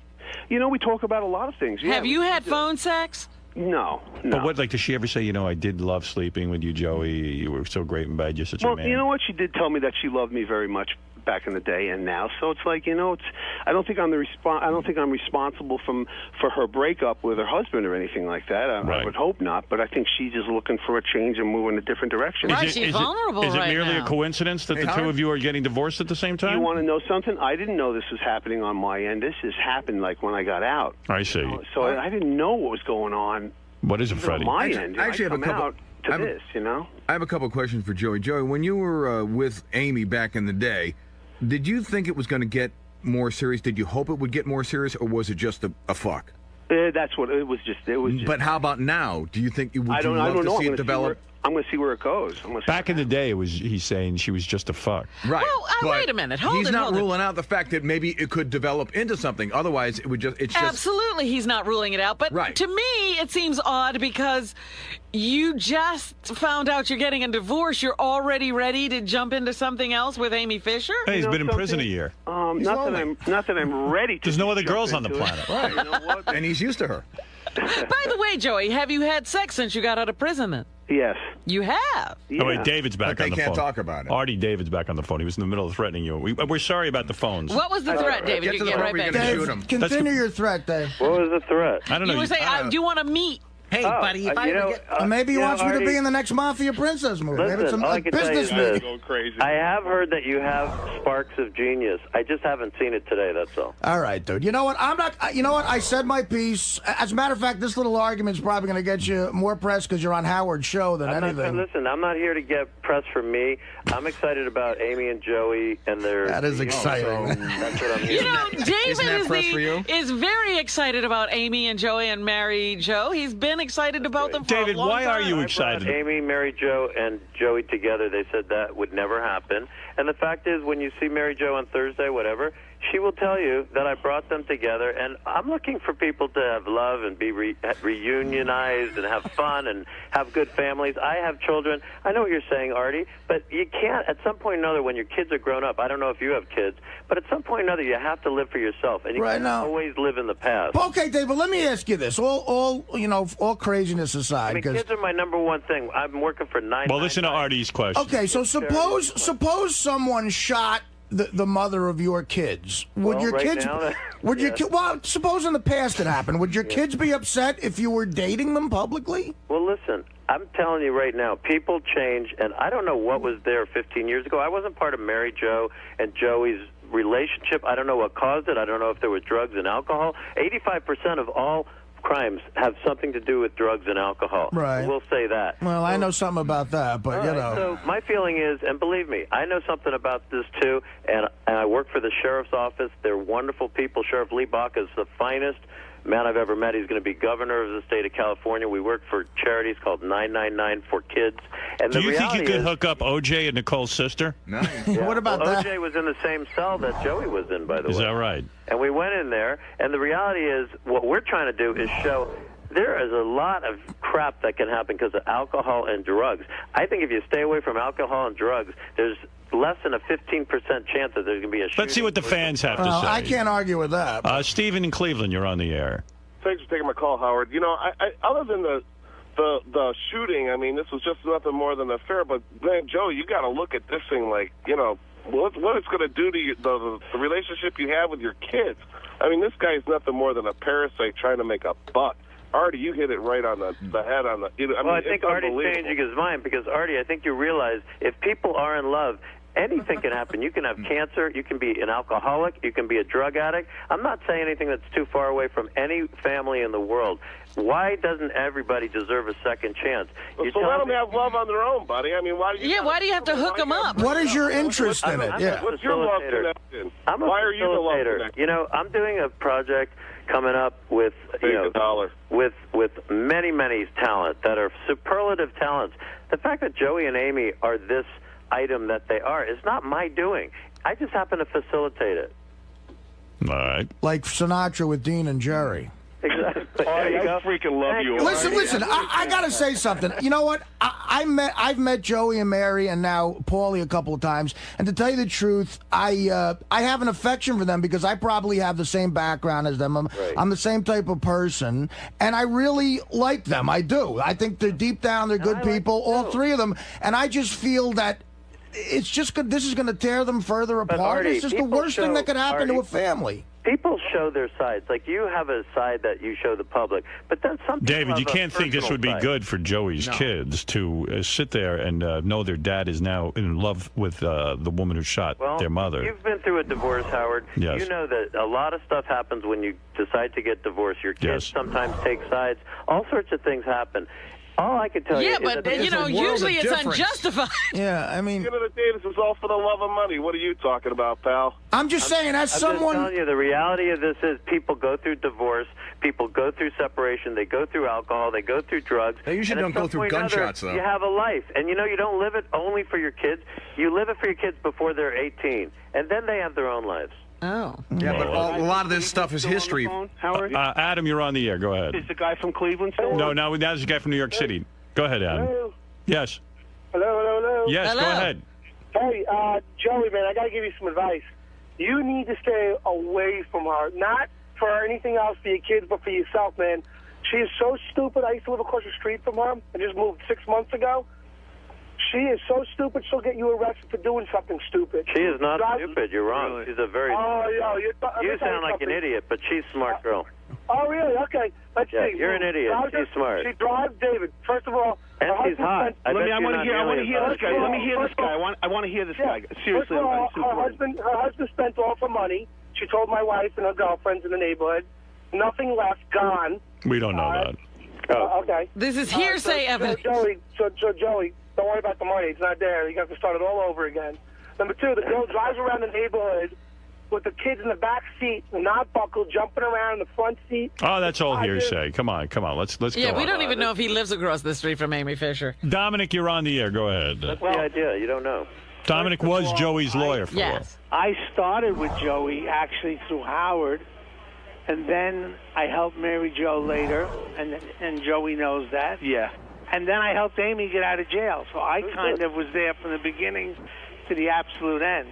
Okay. And I understand Howard and Robin's attitude, but what I don't understand is why you would make the comments you make about Artie, who's the best guy in the world. I love Artie. You're talking to me, Dominic, or somebody else? Griff, whatever. Oh, no. Griff. Well, I love Artie, man. I've seen him. I think don't know Artie's a great dude. I think he's got sparks of brilliance. All I'm saying is it sounds to me like this issue is sensitive, and I don't know why. I don't know Artie. All I can tell you is there was alcohol and drugs involved 15 years ago. There's not anymore, and if there's not, then at least people can think clearly. That's all I can say. Alcohol and drugs by who?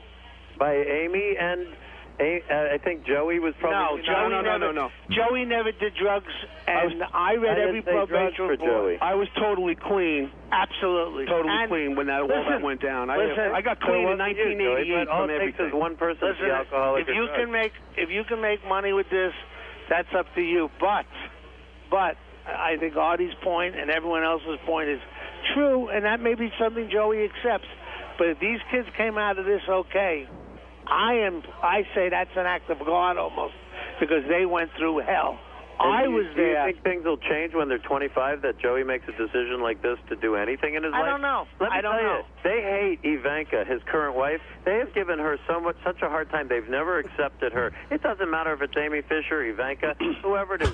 Their family is never going to accept anyone as the mother but Mary Jo. Hey, Dominic? This is almost like a movie that you wouldn't believe the script. Hey, man, I got to tell you, and anybody who's listening to this, Dominic and I have always said this. You are very rare. You are, and I've been through attorneys and met with them, and I got to tell you something. You have never lied to me, Dominic. You have never misled me. You will help me make decisions to go on and make the right decisions. And I got to tell you, man, you never lied to me. You never told me this. Honest to God, you were great for me, and you helped me recover for this. This is now part of my recovery. Okay. Still 15 years later. I don't know how this is going to come out. I don't know. Well, if Amy calls me, I'll give her a free divorce. And when Mary Jo called me, and forget why, you know who paid for it, and that was my right.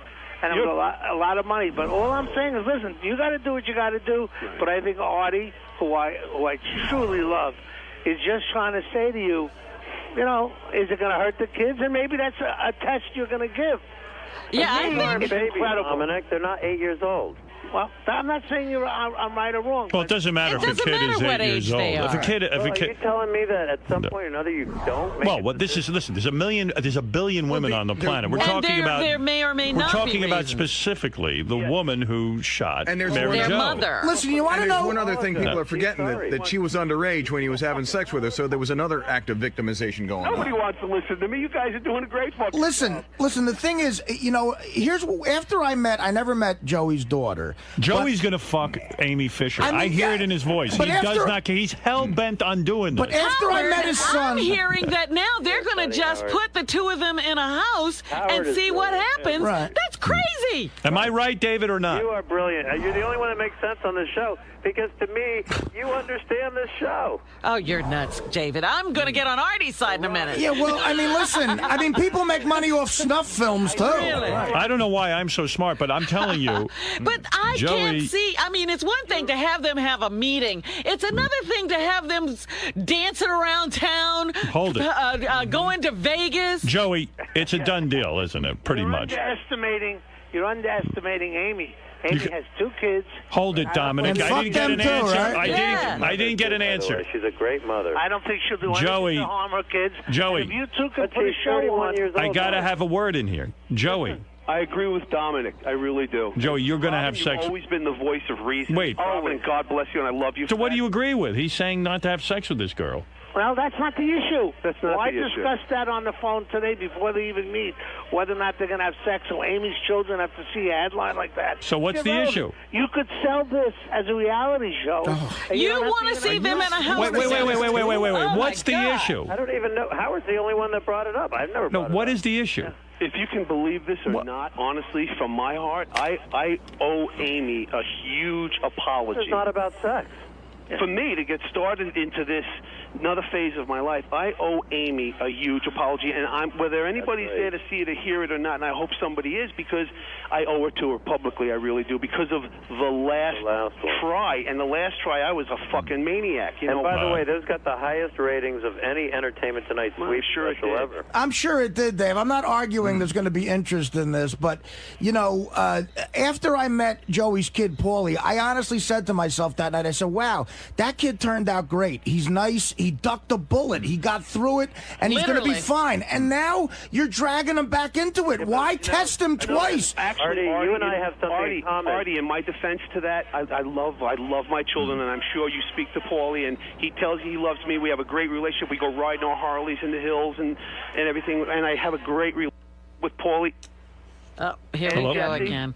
Are we there? Yeah, we're here. Go. My son Paulie is not 12 years old anymore. He's 27. He's a grown man. I know, Joe, but and my daughter Jessie, I'm sure you met. She's working hard and she's doing her thing. She's 24 years old. He didn't meet Jessie, he said. Oh, okay. I never met Jessie, but again, I just said to myself, God, this kid ducked such a bullet in his life. Look, we're going over the same thing. Right. I don't know that Joey's actually. Have you told your children what you're doing? No. I haven't seen or spoken to either one of my beautiful children. Wait, David, you got to shut up for 3 seconds and let the guy finish a sentence. That's okay. You guys are doing a great job. Joey. Yeah.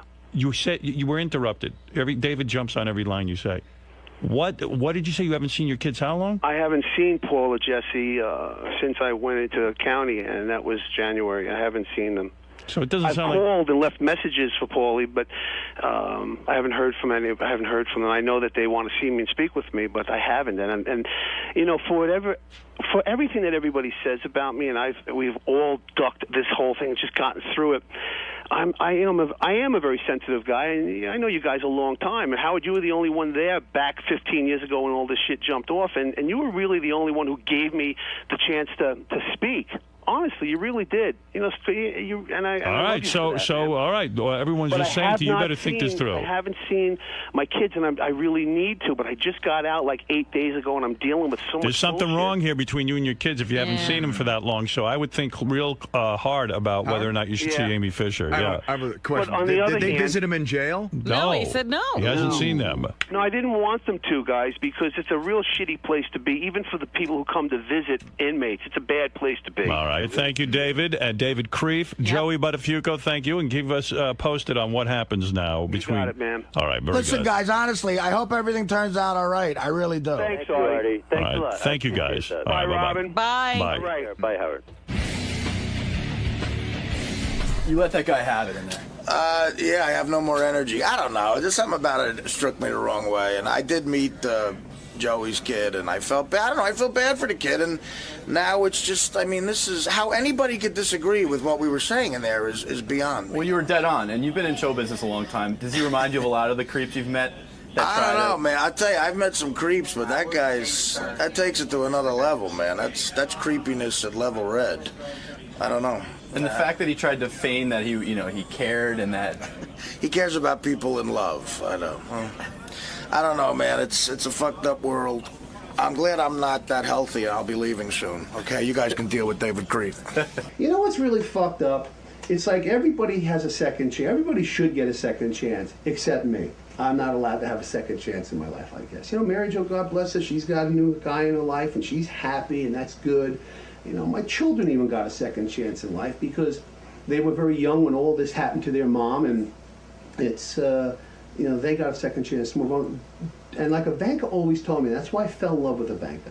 I said, because she always told me, when is it my turn? Don't you get another chance? It's like, I think I just got my second chance with Ivanka, and I really believe that. I really believe that now she's gone. So.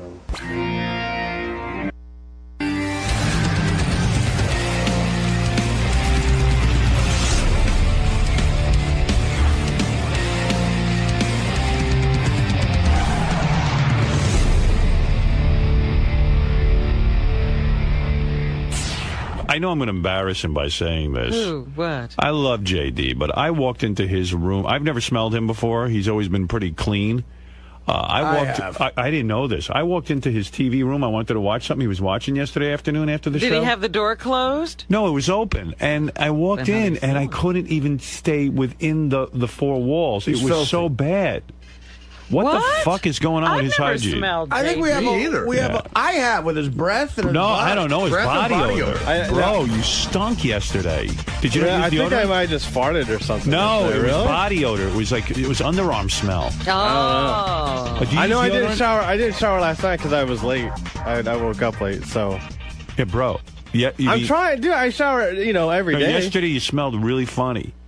I don't know. And that's come on. Do you get nervous around Howard? Is that No. what? No, I don't think Give it so. off an odor? I've been back in that room a million times. Yeah? Yesterday was really weird. It's the first time I ever had to leave. It was like a homeless guy was sitting there watching TV. Oh, I'm sorry. He stunk. I'm sorry for you. I'm just telling you. I'm just giving you a thank tip. you. Do you use the deodorant? Yeah. What do you use? Speed stick. Speed stick. The stick you Get the use. slower one. Do you ever? How long is your armpit hair? Dude, I don't know. It's long. Let me see. Lift up your shirt. Let me see your armpit It's hair. long. Let's see what's doing on your arm. Too long, Jake. I'm going to give you some grooming advice. No, that shouldn't be a problem. Do you get sticky during the day under there? I do. I do. You're using the wrong deodorant. You're a sweaty guy? I want you to switch deodorants to my deodorant, which is Dry Secret. You use Secret, a woman's deodorant? I don't know if it's Secret. I don't know what's a band maybe. Strong enough for men. I'm going to look the name. It's Using dry. Secret. Strong No, enough not for men, Secret. made for a woman. It's not Secret. Well, I'm sorry, I I'm don't wrong. use like a gel. I'm going to get the name of it. Okay. Gary, call Laura and ask her the name of it. It could be Secret. No, it's not. You're right. It's not Secret. It's a shorter word. It's dry something. And I want you to switch to it. Okay. Because I tell you, I'm dry all day, and I've tried other deodorants, and they don't work.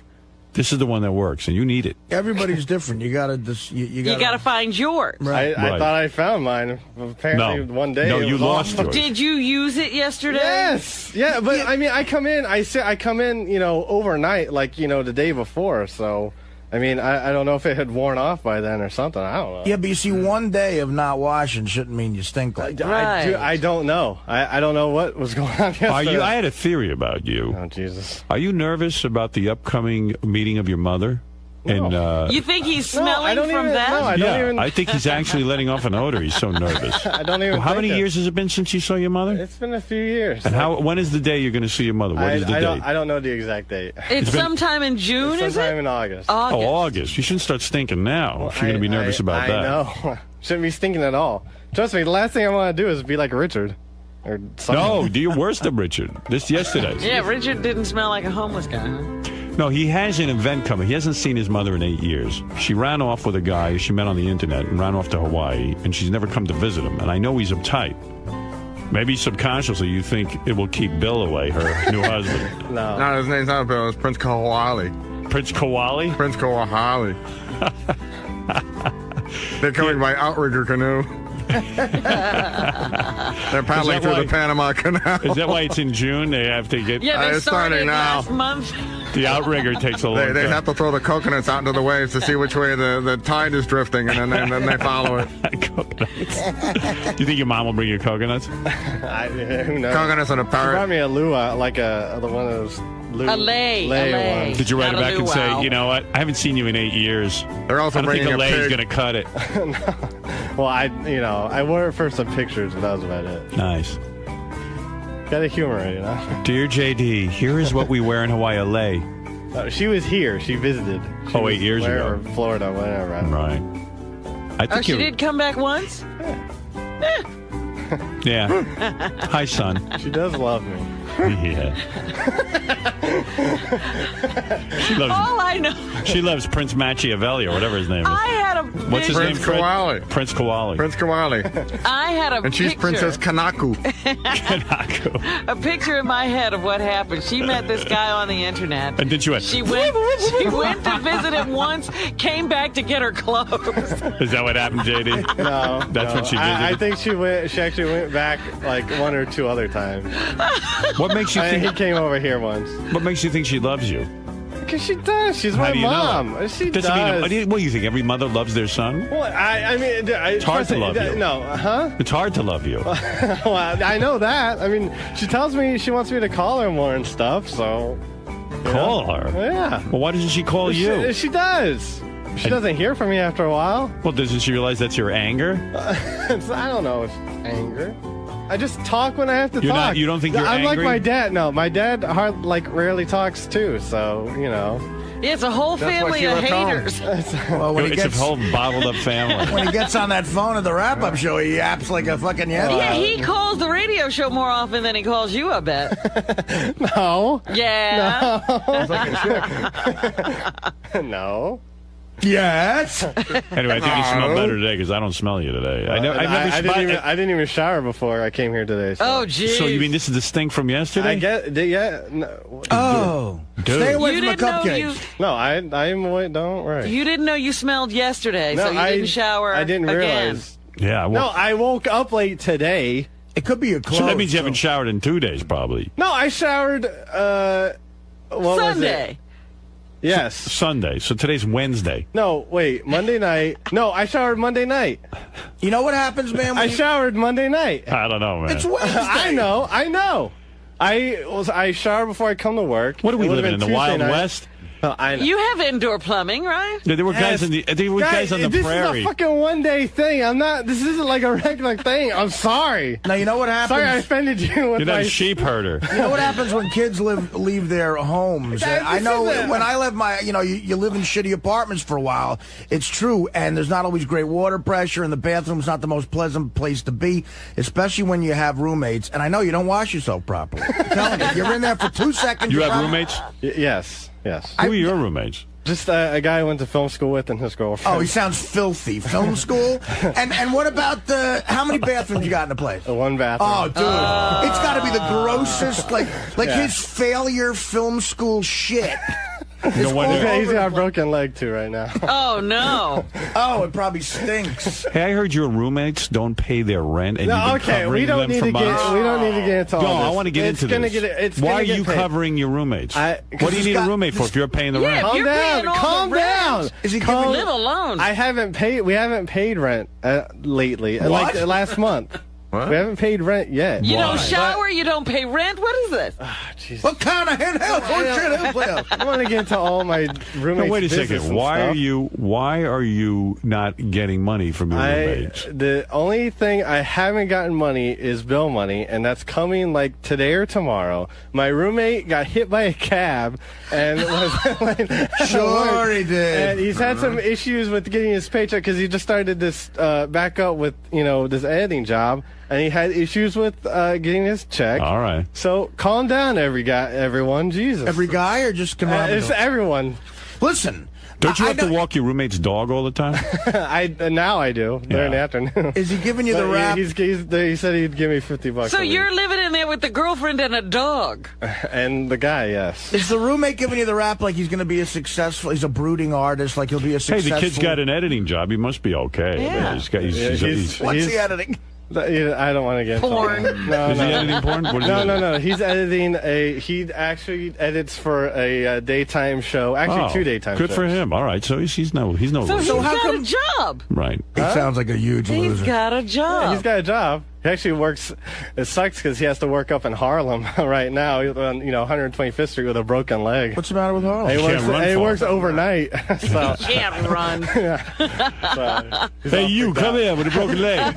What's the matter with Harlem at night? What do you say? What's wrong? Yeah, what's your beef, racist? He just is very nervous about it. What's the matter? You know what? Well, I'm going to send you up to Harlem to walk around at night. Why did you take him then? Because I got to work here. Let's see, afraid he's going to run into one of the Globetrotters? All right, get out of here. I'm sorry I offended you. Honestly, I've never... I'm just telling you, you should. You're a pretty clean guy, so you should I know. shower. I doubt that. Sorry. I'm joking around with him.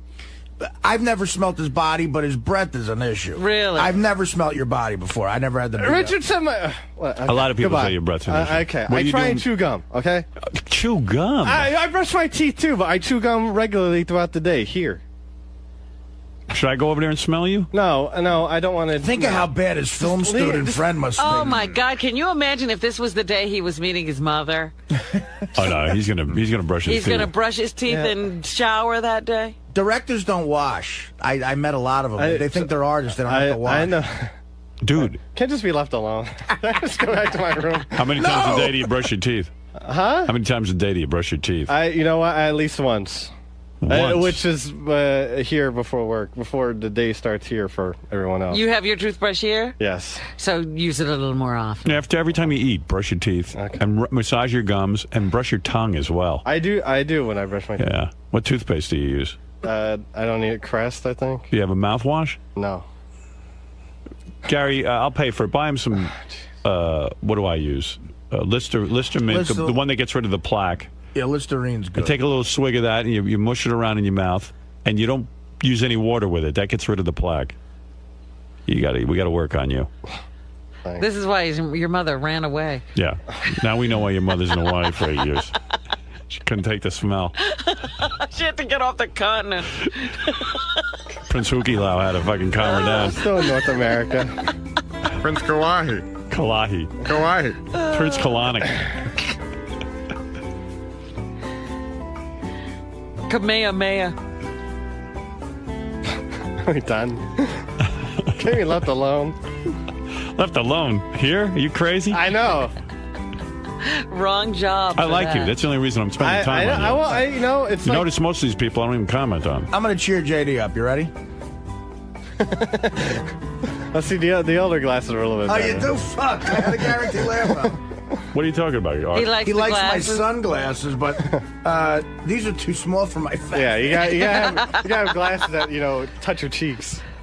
Did you get a bruise from playing softball? Yeah, yeah. Let me see. Look at that. Oh my goodness. Damn. What's wrong with you? I was running hard and the momentum took me over. And Where'd you fall? Yeah, I was hauling ass to first base. You know, I hit a ground ball to the pitcher. And He couldn't believe he hit the ball. yeah, dude. Like a girl. Yeah. And You hit a dribble to the pitcher and you ran it out? He was bobbling it, and I hauled Run it out, JD. Run it out. Run it out. I did, and I hit a hot shot to the pitcher. I tripped myself up and knocked the breath out of me. You fell over your own feet? They said he went head over feet over first base. Grounded out to the pitcher in slow pitch softball is like, oof. I'd rather strike out. Yeah, just don't run. Just give up. Wanted to, you know. Wait a minute. So the ball is dribbling, the pitcher's bobbling, you're flying down first base. I was safe, all right, and I scored the run. Were you safe? Yeah. And you know what else? He is in front of all these hot chicks from the Maury Povich show. Yeah. Did we beat the Maury Povich show? We did. We beat the Maury Povich show. They didn't score a run until like the 4th or 5th inning. Right. Did a bunch of girls play for them? Yeah. Yeah. We beat them. Good. Well, at least you didn't lose. Thank God you didn't lose to the Maury Povich girl. When did you play?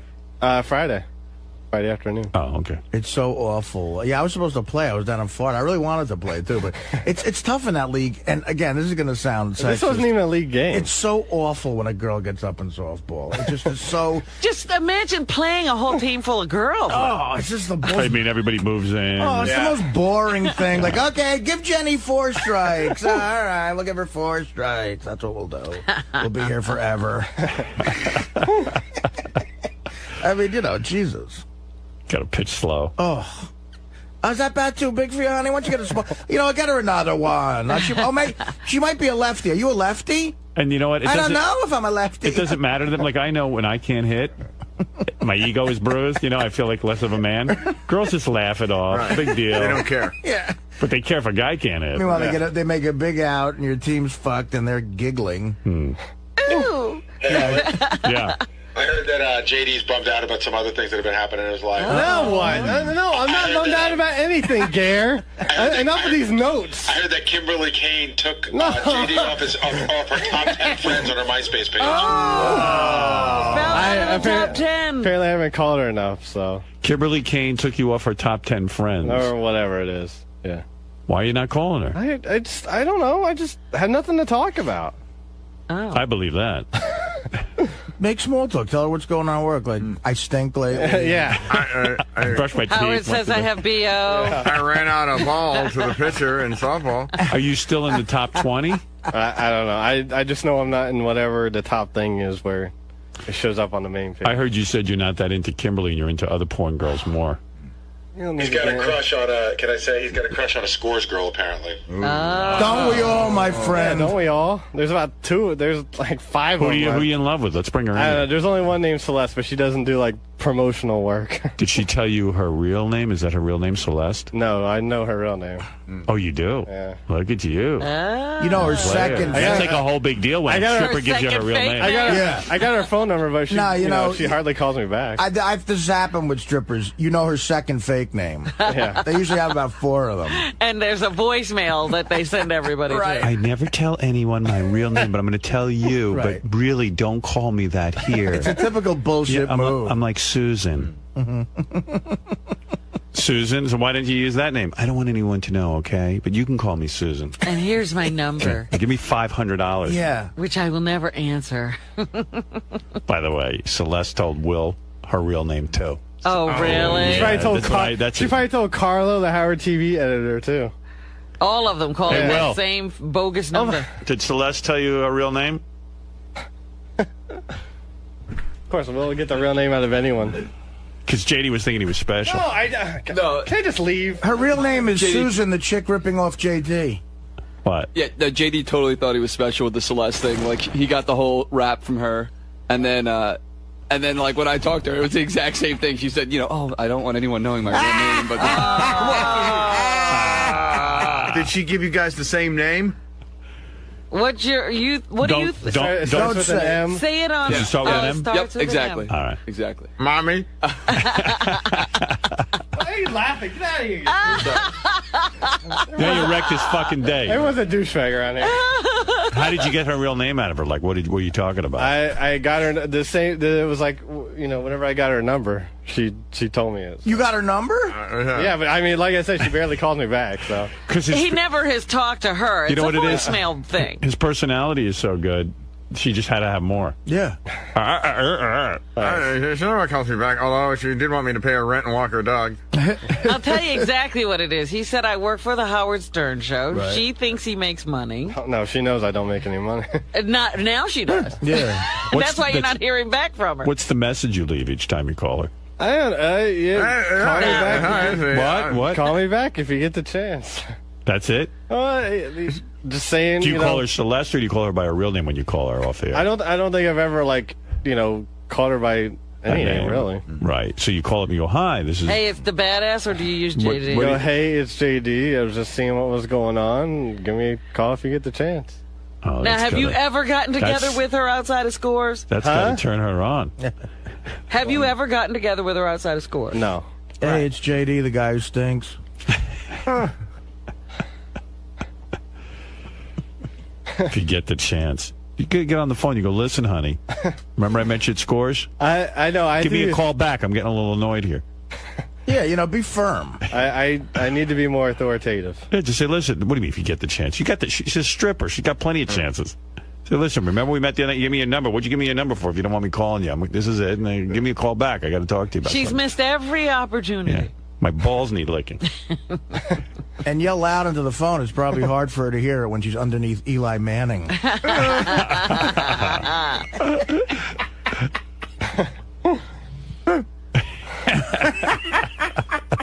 We've gotten a lot of whoops today. Why do you think Eli Manning just is so large that he blocks her ears? Yeah, I think he's a big football player, when he's sitting on her face. Oh, it's me. It's JD. Could you pick up the phone? I think that's JD, Eli, but I can't hear. Could you remove your balls from my ears? I hope if you're not busy, you might give me a call back or something. Hi, JD. It's M. I was just giving me a Roman helmet. Did she call you back? You said she hardly calls you back. She's called me back a couple times. What does she say? I don't. Stop calling, you fucking turd. Leave me alone.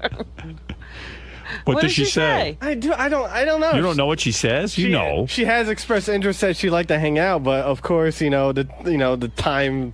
It's never the right time or whatever. How are you gonna hang out with her? What would you do? I don't know. At first she wanted to go see Borat, but then after. Borat's good. That was months ago. Exactly. That makes nerds look cool. Well, that's a good movie for you. Like, you don't want to take her to a good-looking guy movie. So do you have enough scratch to pay for the movie? And Yeah. I'll help you out. If you get a date with her, I'll pay for it. Thank you. Even with Fellini, your fucking roommate? Yeah, he's pulling the whole train over there. Francis Ford Coppola. And he's walking the dog. Thank you. And listen. No more notes. I like can leave. You can leave. Thank you. You're a good guy. Just catching up with I you, love JD. this kid. I love you. That's we why want to know what's going on with you. I don't feel you have a strong parental influence. I'm trying to help you. They all left. Everyone ran out of town. So, Stinky. No, JD, you hate revealing things about yourself on the air. You hate when you become the topic of discussion. Yes. What was going on this morning? Why did this all happen, and how did this all come about? I don't. Apparently, I smelled, and I smell one day, and I get a thrashing, or it's the worst thing in the world. Now, given the fact that you hate this, when they're sort of busting on you, but at the same time giving you advice, are you paying that advice any mind? Well, yeah. Come on. Are you thinking in your head, shut the hell up? I don't want to smell. Well, both, because I don't need everyone knowing I stunk one day and whatever. Now, and also your mom continues to be an issue on the show. Okay, we don't need to talk about Mama. Well, I just want to ask you, has she been hearing this, and when it continues, does she get pissed off? I think it's getting a little easier for her to hear about. But it's whatever. Is this going to have any effect on your eventual reunion that you're going to this summer? I don't think so.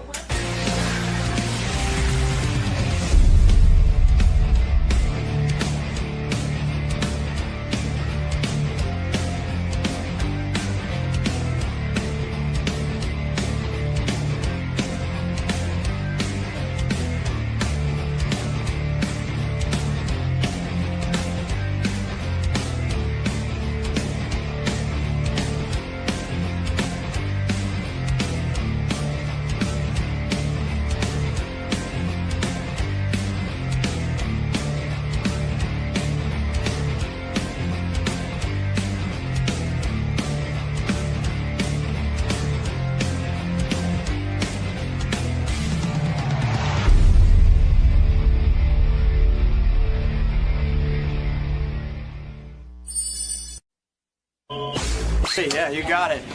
You want me to talk? Yes, please. Okay. It makes my job easier. You know, I'm here. I'm excited to go on the show, and Spider-Man 3 is coming out, so there you have it. Cool. Howard's already giving it rave reviews. Oh, is he? Yeah, he was talking about it on Tuesday, I guess. Oh, great. He's the best of the three.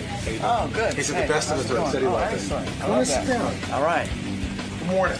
So it's been a while. You haven't done the show in been a couple years, probably. Yeah, I don't recall exactly when it was, but yeah, it's been a while. You're excited. He's uncensored now. Yeah, I'm excited. You know, I like Howard, and I think he's a softie. I'm not, you know. You're not intimidated. I'm not intimidated. He's a good guy. He's always been really nice to me. I mean, you know, he asks me some questions that are a little difficult sometimes, but no big deal. Gets a little personal, but you're okay with it. Yeah, I'm okay.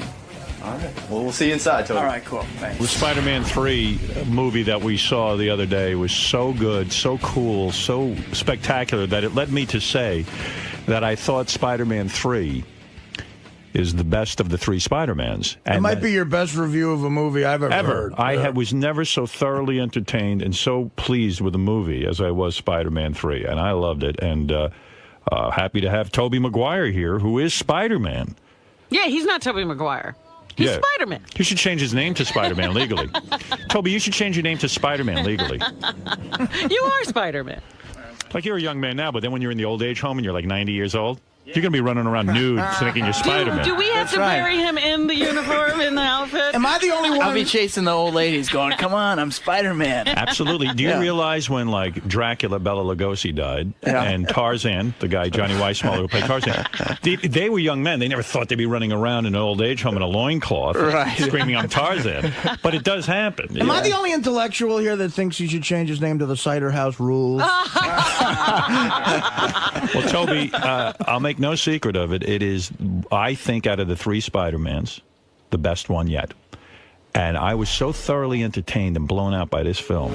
And your acting and the way you portrayed Spider-Man, there was some sensitive scenes, the crying and emotion. Yeah. He went all over the place. It was funny. He was laughing. He was crying. He was doing everything. I had the best time. I mean, really, what an accomplishment. Oh, thank you. That's great, awesome. great movie. Oh, great great. movie, yeah. I said that you should probably be nominated for an award because it's that kind of a nuanced performance, but they never do that for action films. Well, maybe like a People's Choice or an MTV award or something. Well, MTV you might get. MTV you'll get, you know, Best Kiss. Or, Right, yeah, exactly. Something ridiculous. Something I think ludicrous. we might have got a best film for People's Choice at some point. Yeah. One of those Spidey movies. You know, it's really weird, getting away from Spider-Man for 1 second. In the paper today, there was a story about you. Did you read page 6 yet? The Post? I heard about this, yeah. That tabloids will go to any length to paint a celebrity gay. Yeah. It's true. And they used Toby as an example that when he used to hang out, I don't know if you still do, with Leonardo DiCaprio, you guys had the Pussy Pack or something. What was that called? Oh, I don't know. The Pussy Rat. The Pussy Posse. Oh, is that what it was called? In Toby's young days, he hung out with David Blaine, the magician. Right. And Leo DiCaprio and those guys. And they were the Pussy Posse. They'd go out and get laid. I mean, like any young man would. Right? Those must have been the days. Well, how is that gay? All are different periods in one's life. Yeah, most of you guys have settled down now, but the fact of the matter is that in those days, because he'd hang out with Leo, they said, let's go figure out a way to paint this kid gay. Right. And that's unbelievable to me. Why would they do, just so they have something to write about? Yeah. Well, I guess then they did an interview with your mom, and she said something about how you guys sleep together or something. I don't know. It was weird, but They got information. They got evidence. It was weird, yeah. Yeah, my mom, I guess she got a call. My mom called me like 8 years ago or something, and she said, oh, my God, Toby, I don't know what happened. I just talked to this woman. She was pretending she was from this like gay advocacy or gay pride magazine, and later I learned she was from the Globe, and you know, maybe I said things I shouldn't have said, and I was like, oh, Mom, don't talk to anybody about anything, please. How are you pulling this off? You're engaged. And you've been engaged for a long time. And you've got a kid. Yes. With your fiance. Yes. But somehow you manage not to get married.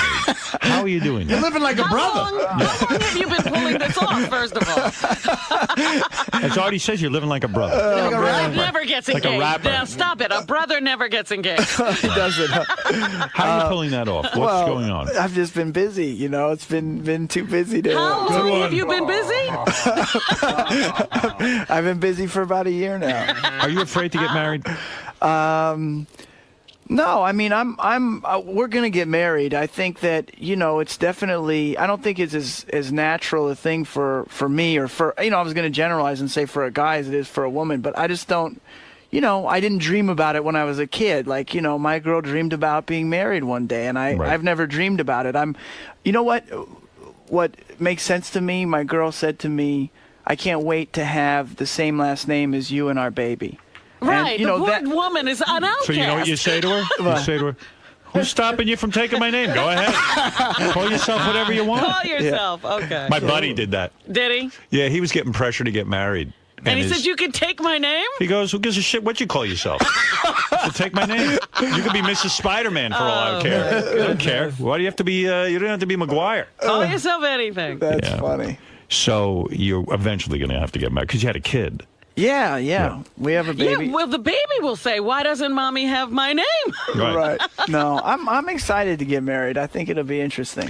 And your wife's super rich. Her dad's the head of Universal Pictures. That is the mother lode. She's nice looking. She's got the money. Dad's ahead of Universal. I mean, you're in with the Hollywood elite. I imagine. It hasn't done me any good. I'm still waiting for a job from him. I mean, you know. Yeah, but I mean, you're in with the Hollywood. I saw at the baby shower. Here's the list of people who were there. Who's at the baby shower? Listen to this A-list baby shower. This is something else. You had the following people. You ready? Because I don't even know if you know who was there. I'm not sure. Jennifer Aniston. Oh. Courtney Cox. Jennifer Garner. The Friends. Demi Moore. I don't think Jennifer Garner was there. And Kate Hudson. Did Kate Hudson mention me at all? You think she actually still talking about that one meeting? You think she talks about it? I think she wanted it. I'm not kidding. I think I could have gotten her. Did she say anything about me at the party?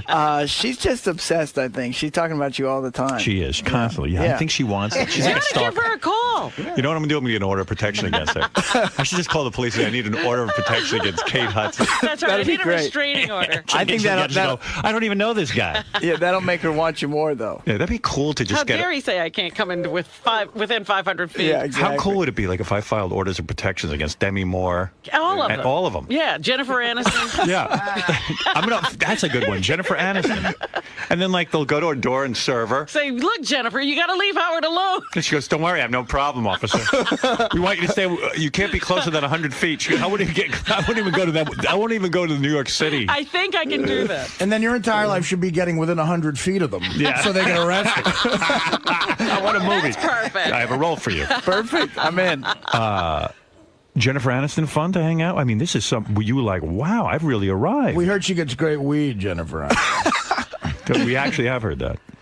Well, I have no idea. You don't drink or do weed. Yeah, no, I don't. Since you're 19, you've been off the booze. I don't think you do either, because I don't think people say do weed anymore. They don't? No. What do they say so we can... We are old. By the way, I don't know what they say either, but I know they don't say do weed. I just tried to buy ludes. Now, why did you stop drinking? Did you have a problem? Did you have a problem? Yeah, I did. You did? You went to AA and the whole deal? Well, I definitely sought help. Wow. No kidding. You? Yeah. You seem so grounded. Yeah. No shit. Well, look at you. At 19, it was already out of control.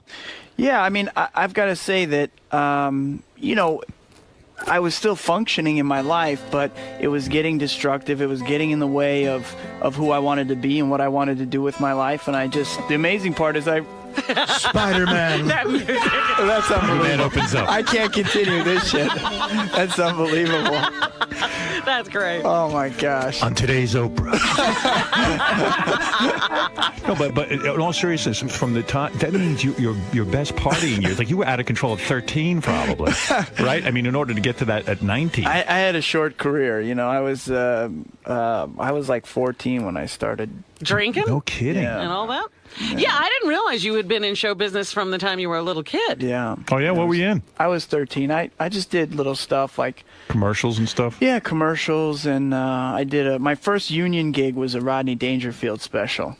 Oh, no kidding. Yeah, it was like you know, where he has comedians and then skits in between, and I was a little fan, and actually I've told this story, but we go to Vegas and my mom's with me, and Rodney ends up hitting on my mom. That's great. Is your mom hot? I get the impression like she's sort of like a party girl. Party girl? Well, I don't know. You're asking me if my mom's hot. You know what I mean? Is she? Well, I don't know. I mean, you know. Your mom taken it? You got a dad, or what's going on there? I have a dad. Yeah, they're not together, though. Oh, do you ever see your dad, or is he? Yeah. Oh, you Yeah, see you're on good terms with him? Yeah, yeah. Oh. But Mom, you seen her date and stuff like that. Yeah, but anyway. No wonder you were drinking. My mom's dating Rodney. I gotta tell you. Yeah, exactly. So you got a young mom, right? Because yeah, she's young. She was 18 and my dad was 20 when they had me. Yeah, that's but Rodney said to her, he said, yeah, hey, how about we get together and do a little hugging sometime? Did Rodney get her? No, she said, that's all I do, Rodney, is hug. A little hugging. Hey, how about a little hugging? That's not too creepy. Come on. Really? So you got $12 million for Spider-Man 1. Spider-Man 2, you got $17 million. Spider-Man 3 must have been the mother load, right? Has anybody cracked the 20? I guess somebody's up to 25, huh? I have no idea. What do you mean you have no idea? I don't know. You had to I'm make not sure. 25 for this one. You know what? Come on, bro. I was up. No, I have no idea. Listen, all I know is I don't make Howard Stern money. Well, no one does. Yeah, exactly. Who does? Even I don't make. I that come kind to of this money. show, I get jealous. You know what I mean? No, but wait a second. You can't be jealous of me. You got that. First of all, you got that fiance that's loaded to the gills. It's unbelievable. I'd say Spider-Man 3. Did you make a 3-picture deal originally? I seem to remember that. Yes. So you said, okay, the first one I get $12 million, second one I get $17 million. So the third one, if there was a third one, you would get X amount of dollars, right? Correct. Do they give you points as well? Yeah. Generally, that's how things work. So is that how you ended up with the $12 million? Because the first one made, I mean, I think between the two it made like $1.7 billion or something. Really? It was something like that. Yeah. So I wonder who has more money, Toby or his fiance? Oh, she's still got more money. Yeah. Toby's just a worker. Right. Yeah, her father hires guys like Still Toby. got more money. I'm like a sweat labor guy. You're like a blue collar That guy can pay Toby. Yeah, exactly. Right, that's right. She pays for dinner, this girl. That's right, yeah. So is it astronomical? In other words, you get back-end money. In other words, is it $1 from gross? Or whatever they call that? Well, you know, I don't know. I don't generally talk about my my deal. So your contract wasn't for $12 million for the first one. You ended up with $12 million because you got points. I still haven't confirmed that. Really? Now, you have said you would even consider making Spider-Man 4, and I think you should if Sam Raimi's involved. Yeah, Sam's great. Yeah, but this is some accomplishment, this movie. Yeah. Spider-Man 3. Well, that's why I'm wondering about the speculation that this is the end. I read that you had said at one point this seems like the natural culmination of the story, and you don't see where it could go from here. I do. And that's ridiculous. Well, no, I mean, Spider-Man didn't die. No, he didn't die. He's ready to move forward. Did you have fun making the movie? I did. I love working with the people, and Sam is great. I mean, he's so collaborative that it just makes the whole thing really fun. And I think in this film, more than the other two, they gave you more acting to do. Yes, definitely. You know, I mean, you had to play a range of emotions in this character. Yeah. So well, you actually change. You know, you go from one character to another. Right. Essentially. Yeah. And the effects are amazing. Yeah, I mean, I imagine it's long days on the set because you got to. Oh yeah. You got to pose for all this stuff. Yeah. Do you believe it's true that they couldn't do this without Kirsten Dunst? I can tell you that if they could clean the slate of all of us and they'd still make Spider-Man movies. I don't know about that. I think you're Spider-Man. Well, I appreciate that, but they would still make them. You know, I mean, it's too big a brand for them, so. You fell in love with Kirsten Dunst on the first Spider-Man movie. You guys became lovers. I read that. You read that? I know it. You know it. You told me. Did I? Yeah. Oh, I don't believe you. When we were out drinking when you were 13. No, you fell in love with Kirsten Dunst. Is it weird now to work with her now that there's no romantic relationship and that you're engaged? Well, I can answer part of that question. Go ahead. But not on the. All right, so you banged her. Okay, let's call it that. You got together and did some hugging. Was it like a set romance? All right, I'm confused. Hold on. I got to try to figure out how to handle this one. No, you had an on-set romance. I don't think there's a secret there. Anyways, I'm not confirming that either. Why? I just don't talk about that stuff. All right, let's do a hypothetical. Okay. Is it weird to like have an affair with your co-star and then you have 2 more sequels to get through? And she's probably That's like. why I love the love scenes. I watch those intensely just to see if I can detect any animosity or repulsion. You know how I knew you guys were having a thing? Uh-huh. And that the one scene where she gets her, not in Spider-Man 3, in Spider-Man 2, her nips were hard while she's making out with Toby. Yeah. Well, that's And I don't already think where you can they were act that. fighting with each other. Oh, really? See, that's what I think. What's that? By Spider-Man 2, you were already fighting. You hated each other. Oh, is that right?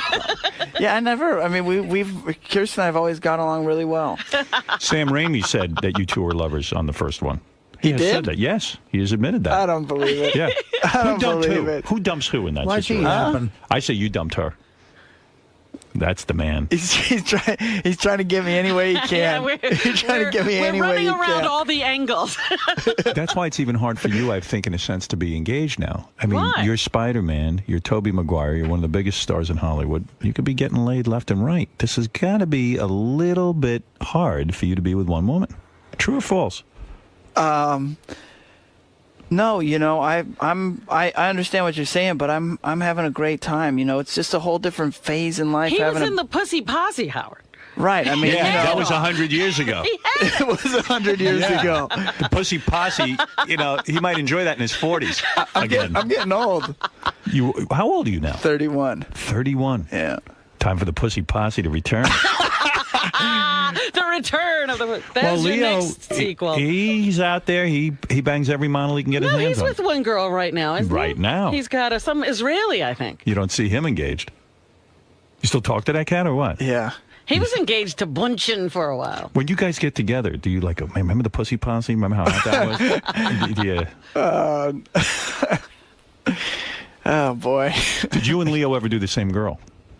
Listen to Howard. I mean, you really think I'm going to cave on any of this stuff? I don't know. I think you should start your own posse, Howard. But wait, you do talk a little bit. He was in a posse. They're Isn't it called true- the Pussies. Can I tell you something? What? When you were 18, Yeah. you described that you were with Liv Tyler in a swimming situation. Oh, right, yeah. And you were nude. Right. And you were skinny dipping with her. Right, yeah. And you vomited in the water. Yes, I did. Now, when did you stop drinking? It was out of control. Way to knock her down a few notches. Right. You know what? I admire that. Yeah. You know what I'll do? I'll vomit on her. Yeah. That'll win her over. Disgust me. She thinks she's so hot. What happened there, Toby?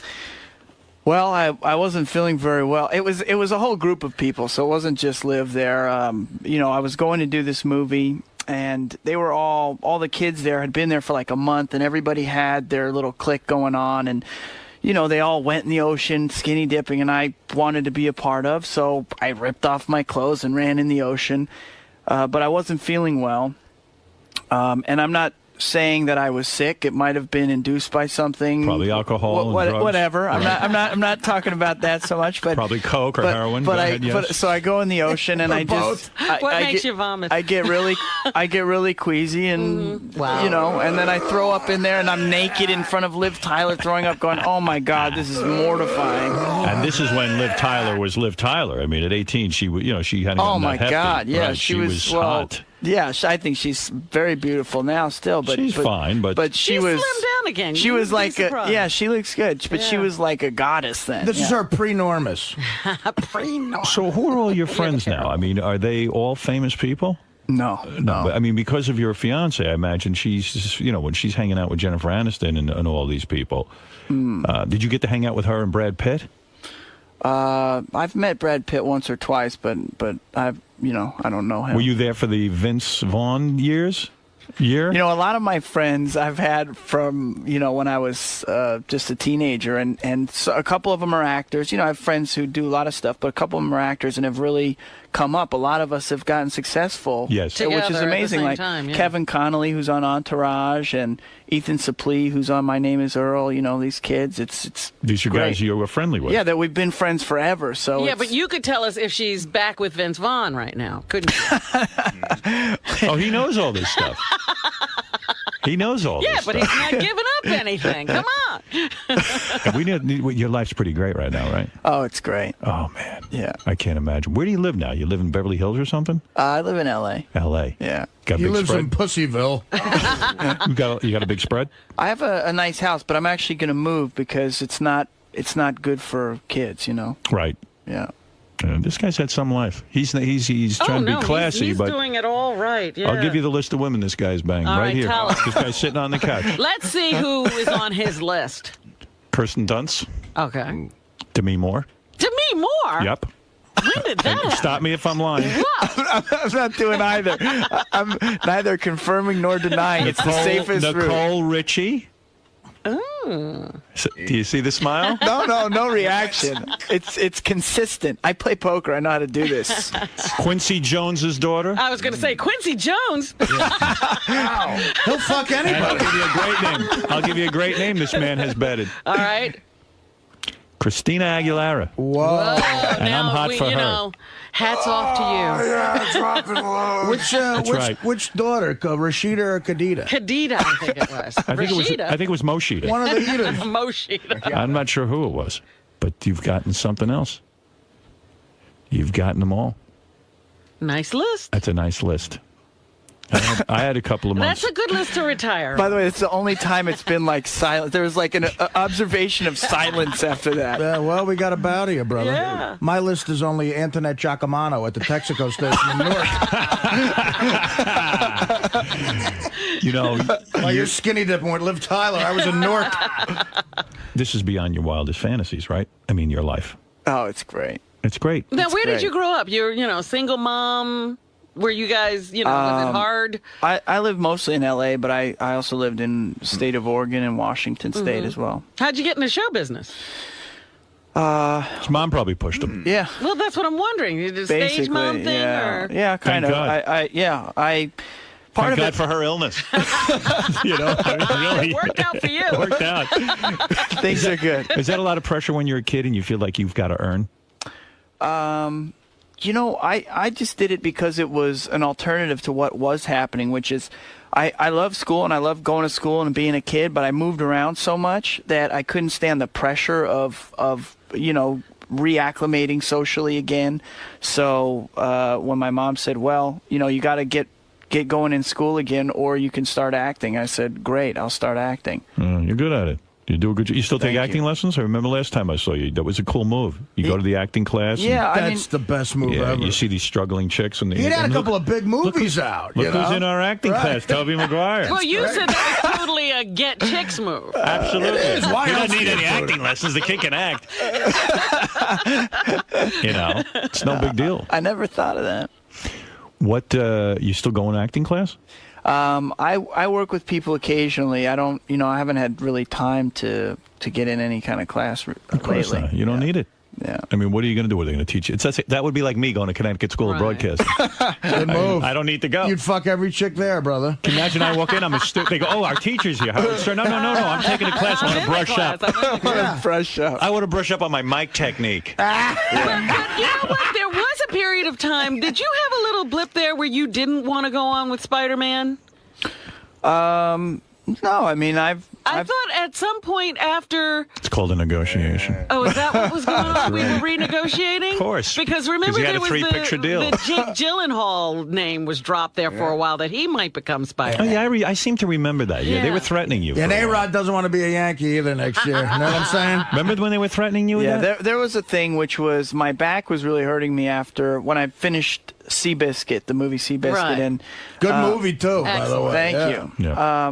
And you know, I was just kind of looking at all the stunts and, you know, how I was feeling. And we were just kind of examining it. And then, of course, you know, stories got blown out of proportion and all that. And then my back was fine. I still, 4 years, my back's been fine for 4 years, and I still get questions all the time. You know what happened, though, in your favor, though, was Jake Gyllenhaal got fucked in the ass in the movie. You can't have a Superman who got fucked in the ass in the movie. They'll never threaten you with that again. Spider-Man ain't gay. If Gyllenhaal was the guy, the top, maybe, but he was the bottom.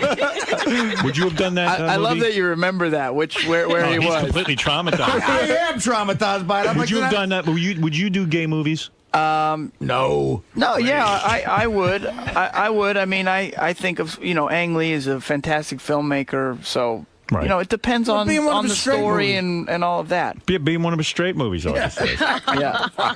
And by the way, this guy Gyllenhaal, he wants your whole life, too. He wanted to be Spider-Man, and he was also doing Kirsten Dunst. Ooh. Am I right or am I wrong? Right? He's trying to be you, Is he trying to be you? Yeah. Did you ever say to this guy, why don't you get your own life?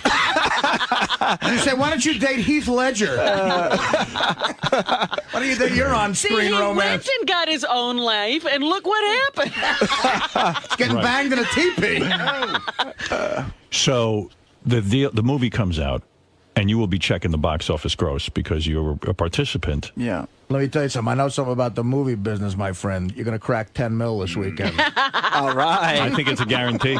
All right. I like that. That would be a disappointment. I think the hype, you might even do more than that 114, right? Isn't that the record? 114? I think so. It's not the record. What is the record? No, Pirates 2, I don't know what the number is, but Pirates 2 has the record. 121 maybe? More, Really? I'm not sure. I think it's in the 130s. I'm not a Pirates fan. I love Johnny Depp. I don't like that movie, the first one, and I wouldn't bother seeing the second one. But I would tell my audience that Tobey's performance in Spider-Man 3 and the whole movie Spider-Man 3 is the best. The way they wove into they managed to weave in all three villains perfectly. Yeah, I thought it was, you know, because sometimes that can be overkill. Yeah, it's very tricky. And it is that tricky. worked out very well. Oh, good. Excellent. I haven't been a Pirates fan since Willie Stargell's death.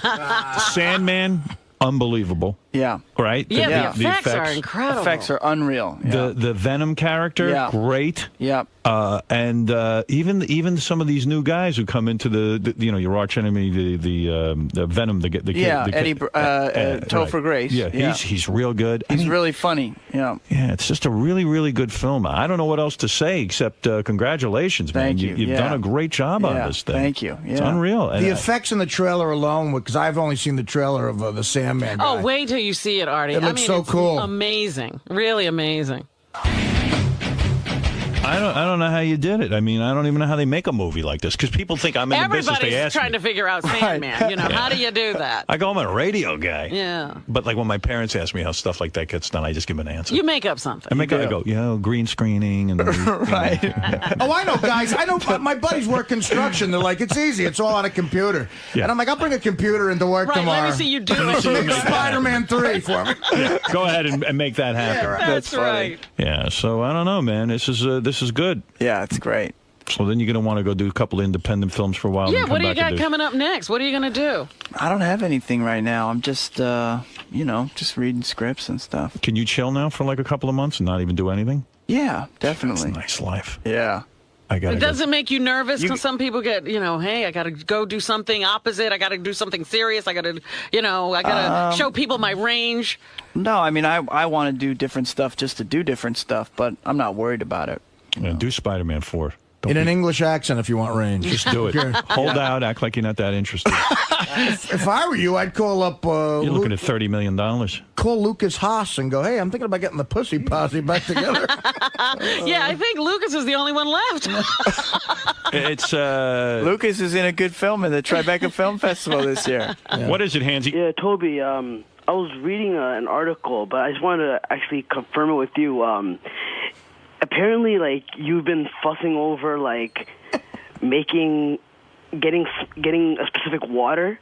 And, like, if you don't get this water, like, that you drink, whatever, that you make a big fuss over it, like, apparently over, like, a couple hotel places you've been at. Has success gone to your head, Toby? Have you Do you changed? have to have a specific water? Yeah. Do you need a specific water? No, I don't. I happen to have a water that I generally drink, but What is that water? But it's called Ice Age. But I mean, I'll drink any water pretty much. You know, I don't like Evian. You know, I don't either. But I would prefer tap water anywhere over certain waters. So, you know. See, I feel the same way about water. Yeah. Robin knows this. Yeah. I mean, I don't like the way Evian tastes. Right. Yeah, it doesn't taste good. Doesn't taste right. Yeah, it's weird. And that's all I drink is water. Yeah, So I me seem too. to have acquired some sort of weird thing. What about reports that you have to travel with entourages of 10 to 20 people? Is that true? That you are.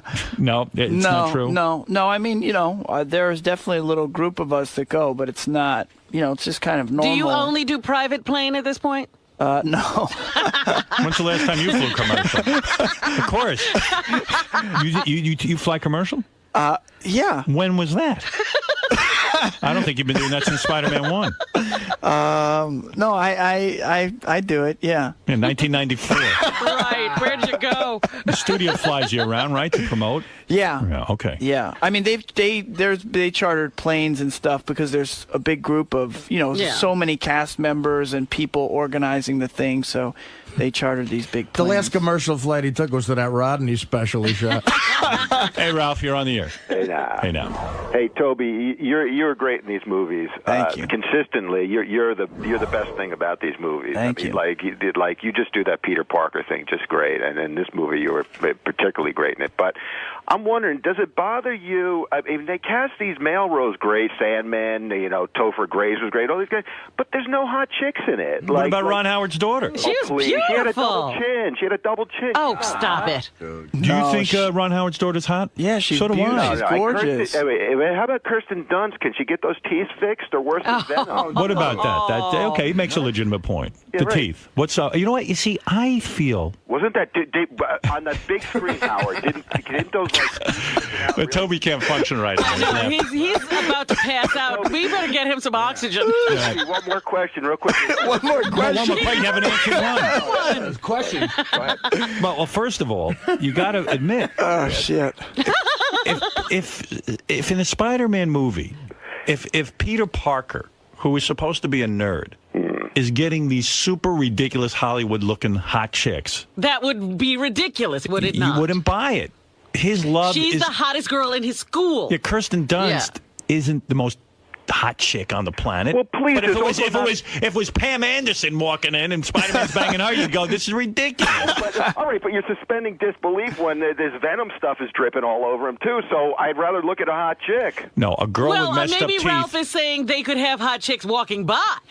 No, a girl with messed up teeth would be with Peter Parker. And she'd be the hottest girl in the high school. Yeah. She wouldn't get her teeth fixed as an actress. Like She's poor, remember? She is an actress, by the way. That's right. A In the successful movie, one. She's an actress, so she should get her teeth fixed. Well, it's not hurting her, by the way. Yeah, exactly. He's got Yeah, a I big can't career. get to the movies without seeing Is that it. Is that why in real life you broke up with her because of her teeth? Is that true? Yes, it is. By the way, in question. Spider-Man 4, she's going to have braces. Oh, good. See. Last question, Toby. Was Kirsten Dunst high when she said that you couldn't make another Spider-Man without her? Well, listen, this is how she feels. We went through that, Ralph. Yeah. I'm just... He's so insulting. It's ridiculous. Let's go to Joey Boots. There's a lot of questions for you. Great. All right, go ahead, Joey. Hey, Toby, how you doing, brother? I love the first Good. two movies. Thank you. Can't wait to see this one.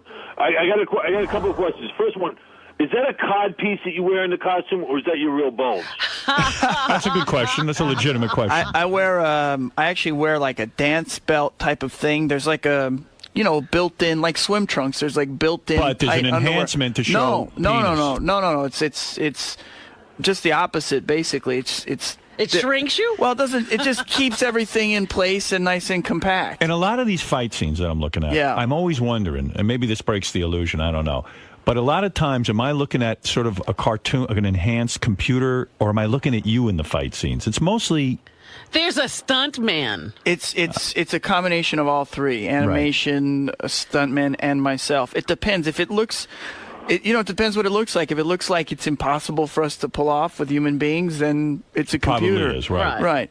And so your penis is enhanced in a sense because that's not your real man bulge. No, what he's saying is I don't he's so believe big it. they have to diminish him. They Oh. put him in something to make him look smaller. Is that right? Brian, go ahead. You're on the air. That's quite an accomplishment then. You know, Artie ace bandages his penis. He just did an episode Artie, of you should Entourage. go for this Dancers Cup thing. Rescue Me. He just shot, and he had a love scene, and he put an ace bandage around his penis. Yeah, he tied himself down. I mean, come on. Huh? You get a boner in a love scene sometimes? Oh, that's why. I get it. Oh, okay. I'm trying to figure that out. See, he gets it. He's an actor. But why not be like me? Private Parts had a boner in almost every scene. Did you really? Honest to God. That's Even great. with the guys. Why not? Yeah. No, not with guys. I mean, I'd be like with my co-star, a beautiful That's girl, funny. and we'd kiss, and I'd put my hand on her titties, and I'd get hard. Well, he couldn't afford that. He's got a fiance now. If he got a I boner had a with wife. Kirsten Dunst, he'd have to explain that, because he used to be with that girl. Yeah, he's over, Kirsten. You ain't getting any boners anymore. Kirsten Dunst. That's probably why he kept her in the movie. Look, I never penetrated. I will say that. Never. Yes, Brian, go ahead.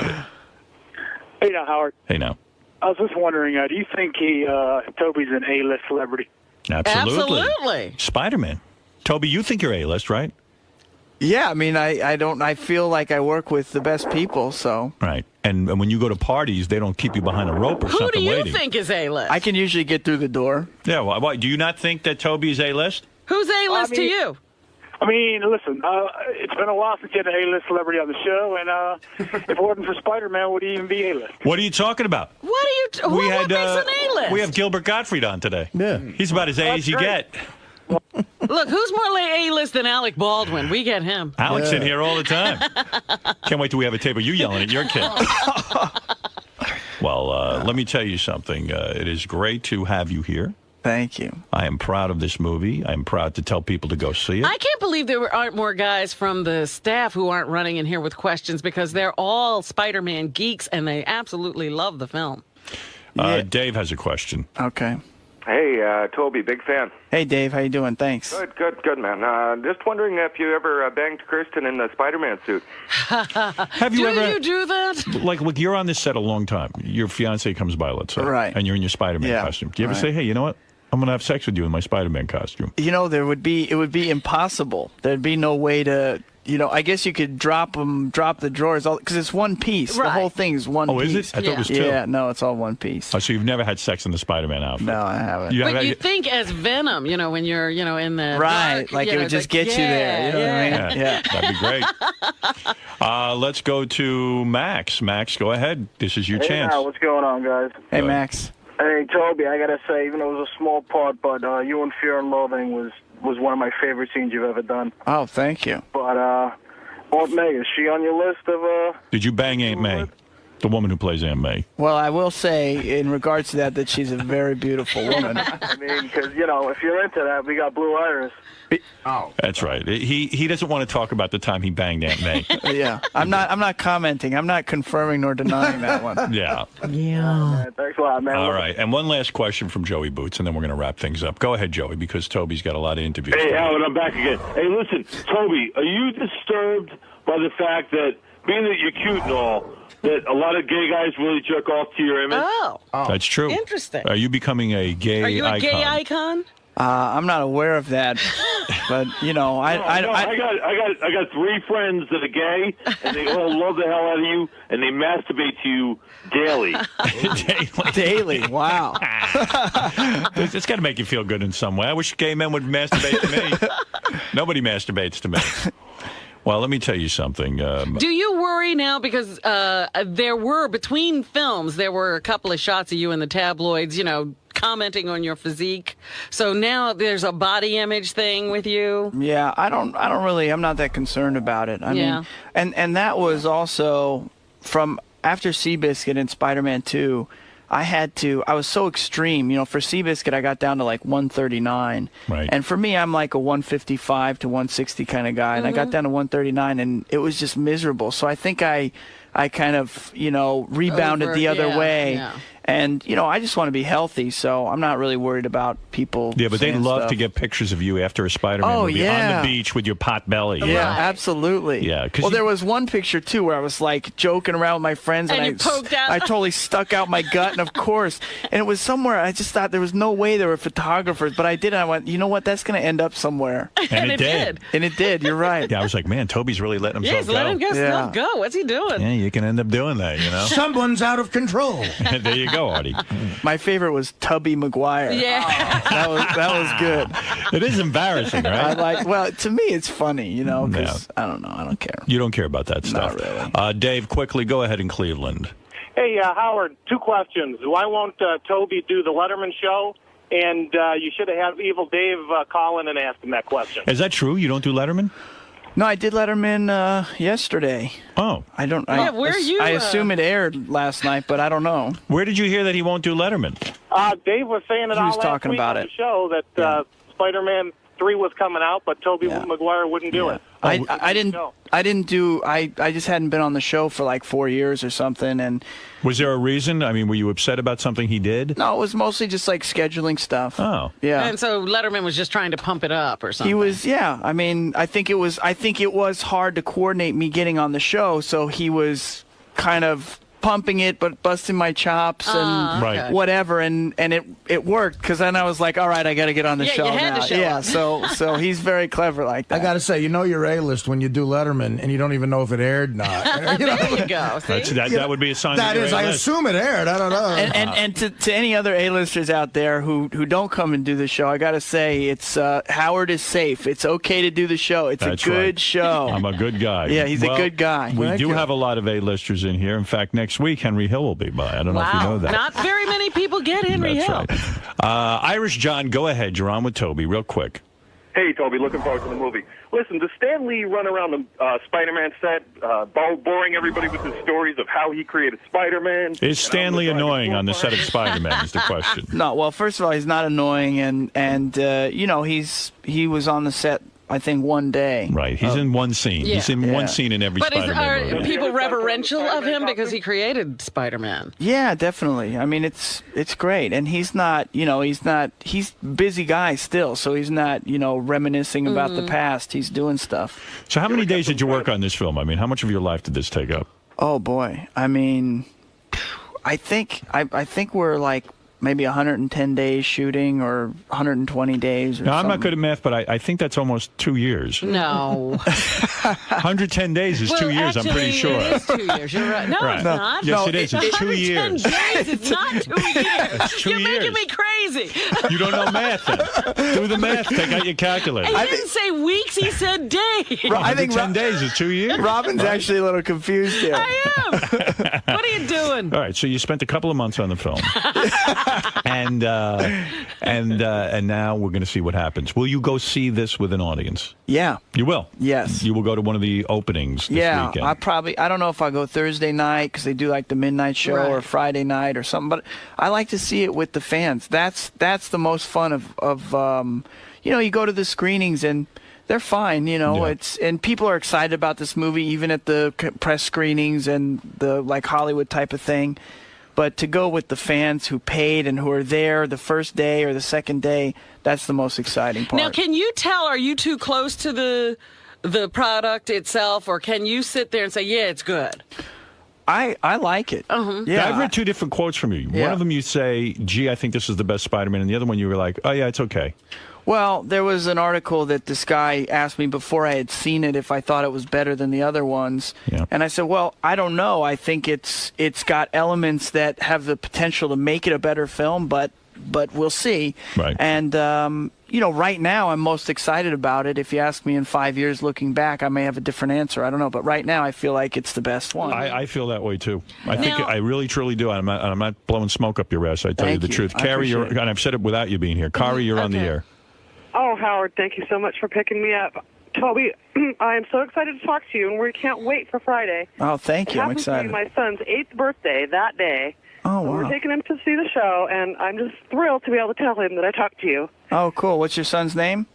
His name's Will. Will? Well, tell Will I said happy birthday. Don't you think an 8-year-old kid might be scared out of his brains with this movie? You know, I think actually, the second one is scarier. You do? Yeah. He's seen them all. He's seen every on-demand about Spider-Man that's on there right now. Yeah, an 8-year-old can handle it. Will knows if he cries in the movie, he gets burnt with a cigarette. But I think it's up to parents, too. Because Who would win in a fight?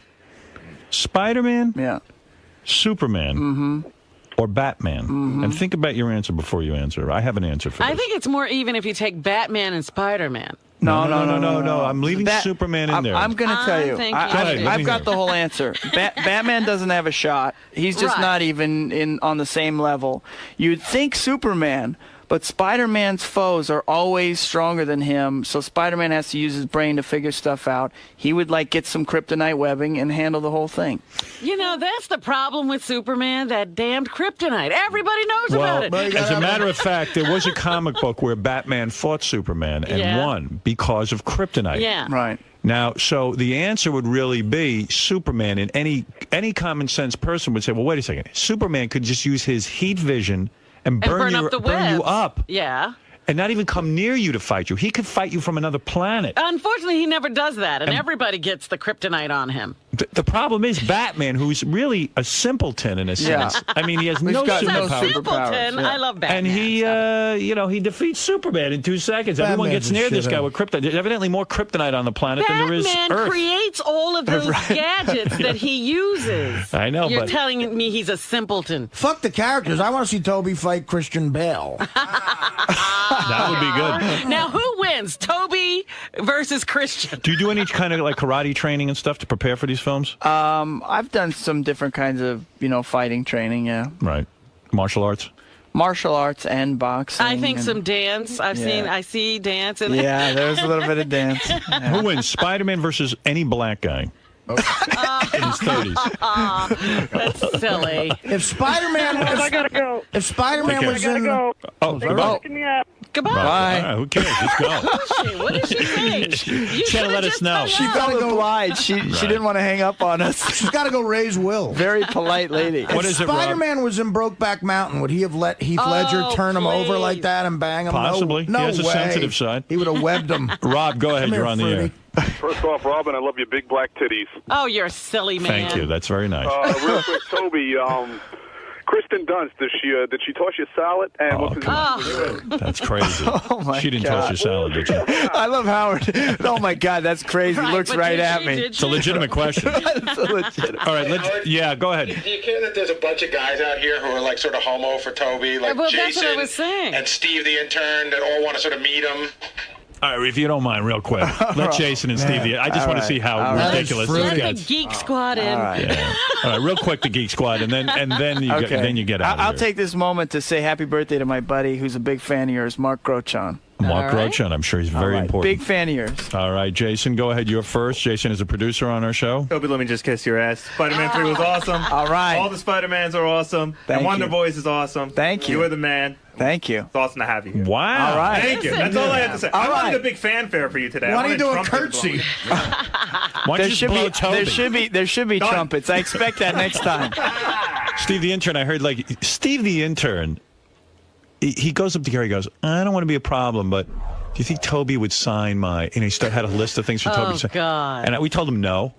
Right. Yeah. So, all right, here's your chance I now. don't want to insult you, but Spider-Man is the greatest How's character it- of all time. How's that insulting him? No. I didn't want to That's insult coming. Toby, a great actor, like Jason says. Wonder Boys is a great movie, but for me, you're Spider-Man. What was you your know favorite I mean? scene in Wonder Boys? In Wonder Boys with the dog when the dog gets shot. Oh, okay. I was just testing you. No. I'm genuine. This kid doesn't get out at all. That was Old Yeller. Yeah, trust me. And but to me, you're still Peter Parker. Yeah. And no, if other people were in that role, it wouldn't be as great. I mean, you're Peter Parker, man. Thank and so, you. like, I don't want to insult you as an actor to have you sign a That doesn't Spider-Man insult him. comic. Oh, I don't know. But Don't sign it. To me, it would mean, Wait it a would mean the minute, world that to me brings to up have your something. signature. I've on it. actually, that's I've not actually happening. signed a few comics before. But that brings up something. Do you think in the future, do you look ahead, at other people's careers and go, oh my God, I've got those conventions in my future? No, I don't Well, really. that's something to fall back on. In Right. case you lose all your money. Yeah, exactly. You'll always have an income. I'll be signing trading cards at conventions and stuff. Don't think that's a bad thing. I mean, Really? You George don't Takei mind? made a fortune doing that. You don't mind looking Maybe at you and that I will go on the road one day, Howard. It might be. You could screw up in life. Right. You do the talks every other month on the cruise ship. Welcome to the Spider-Man cruise. Hey, Steve, I tell you what. Yeah. If you let Sal and Richard teabag No. you, I'll get Toby to sign your comic book. Everything. I can't do that again. You get a teabag, right? I can't do that again. I What's took the the matter? Stones tickets. That's right. You got teabagged. Yeah, you yeah, got yeah. a dick to the face. Yeah, Oh, no. you had a penis on your nose. I can't do that. Spider-Man's my hero, but All right, Steve the intern taking a smack in the head from Richard's penis. 5 smacks to the face, Howard. 5 said smacks. five. no, it was One. one smack. One smack. There it is. Lower. Oh my God! Oh. He don't even know. Can he do 3, 4. One more. 5. Let's go one more time to Ralph. What is it, Ralph? Batman would win in a fight. No. Why? Because he's the smartest of them all. No, he's not, dude. Why? By Spider-Man is a scientist. No, he's not. Yes, he is. He's very a smart, brilliant Spider-Man. He's a photographer. He's a student. Batman builds everything. He's a detective. He tracks people down. He's going to outwit everybody. Batman's a dude. Lex Luthor can't beat Superman. Batman's not beating Superman. I'm convinced there isn't a woman on the planet who wants to bang us right now. I mean, women are drying up as they listen to the geeky conversation we're having. Nobody wants us. I don't think the Pussy Posse talked about this once. Yeah, when you were with David Blaine, did you guys talk about who would win in a fight? No, of course not. You didn't? That never came up. No. David Blaine would make Jason and Steve disappear right now. I'll tell you what, though. The Spider-Man movies are better than the Superman movies. Yeah. Oh, my God. That last Superman was horrible. Horrible. I like the last Superman. What's wrong with you guys? I've watched that like 3 or 4 times. Maybe it's woman Superman. Superman I don't was know. good, but Spider-Man's awesome. The best series are the X-Men movies and the Spider-Man movies. Well, They you're are. right about that. And better than Batman, because they screwed up Batman, no, too. Batman Begins was great. No, it wasn't. No, it Oh, wasn't. stop It was it. mediocre. Bruce Wayne. It's too You're much Bruce crazy. Wayne. I didn't go to see Bruce Wayne. I went to see Batman. Right. You can't beat the Beverly Hills Cop series. Oh, thank you, Artie, for throwing that in. Axel Are the Foley. Spider-Man I like movies- all superhero Are the movies. Spider-Man movies the best movies of the superhero genre that you know of? You've seen them all, I'm sure. Well, I think that we've done really well with all 3 of the movies. There are certain superhero movies, like I like Superman 1 and 2, the originals. I like this last one, but 1 and 2 I think were especially good. And You didn't like 3 with Richard Pryor as the arch villain? I thought Nobody likes that one. Empire Strikes Back was great. The first Matrix was great. That's you know, true. Yeah. Matrix. Yeah, That's I mean, true. that was a fantastic movie. So I think there's a lot of good ones, but I feel like we've been pretty consistent with all 3 of them. Did Right. George Lucas ruin the Star Wars with the last one? Oh, here you go with George Lucas again. Leave him Okay, I'm not alone. asking you, Robin. Toby, What? didn't those last ones suck? The last The Star last Wars. 3 Star Wars. Be honest. Yes. Well, I no, there were certain things that were great about them. I can't say that all of my wishes were fulfilled there. That's right. That's right. They weren't. But he created it, Ralph. He can ruin it. What is it, Bobo? Hey, how you doing, Howard? Hey, Toby, I'm looking forward to the new Spider-Man movie, but did you ever give it to Christian up the old poop shoot? Christian. Kirsten. Christian That's Bale? a disgusting question. What about anal sex with Kirsten Dunst? Did it happen? It's just like your MO here. Actually, he banged Seabiscuit. Nobody asked Nobody about ever asked the him. Seabiscuit Nobody did. romance. That's right. Toke wanted to get that question in, but I don't have any more time. I want to let Toby out of here. Toby, you've been a great sport. Thank you All right, for thanks. coming in. And I really do look forward to looking at the box office gross. I believe this will be the biggest grossing Spider-Man of all time. Oh, thank you. And I think you did a great job. I recommend to my entire audience, you go see. Have some fun. Go to the movies this weekend. It is a phenomenal movie. Really just state of the art. Howard's even already said he's going to see it again. And Oh, it's absolutely. like that kind of film where you go, yeah, I got to see it again. Well, look, I've seen Spider-Man 1 and 2 maybe 20 times. My daughter's a Spider-Man freak, my youngest daughter, and we just this past weekend we had to sit and watch Spider-Man. Now, do you sit at home and watch yourself? No, not usually. I do. You do? I watch Private Parts. I have it on a continual loop. Well, I'll see the movie 3 or 4 times, while I'm promoting it. So then I'm good for a while. Right. That's enough. Yeah, that's enough. Right. Anything else would be bizarre. Right. You don't want to walk in and have people look at you, see you watching your That's movie. right. Yeah, you turn it off when someone comes in the room. He isn't Marlo Thomas, who has people over and then plays her old Batgirls. Right. Toby's in Spider-Man 3, Friday, theaters everywhere. You will not be disappointed. I think you'll all be calling me on Monday saying, man, that was a really good film. If Night at the Museum is sold out, I'll check it out. All right. All right, well, fair enough. Okay. We'll be back right after these words. So, Toby. Yes. That was pretty relentless in there. It was coming from all angles. Yeah, I don't know. I felt good. I used my martial arts training to deflect. You almost had to be Spider-Man in there. That's right. Howard was the evil villain asking you about every girl you've ever been with. You know what? I don't see Howard like that. I just see him. I see him as a softie. But all in all, you're doing a lot of press. You're doing, constantly for this movie. Yes. How does he rank as far as an interviewer and with Robin and Artie kind of chiming in? What's it like in comparison? Well, it's. I think. Well, first of all, I think he's an excellent interviewer because a lot of these shows there's a lot more prep to it, and in here you just show up. So it's a lot different in that way. But it's enjoyable, though. Yeah, I have a good time here. All right. Well, thanks for coming down, Toby. Good luck with the new movie and everything. All right, cool. Thanks so much. Yeah. Toby, do you mind before you go? No, not at all. Sorry to put you through that. This is no, please. That's all right. Rob, you're allowing this? All right. Thank you so much. What's that?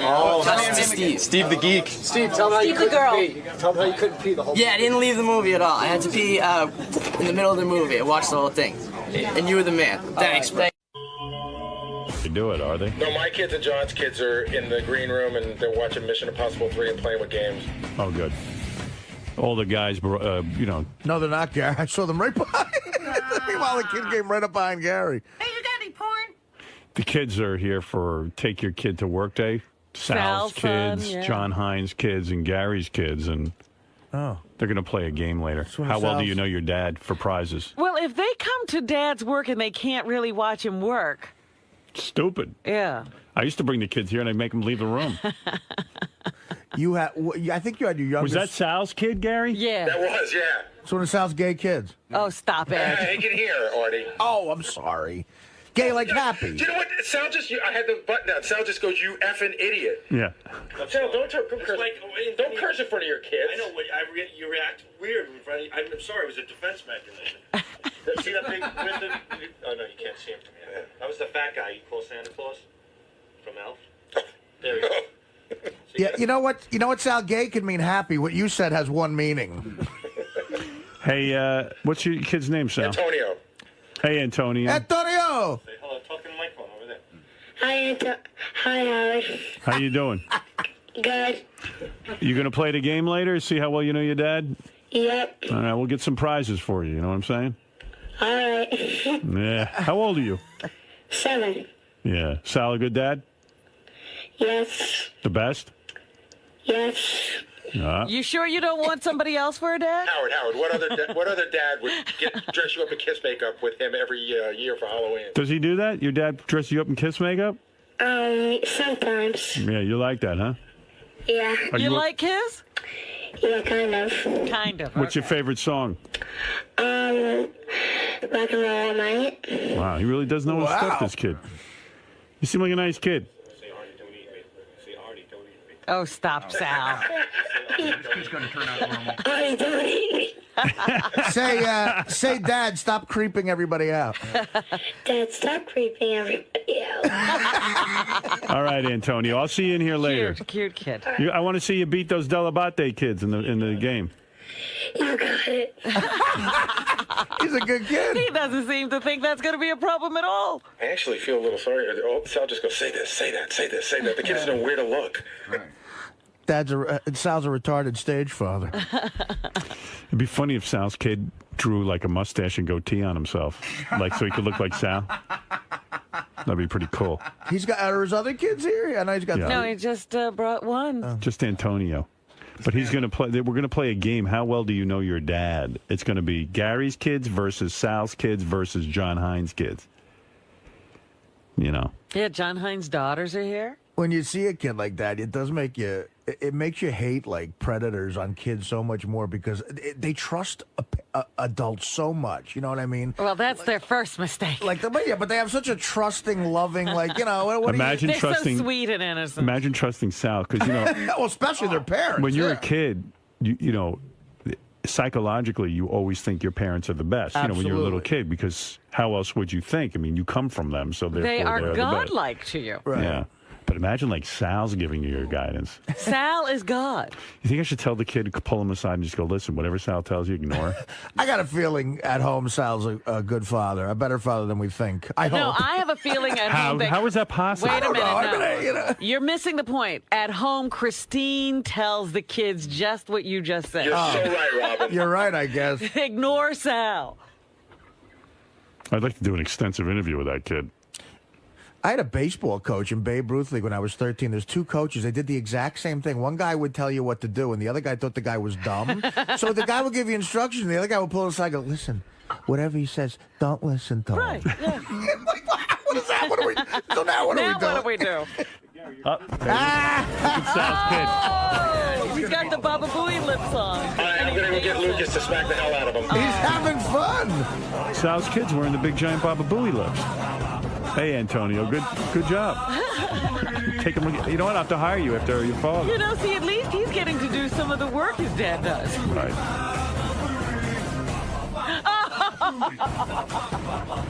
You know what? I do want to teach the kid how to throw a ball, though. Uh-oh. Uh-oh. I think he's going to get his ass Lucas kicked. is out there. Oh, is that Lucas? Yeah. All right, just stop it with the kid. Just let them go watch TV. It's two maniacs. I'll have the kids So we have the kids here today to other. watch a movie. Lucas looks like a California kid. He looks like Tanner in the Bad News Bears. He looks like the mother. Right. Thank God.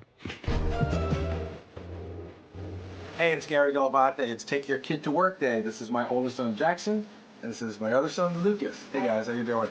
We're playing a game today called Daddy or Dummy. Very much like the Newlywed Game, find out what we know about our kids, what our kids know about us. How do you think we're going to do, Lucas? Great. You think you know the answers to the questions? All of them. Or you don't know the questions yet? Yeah. How about you, Jackson? How are you going to do? I think I'm going to do pretty good because I'm just older and know more than you. Jackson seems to know a lot about me, too, but I think they're both going to be really funny today. You ready for this? Yeah. All right, let's do it.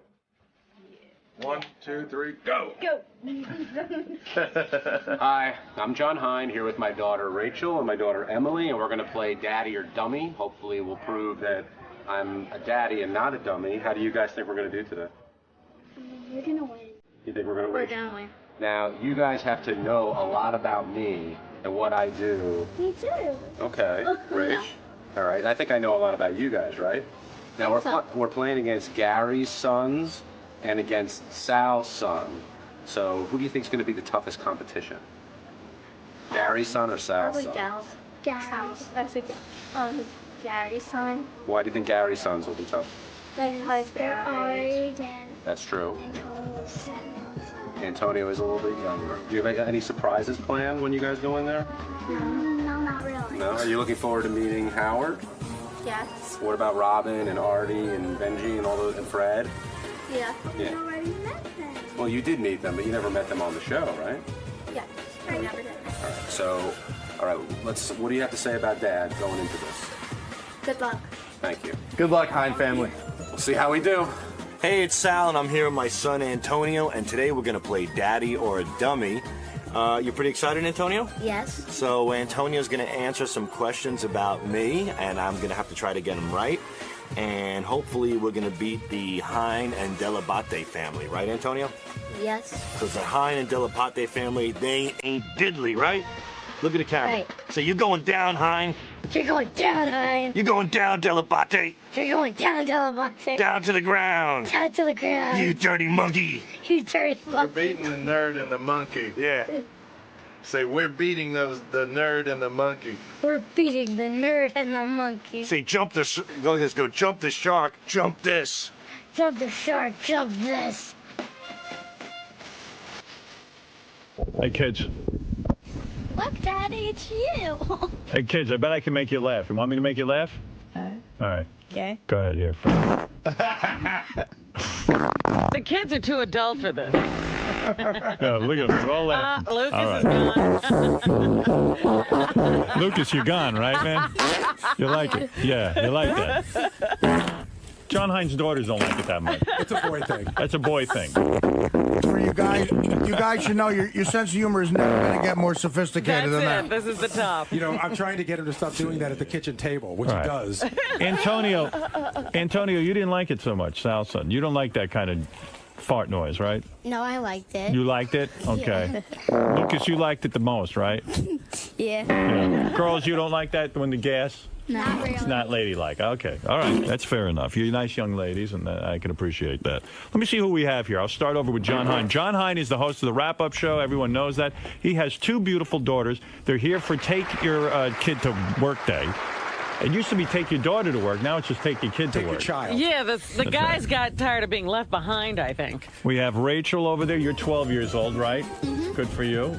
Congratulations on And that. you still can't vote for American Idol, huh? Nope. Yeah, your dad won't let you. Last night they laid it on thick. Put your mic up, John. What is that, John? Last night they laid it on pretty thick because of the charity and everything, and I still wouldn't let them vote. More reason not to vote. I know.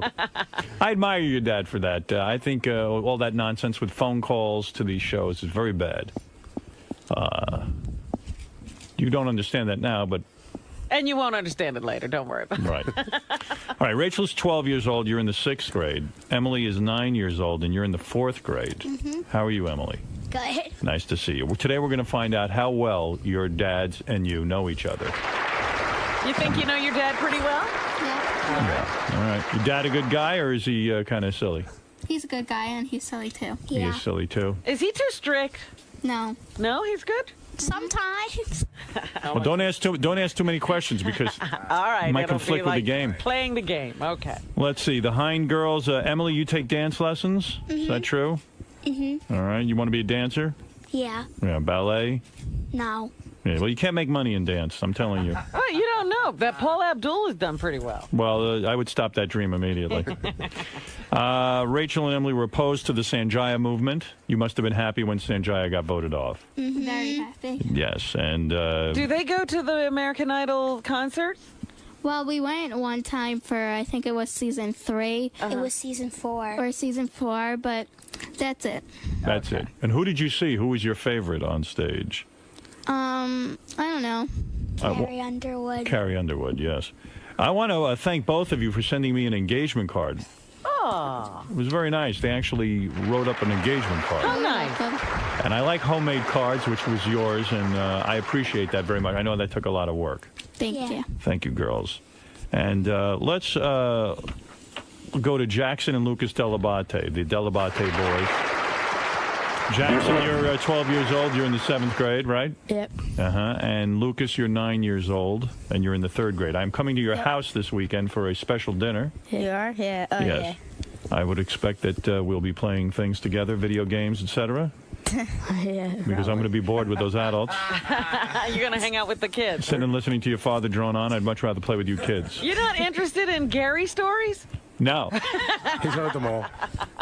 Jackson and Lucas, how's your new house? Oh, I love it. Great. I love it. You love it? You got your own rooms? Mm-hmm. You guys are athletes? The rooms are decorated with different athletic games and things like that? Yeah. Yeah. You got to do your own room? Yep. All right. Wonderful. And I understand you recently went to the Allman Brothers concert. Oh, yeah, I did. And you like that? Yeah, I love that. And Jackson, I can imagine all the girls in school must like you because you are an athlete. You're on the football team. The girls love that stuff, don't they? Yeah, I guess. Right. Are you popular? Yeah, I guess. No. Lucas, he's not? He is not popular? Yeah, that's right. He's not popular. Oh, it's my turn to trash you. Do you boys beat each other up and stuff like that? Are you very physical with one another? Not really. No. Are you close? Trouble. You're close friends? They're not supposed to hit each other, but they often do. You do. Not often. All right, so let's just say that you boys, we'll see how much you know your father in this game. We'll see if you can beat the Hind girls. Now, Antonio, you're on your own today. Yeah. You're all by yourself. You're there with your dad, Sal Governale.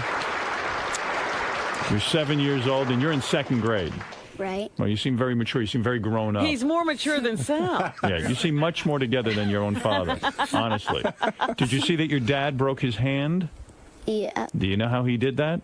Because he fell off the stage. Right. He was so busy trying to make the people laugh that he didn't look where he was going and went flying off the stage.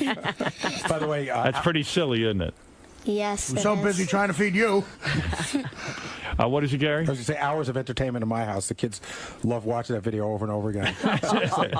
They loved it. You guys love when Sal falls off the stage? Yeah, actually, somebody put it on YouTube, and I watch it all day long. I'm like, Great. It's on a loop.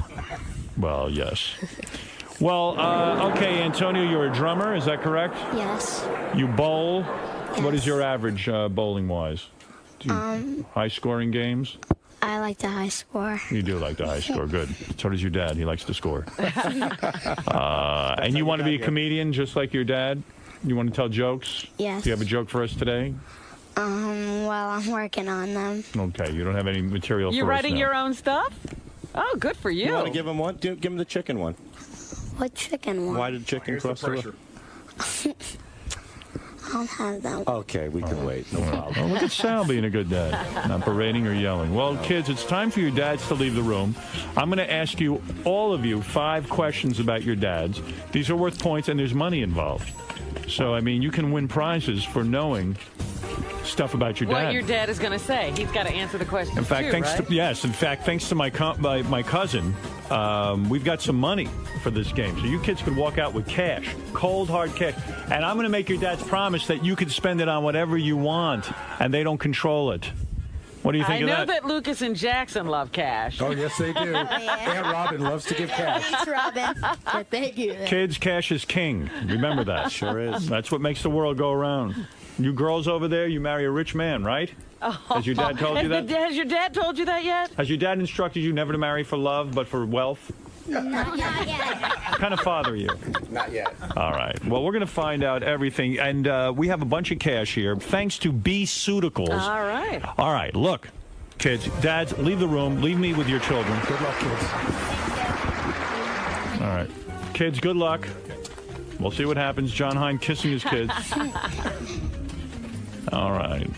I'm going to start out easy. Wait till all the dads leave. Yeah, all right, kids. Make This sure is for... they don't hear the questions. All right. Now we can really talk. Now that they're out of the room. Be as honest as you can. All right, kids. Here we go. Now, I'll ask you some questions. Be as honest as you can. That's how you win the money. Now, where there are brothers and sisters, can they work as a team? Sure, who cares? All right. Doesn't make a difference. Poor Antonio. Yeah, Antonio's fine on his own. He seems to have the gift of gab. All right, the first question is worth 5 points. Now, you got to think about what your dad would say. And I'm going to start out easy, okay? Some of these are more difficult. This is an easy one. Hind girls, what is your dad's favorite TV show? You don't even have to whisper. You can just tell us. Don't keep touching those mics. Would it be 30 Rock or Scrubs? I don't know. It's probably Scrubs, 30 Rock, The Office. The whole comedy night done right thing. Is what he likes, huh? Is that what he's going to say if we ask him what his favorite show is? We got to pick one show, though. Pick one, girls. We're getting a headache. Yeah. Uncle Artie has a headache. The Office, probably. The Office. The Office. Okay. I'm going to go over to the Delabate boys, Jackson and Lucas, Gary's children, and ask you, what is your dad's favorite TV show? Well, I know you used to like The West Wing. Maybe Get Smart. Nah, that's not. I would say he used to like The West Wing, and he likes ER, and... Well, you got to pick Gotta one, pick though. one. Jackson. West Wing is not on anymore. Yeah, so. I would say ER then. ER, okay, we'll go with that. Antonio, you got an answer? American Idol. American Idol is your dad's favorite show? Who knew? He watches it a lot. Wow, I didn't know that. Now that's Sal just jumped the shark. All right, that's very good. I like to hear that. Okay, the next question. And kids, think carefully. You got to come up with the right answer. This is for cash. And what did I teach you at the beginning of this show? What did I say, kids?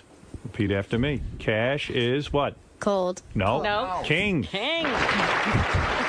Everybody at once. Ready? 1, 2, 3. Cash is king. Good. Now you're learning something. These kids better get out of here before they're ruined for life. All right. I'm going to go to the Delabate boys first. All right. Okay. What is your dad's grossest habit? All right. Farting. You want to say it then? I'm not What sure. would your dad answer? You got to think now. Okay. All right. What do you guys say? What is your dad's grossest habit? Go ahead. Well, kind of farting from upstairs. I'm in the kitchen. He's upstairs in his own bathroom, and he farts, and then I hear it downstairs while I'm eating. Wow! And does it make you so ill that you can't even eat? I almost threw up. It's that. Why is it smell? You could smell it from downstairs. Yeah. It's pretty loud if you can hear it downstairs in the kitchen. Do you ever worry that when you're an adult man that you'll have stinky, smelly gas like that too? Yeah, well, actually, I ate Indian food, and I kind of vibrated the seats of the car. Right. So your dad farts upstairs in the bathroom. And can be heard all over the house, apparently. That's disgusting. Sadly. I'm sorry for you kids.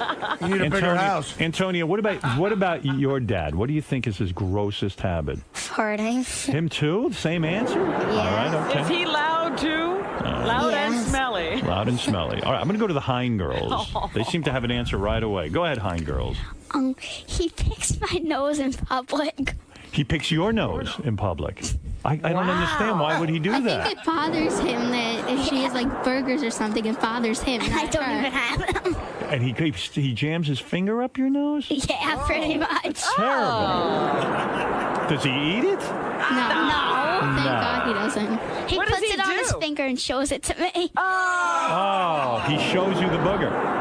That is gross. That is gross. I'm sorry for you, gross. I'll contact child services, see if I can get you out of that house. All right. That's a joke, by the way. All right. Now, this next question is worth 10 points for the kids. Ooh, point level going up. All right. Now, Antonio, I'm going to go to you first. You're, of course, Sal Governale's son, which is a great thing to be, as you know, right? You laugh when I say that. Yes. It's Carrying not on that the great. Governale name. You must have children so you can carry on the great Governale name. You realize that? Yes. All right. It's up to you. Have you picked out a girl yet that you would like to have children with? Not yet. Not yet. All right. But you're on the look. Okay. What is the last thing your parents fought about? Well, about going on a vacation to Florida. Well, what was the fight?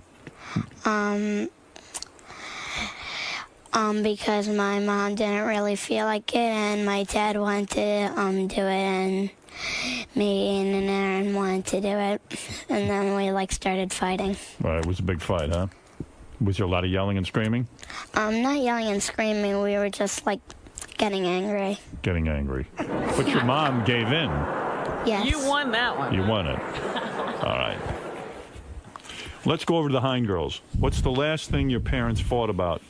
Well, when we went to Universal, after we went to Disney, my dad and Emily went to go get a Nathan's hot dog, and me and my mom were saving a table for them, and we kept calling them, and they wouldn't answer their phone because we couldn't go get food because we were saving the table. And except my dad doesn't answer his phone. Right. Even though he claims he does, he still doesn't. He says it's on and then we thought about how So in other words, you were saving a table while the other two were busy eating, and they didn't get you any food?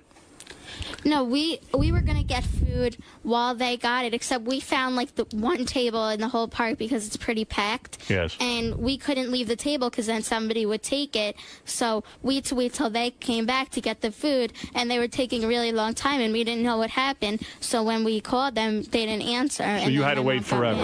You had to wait forever. Okay. Now, Delabate boys, what's the last thing your parents thought about? The last thing my parents thought about was probably having to pick up Murphy's poop outside. Yeah, he's totally right. Right. Yeah, because my mom always says she does it, and my Why dad can't you is poop in the inside. woods? Right. Now, is Murphy your other brother? No. He's a dog. Oh, okay. Murphy's a friend of theirs. The child they don't talk about. All right, now I'm going to move over to the Hein girls. Here is another 10-pointer, okay? Here we go. What is the most annoying thing about your dad? That's a tough one. There's a lot of them, huh? The most annoying. John Hein, host of the wrap-up show. His kids are here for Take Your Daughter to Work. Well, there's two things. One is when he doesn't let us vote on American Idol. Right. Especially this week because it was for charity and we were donating to everybody. But We wanted to help the poor little people in Africa. Oh. And the other one is there was this one time a couple of years ago, his blood sugar got low and then he started going crazy. Like, how does he go crazy when his blood sugar is low? He can't handle his disease? he threw a hanger one time. He threw a hanger at you kids? No, not at us, just like to the floor. Oh, that's not so bad. One time my blood sugar was low, I started dressing like a woman. That's true. Let's hope your blood sugar never drops again. That's right. All right, so the most annoying thing about your dad, is it American Idol not being able to call, or is it when his blood sugar gets low? The most. The most annoying. Oh, yeah, the calling. The calling thing on American Idol. Okay. All right. So not that he's diabetic. I think the most annoying thing about him is he's diabetic. Let's go to the Delabate boys.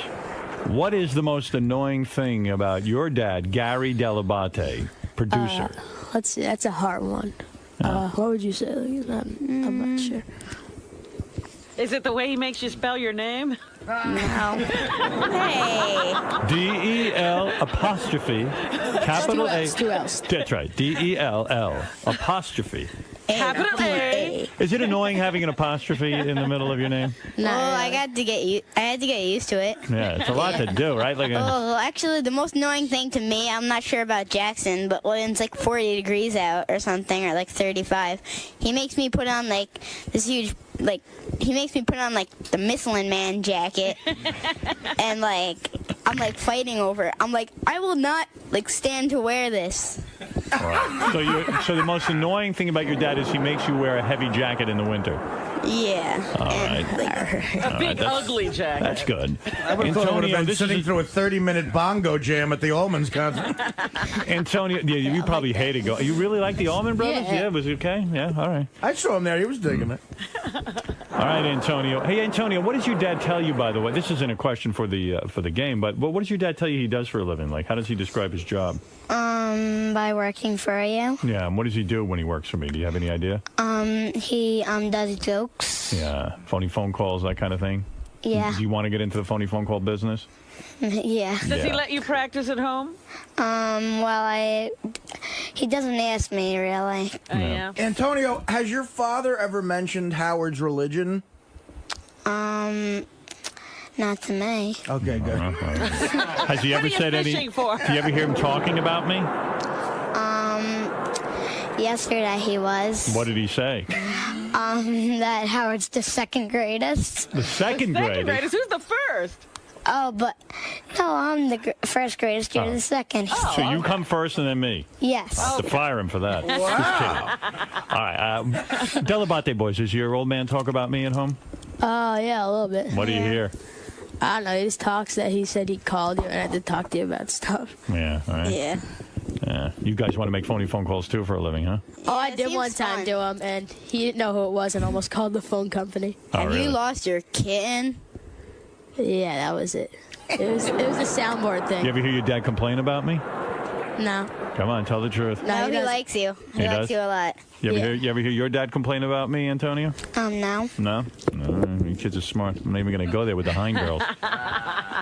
So what's the question on the board? What's the most obnoxious thing about your What's the most annoying thing about your dad, Antonio? It's when he keeps on asking and I say no, because he wants me to do it. But if I don't want to do it, he sometimes keeps on asking me and it bothers me. So he nags you to do things. Yes, okay. All right, now the 25-point question. Then we'll get the dads in and we'll see who wins the most This money. has been great so far. All right, here we go. And here it is. I'm going to go over to the Hein girls first. What's the last thing your dad yelled at you about? This is for 25 points. Oh, yeah, the last thing he yelled at me about was when we were in the car on the way here. He was, sweating, and I was the coldest thing in the world, and I wanted the heat on, and he didn't, so he yelled at me for saying to put on the heat on. So while you were cold, your father yelled at you for being cold. No, not for being cold, for bugging him to turn the heat on. Sounds very. That does not sound right. He left you in the cold? He left you cold. All right, understood. Delabate boys, what's the last thing your father yelled at you about?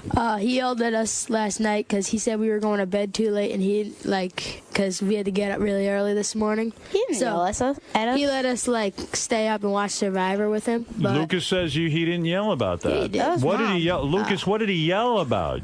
Well, actually, I've got something. Jackson, you've heard it before.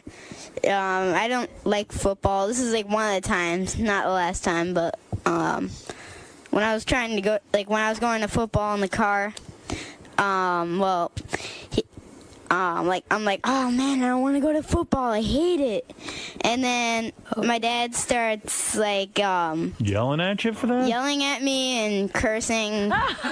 Because you don't like football?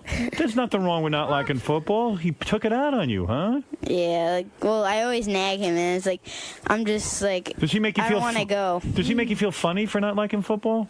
Yeah, kind of. Oh boy, I'm going to have it out with him. That ain't right. Yeah, I don't he's like in here football. giving your father a hard time. Look That's at him right. forcing his kid to go to football. Lucas, I would never My yell. parents, never want me to quit anything. Well, on my side, I'm like, quit. Lucas, I would never yell at you about that. Ever. And you wouldn't force him. I would never force you to play football.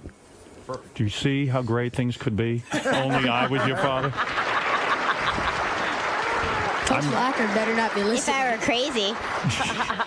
But what you got to see, try to match what your father would say. What was the very last thing he yelled at you about? Probably last night when he won, when we were going to bed. All right, we'll go with that. I agree with Jackson. All right, we'll go with that. Okay. All right. All right, Antonio, you must have done something. What did your father yell at you about? Well, my brother had this balloon from my friend's birthday party, and I was playing with it, but he wanted it, and my dad thought that it was a birthday party for him, and then he yelled. Robin, what does that mean exactly? I think you just say yelling about the balloon. Yelling about the balloon. Yeah, arguing over whose balloon it was. Hey, this isn't part of the game, but does Lucas and Jackson, did your dad ever say he doesn't like anyone who works on the show? Not really. Yeah. Not around us, at least. What about you, Antonio? You hear Sal saying something, he don't like anybody on the show? No, I never. Hein girls, you ever hear anything like that? No, not really. What's wrong with them? No. And Delabate boys, does your father ever brag about how much money he makes on the show? You have any idea how much money he makes? No, he never brags. He's not tacky. How much money do you think he makes? What? What do you think your old man's good for a year? I don't know. No. What do you think he makes? $100. $100 a year? Is he overpaid? Well, no, not 100. No, I'm not sure. Maybe 500, something like that. $500. Believe me. Yeah. You're about right. He talks about a guy named Tightwad Karmazin. All right, let's bring the dads in and see if anybody matches I want up. to see if they can match. All right, and don't forget the game is brought to you by B-Ceuticals, organic skincare gift sets, natural and organic personal care, B-Ceutical Organics. Go to healthfromthehive.com. Now Here remember comes to Sal. keep those cards turned down and on your lap. Yeah, keep them down. Kids, don't let your dad see those cards. All right. I'm disgusted with all three of you people. Yeah, we learned some things here. Yeah, all of you are gross. Embarrassing? Nah. All right, let's go to John Hine first. We asked your daughters, what is your dad's favorite TV show? Can you match that for 5 points? Girls, don't help them. What is my favorite TV show? Let's see a match on the board. I would say that they said...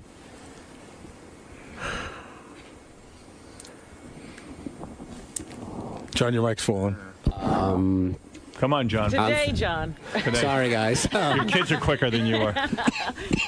I would say they said Lost. You are wrong. You lost. Show your dad what you said. The Office. The Office. That's a good one. All right. It's not a match. Delabate boys Stuff gave when us Daddy an watches every show on air. Yeah, does your dad watch too much television? I mean, the guy's constantly watching television, isn't he? He watches a lot. Yeah. But so do I. So. All right, let's go over to Gary Delabate. What did the boys say? Well, they see me watching a lot of American Idol, but we all watch Survivor together. Don't look No, at them. I'm going to say Survivor. Survivor. Let's see. ER. Yeah, that's one of them. That is one of them. Sal, what did your son Antonio say? Well, I don't think he knows my favorite show. I watch shows with him, so I'm going to think he said Drake and Josh, because we watched that together recently a lot. Drake and Josh. That's What did not you right. say, Antonio? Antonio had a better answer. He said, tell him, Antonio. American Idol, yeah. That's because he got me to Sanjay. It's his fault. That's how it's. Well, I'm not looking.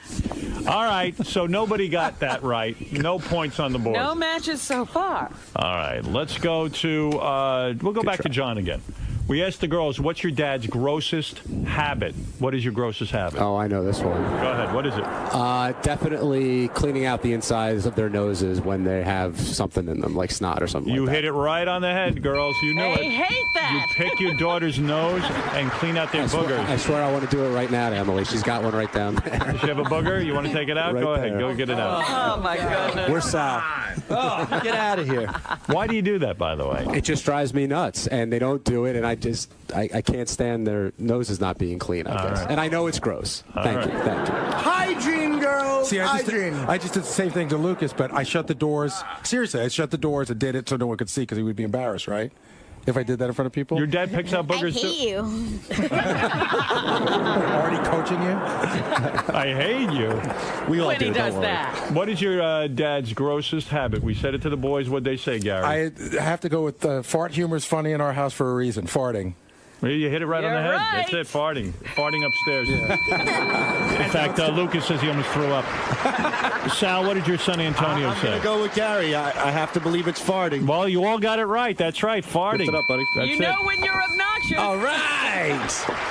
When All Gary right. farts downstairs, is it not so gross? The scores are tied 5-5 and 5. We see the Hine families, the Delabate family, and the Governale family playing for what we call Bring Your Kid to Work Day. Yeah.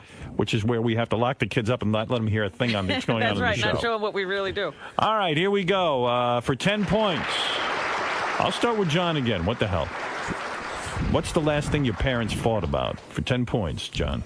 The last thing we fought about, John Hine, the host of the wrap-up show. got to think about this one. What will the daughters say? What did Mom and I fight about? I'm drawing a blank because we fight so rarely. The last thing we fought about was...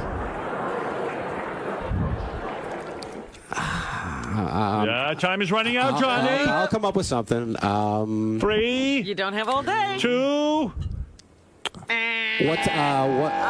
What time the girls had to go to bed? All right, the girls said the last thing you fought about was not that. Saving a table when you had they were waiting for you and they were calling you on your cell phone. Nathan's and you wouldn't answer your cell phone. Oh, yeah.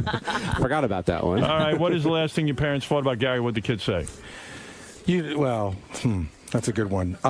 It's probably me not doing something. I know that. I know that's for sure. So now I got to think. Now, which something was right, it? Which something? It's either me not throwing out the garbage or me not doing enough. I'm going to say like me not walking the dog or me not paying enough attention to the dog. Well, you know, that's pretty close. That's close. It's or you not giving the dog a bath? No, it's you not picking up the dog duty. It's all dog stuff I get yelled at for. What do you think? Do we give him 10 for that? I think you got to give him. I give him that. Yeah. Is this vinaigrette? All right, I'm going to give him the 10 points. All right, you got it. All right. That's pretty close. Now, Sal, this should be easy for you. Well, the question is, when's the last time we didn't fight in front of the kids? Antonio, do your mom and dad fight a lot? Not that much. Not that much. Good. Okay. Definitely not in front of the kids. Do the kids live in another house? Every time we see them, they're fighting. That's how we pay the bills. I can't imagine what he would witness. I can't imagine what he doesn't witness. I would have to say the last time we fought probably was over. Come on, Sal. Not buying a condo. Okay. Not what you make here. Was it me farting at the table? All right. Was it I would say farting or burping at the table. No, Antonio said it was something else. He said going on vacation to Disney World. Christina didn't want to go, and all of you guys wanted to go. Yeah, that's exactly right. Yeah. All right. We got 2 questions left. The next one is worth 10 points. Howard, can we play My Wife for Antonio? Oh no! I don't think he's ready for that yet. He wrote it already. Give him a CD. You can take All right, Gary. I'm going to get John off the hook. I'm going to let you go first this time. What's the most annoying thing about your dad? Real quick. What do the kids think he's so annoying about you? Wow. They love me. I'm serious. What's the most annoying thing about... Lucas just said he hated you. Think about it.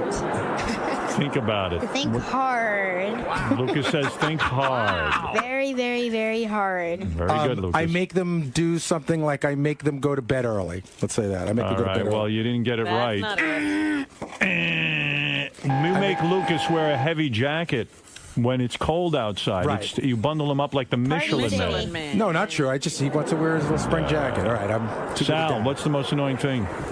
I would think I'm on the computer too much. Let's see what Antonio said. I was going to say your beard and mustache, but let's see what he said. He said nags him to do things. You keep saying every time he says no, you ask the question again. Pine girls are ready with an answer, but John, match us, and then we really move ahead in this game. It's one of 2 things. I'm not going to say the voting on American Idol thing, but I'm going to go with taking the knots out of their hair. Taking the knots out of their hair is really annoying. You would be. You should have gone with American Idol. American Idol voting. Yeah. You were so close. I had it. All right, 25-point question. Right now, the Delabates are in the lead with 15 points. The Governales and the Hines are in with 5 points. They're in second place, tied for second place. This is 25 points. Whoever gets this one, wins the game. They're going to win. Come on, babe. All right, here we go. Sal, you're going first. Okay. All right. What is the last thing your dad yelled at you about? You know what? That was very recent.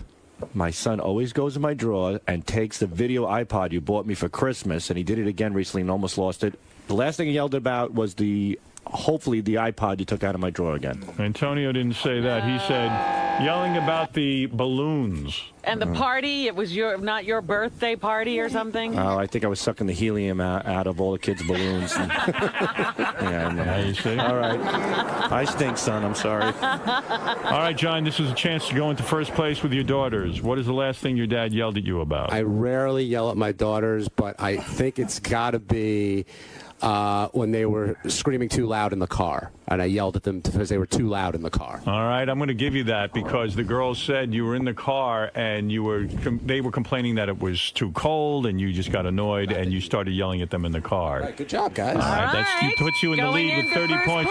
All right, Delabates, this could be your game because you were in the lead, and if you get 25 points, that will put you way ahead of everyone else. What is the last thing your dad yelled at you about? It's a tough one because there's two different kids, and you yell at them for different things. Yeah, well, don't tell me your problems. That's another show. It was probably just for, okay, I'm going to go with not getting into bed on time, not going to bed on time. Well, it really wasn't that, was it? Oh, yeah, that's right. When you went to bed, you did it. Yeah. Okay, I forgot. That's right, 40 points. All right, Delabates are in first place, Heinz second place, and the Governors are 5. Now, what does that get them, Howard? Well, I have $500 cash from B-Ceuticals to split up between all 3 teams.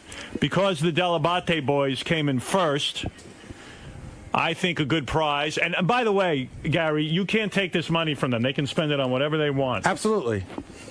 All right. What is the prize for the Delabate boys because they won? What if we give them, what do you think is an appropriate prize? We've got to split up $500, and we have 5 kids. What do you think, 200? I think 200 for the Delabates because they're the winner. $200 you just won. Yeah. Considering Lucas thinks you make $100 all year. Is that what he said? Yes. Well, they that's said a lot. maybe 5. Maybe 500. I spent $500 on you last week. Hein girls, you were in second place. Just missed, guys. Just missed. And I'm going to award you. I say $75 a piece. No. Well, yeah, $150. Right. $150. But that doesn't make any sense. Oh, that doesn't make sense. Come on. Antonio deserves. And Antonio, how much does that leave for Antonio? 150, doesn't it? Yeah. No, Is 200. it? Oh, yeah, 200. that's 300 to split up. 350. So I'll give him 100. And Antonio, you've won $150. Oh. Wait, we got to make it clear that Antonio was last. You have more money, you know. That's all right. Just give him 150. But you girls, Well, you don't he want has to split it with his brothers at home. You got to split it with your Yeah. brothers at home. Yeah. Your mom will take it, It's like believe me. 16 of them, I think. Let me tell you He's something. the youngest anyway. He's the youngest, yeah. So you guys have won a lot of money. What are you going to do with the money, Antonio? Probably save it up with my other money and try to get a drum set and see if when I get more money, if I have enough money to get a drum set. All right, that's a good idea. Delabates, what do you guys say? You're going to do with that 200 by car? Well, me and Jackson have to split it, so I get 100 and he gets 100. Right. So. They were playing a video game this morning that one of the interns lent them. What was that thing? Oh, I'm gonna buy a PSP. A PSP? PlayStation Play. All right, portable. very good. Okay, that sounds like fun. And girls, any ideas what to do with that 150 cash? We get to go shopping. Say thank you for it. You're welcome. That's very You nice. should have said thank you. God damn it. Fine girls, Well, very they polite. won. They did win. We know he's a good parent. We know who the best parent is here. don't we? And I'm either gonna probably get a PSP also, right. or Good news, it's the Whiskey Talking available on PSP. Artie Lang's DVD available. It's the See that in high def. that TV's going in my room. You promised. Sure. You promised I promised what? that I can spend it on anything I want. Yeah. Yeah. You can buy a TV, but it's not going in your room. Yep, no TVs in the room. Why? You said it could be for anything she wants. I said she can get the TV, but I didn't say where she can put it. Why can't she put it in her room? Because no TV in the room. They have computers in the room, and that's fine, but no TV. Believe me, we got plenty of TVs in the house. It ruined Daddy's life. Look what happened to me. Emily, what do you think of that? You're very mean. He is very mean. Emily, your childhood has just jumped the shark. I'm a mean dad. I'm sorry, Em. What are you going to do? I can't believe they have computers in their room. Yeah, I'm surprised about that, too. They're hooked up to the internet? Yeah, they both have computers in their room, which, of course, I'm fully aware of what's going on in those computers as we've talked I had to about talk before. with the kids. The kids know that they're being watched. Well, kids, they do know. Yeah, I told them. I made your dad do that, by the way, Delabate boys. Okay. He was trying to keep it a secret. He was trying to keep a secret that you were being watched. I told. What do you think of that? And you kids have time after the show to teach me how to email? Now, I'll be over your house, Delabate boys. And if you remember the last time I came there, I was a big hit. I showed you boys magic tricks. Oh, yeah. Remember that? Oh, yeah. Am I the greatest or what? Yes. Yeah, you're good. Yep, you're damn right I'm Can I good. have my football card back now that you made it disappear? Can you make it reappear now? No. I don't know that part of the trick. I don't know anything about making things reappear. Well, you were nice kids. I like all of you. I figured maybe out of the lot of you, there would be some I didn't like, but I do like all of you. Very impressed. They're good kids. You're good kids. And let me tell you something. You present yourselves well. I want to see how much you remembered. What did I make you all repeat when your dads left the room? Let me hear it now. 1, 2, 3. Cash is king. Cash is king. Very good. Now we're going to try another one. We all hate Jay Leno. Oh, stop that. No, everybody, 1, 2, 3. No. We all hate Jay Leno. Very good. Very nice. Daddy agrees. I like it. You're giving me goosebumps, Did I somebody swear. say who's Jay Leno? I love that child. Right. Who exactly is Jay Leno? That's your favorite book, Lucas. Oh, yeah, if roast beef could fly. All right, try like this one. He You loves like that that Jay Leno book? All right, try this one out. At the count of 3, Scott DePace is bald. Scott DePace is bald. 1, 2, 3. Scott DePace is bald. Oh, you Why are you like doing it. that with Scott DePace when Scott Salem is in the room? That's right. Ready? How Scott about Salem is bald. Scott Salem is bald. Delabate kids only on this one? Ready, Delabate kids? The Mets are gay. 1, 2, 3. The Mets are gay. What are you doing? I got that on tape, brother, forever. I would say that. You love the Mets. Gay. Oh, Artie is. All right. How about So maybe Artie? I can be on the Mets. Artie lose weight. Already. There you go. You know, Fred, you got Lucas saying the Mets are gay. We're going to hit that every day. You guys love the Mets, right? Yeah. Yeah, you're a big Mets fan and Jets fans. Yes. Jackson's got the Mets room with the Mets border and a big Carlos Beltran, and Lucas has the Jets room with Chad Pennington. Welcome to a life of disappointment. That is true. I'm about to start swinging. All right. You're about to start swinging, huh? No, he said swearing. Oh, swearing. What do you got? Did your father teach? Don't we have on tape that Artie is gay? Does your father teach you to root for the Washington Generals over the Globetrotters as well? Listen, kids, I love you. You all did great. It's very, very difficult to come on the radio and talk in an extemporaneous manner. And I'm very, very, very impressed. Oh, I think your father is working, Antonio. What's he doing? Antonio, what's your father want you to say? Robin, let me see you boobs. Oh, my goodness. What is that? What's the matter with you, Sal? Sal, he's a boy. He's 5 years old. There's for girls in the room, though. He's so silly. Enough, I'm Sal. not doing that. One more. Shut up, Jew. Shut up. What are you teaching What the is kids? wrong with you, What's the matter with you, Sal? Sal, shame on you. Antonio, grab the pen from. Oh, you did. Good. The All kid knew to say I'm not doing that one. Does Christine know you took the kid to work today, Sal? right. I kidnap your kid to work. Shut up, Jew. Terrible. All right, listen, kids. We're going to read Mein Kampf when we get home. Oh, come on. What's the matter with you? Kidding. You're La Riot today, I got to tell you. Daddy's not going to make it in show business. I got no fear, Antonio. All right, No listen, kidding. kids, you did a great job. Take your money, do what you want. You want that TV in your room, you go ahead, or else we'll fire your father, okay? And you boys know you never to watch Brokeback Mountain, right? Right. All right, we'll None be. of that. Ah, stop it. They didn't even know to go looking for it until you said that, Artie. None of that fruity stuff. We'll be back right after these words. Thank you to all the participants of Daddy or Dummy. Team Delabate. Yeah. Champions. Yes. You guys seem to know a lot about your dad. A lot of the. Yeah, I didn't understand the ER one because I actually haven't watched the ER Oh, one. you always- But I love. There's a lot of shows that. Oh, ever go to TiVo, you're always. Yeah, that's because I haven't watched them. That's why they're still there. But it was great, guys. It was awesome. Thanks, Dad. Thank you. Dad, you're Family hug. you're a good way to. So what are you going to spend the money on for real now? I'm going for a PSP, like I said on the radio. Yeah, you're a little short, but we'll see what we can do about that. No, I get I'm short on money. No, I know. The other. No, like I could like Right.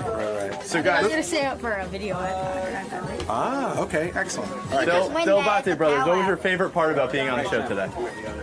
I think it was just fun. All of it.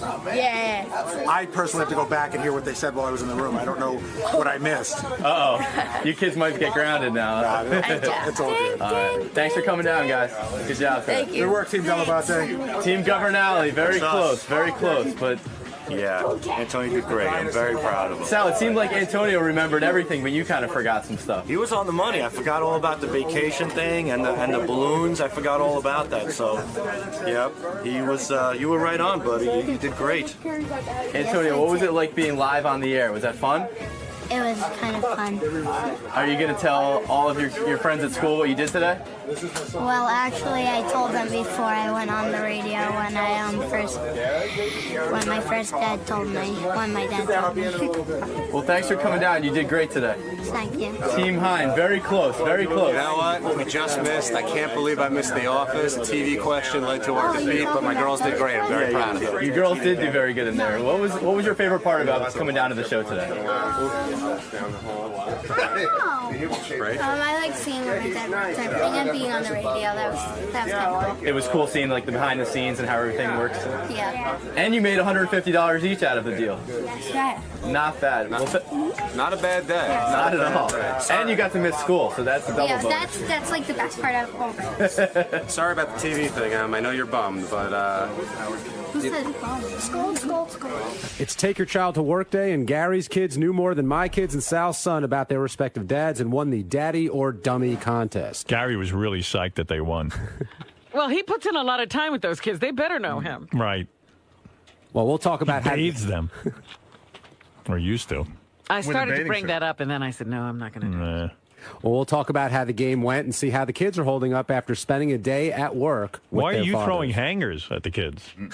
In your diabetic rage. Yeah, I don't know what you're talking about. We heard about that. I didn't hear that part. They were trying to decide what was most annoying about you, and they said your diabetes, because when your blood sugar gets low, you start throwing hangers. You get a little crazy, is what they said. I did throw a hanger. That's true. When your blood sugar gets low, you just start. I used to see my father go freaking through out. that, man. It's scary. Yeah. Oof. You started foaming and everything. Well, eat a smoothie. You get really angry for no apparent reason, and it gets you crazy. Gets a little ugly in the hind house. We got to bust Gary's chops, too, about calling Lucas, yelling at him for not liking football. What was that? What's that all about? He said he didn't like football. Well, Lucas doesn't like He football. didn't want to play football. Lucas is forced to play football.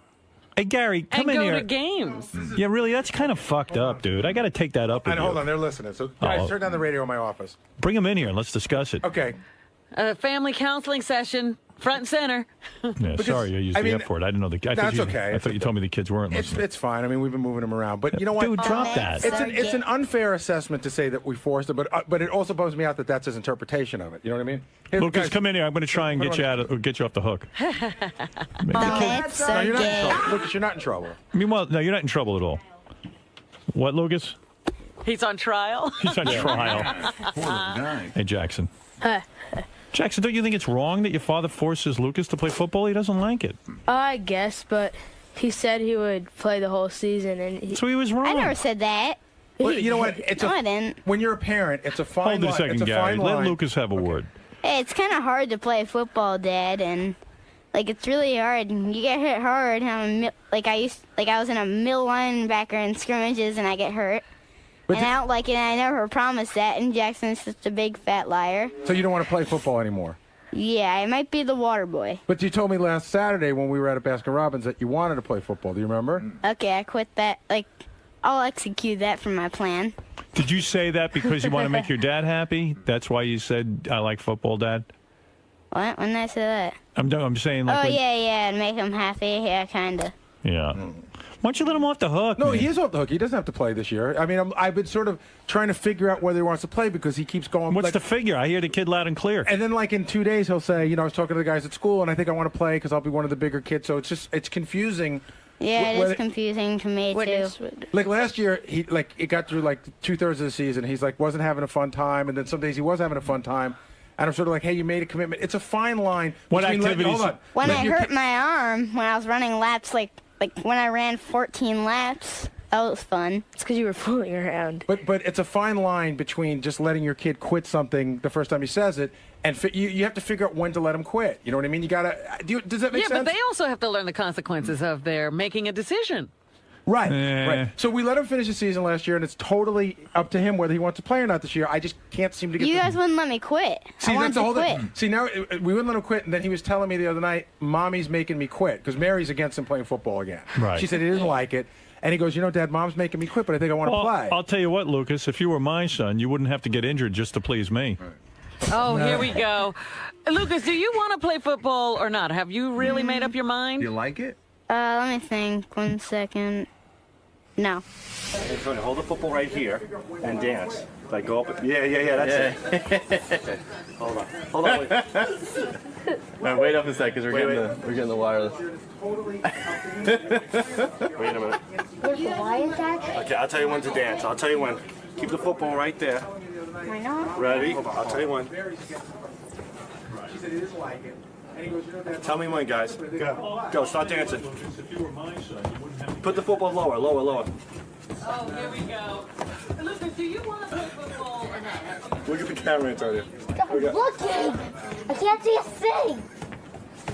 Okay, he's made up his mind, I It's hear. tough for kids with sports, though, because from day to day, they might like it.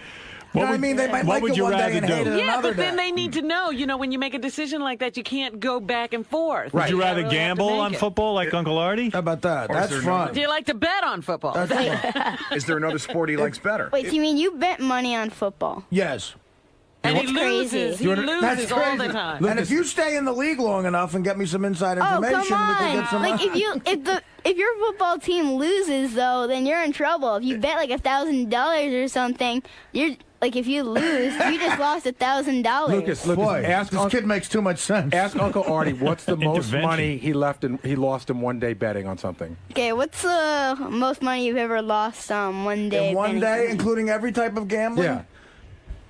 $38,000. $38,000. That's really. That's what I felt like That's too. why he's a Yankee fan. Oh, You should become a bookie then, because they're the ones who make the money, Lucas. You know You that should that- become a the- bookie. Lucas, what would you rather do instead of playing football? Is there something you'd rather do? Would you, maybe. Well, if I even played football, I'd probably play. Maybe if I wanted to, I might play flag football, or I might continue skateboarding because I just started yesterday. And then I might go back to drum lessons or something Right. like that. Flag Do football baseball. has an extra L in it. It doesn't need. All right. Maybe you wanna okay, be a all right. ballerina. Enough Take of it that. easy there, Uncle Artie. Do you understand how it's not as cut and dry? It's sort of a hard decision. No, it's very cut and dry to me. Lucas doesn't want to play I football. think by now it's clear he doesn't want to do it. Yeah, and if he But I'm winds telling up you- thinking this was a bad decision for him this year, he can play next year. Right. Mm-hmm. Yeah, you could always play in the future if you want to. Yeah, maybe when I get a little better at it. Let me tell you something. I was no good at any of Older. that stuff. I was very artistic. What? Same with my Autistic? dad, probably. What's that? I think it was same with you, right? What's that? Was it same with you about you being bad at football, or like the football coaches Believe being me, mean? he was not that good at football. I was okay. It was a different time. I don't think he likes getting yelled at by the coaches either. Yeah, and getting hurt. Yeah, it's just screw that. I wouldn't do it either. The only thing I wanted to quit as a kid that my mother would not let me quit was smoking. Would you stay out of the conversation? No, but You kids know. what about baseball? Do you like baseball? Yeah, I love it. Well, there you go. Well, that's Play enough. baseball. Yeah, who needs football? Do you believe you get your brains bashed in? He I played- hope Jackson's careful, right? Yeah. Yeah, you're careful. I love football. Jackson, sure what are you, Ju- a defensive end, linebacker? What do you do over there? No, I'm a center. Oh, really? There you go. Well, Offensive line. Make sure you're careful over there. Yeah. well- Make sure you bash the other guy's brains in instead of your own. Oh, yeah. You know what I'm saying? Yeah. Very physical. Like Yeah. Lucas played hockey last year too. He Yeah, plays- that was fun because plays there are no physical sports. practices. Oh, really? You like the no practice thing? All right, Field fine. hockey? Okay, Hey, just thank me when you get out of playing football because I got you out of it. Your father wasn't listening. I took care of everything. Yeah, thanks, Howard. No problem. Whenever you have a problem, you come to me now. Yeah, I'll give you since my Daddy number. doesn't listen, maybe What else call don't you like? Howard. Yeah, you listen to me. I'll set him straight. Don't you worry about it. I heard you loud and Yeah, clear, okay. son. All Do right. you guys know your father's nickname? Baba Booey. I think he there's a cartoon named Baba Louie, and then he pronounced it wrong. Right. And then that like haunted him. Oh, it has. That's very true. It has. I see a bobblehead of Baba Louie in his like in his office. He loves Baba Louie. Right next to like an Oreo's Barbie doll. That's a whole weird thing. What, your office? No, The somebody Oreo's Barbie doll? somebody gave me somebody made an Oreo Barbie doll. Barbie got into an agreement with Nabisco, and they made this Oreo Barbie doll. So it's a black Barbie doll. It's Oreo Barbie. And they pulled it off the market after 2.5 days. Yeah, they figured that wasn't the good thing. I mean, it's not good to call a black person an Oreo. Oreo Barbie. Howard, it's the funniest thing. So I have it up in my office. Yeah, you should show it to him. All right, boys. Thank you, Gary. Thank you, and Lucas. No more football. You're done with it. Okay, thanks. Thanks, boys. There goes the boys. Anything else you need straightened out before you leave? Yeah, if you need any other problems, tell me now. I'll straighten them out. Okay. What else do you hate? Any other problems? Anything else, Lucas? Well, no, I don't have any more. Well, I do have. No, I don't have any more problems. Allowance okay? Everything? How much allowance you get?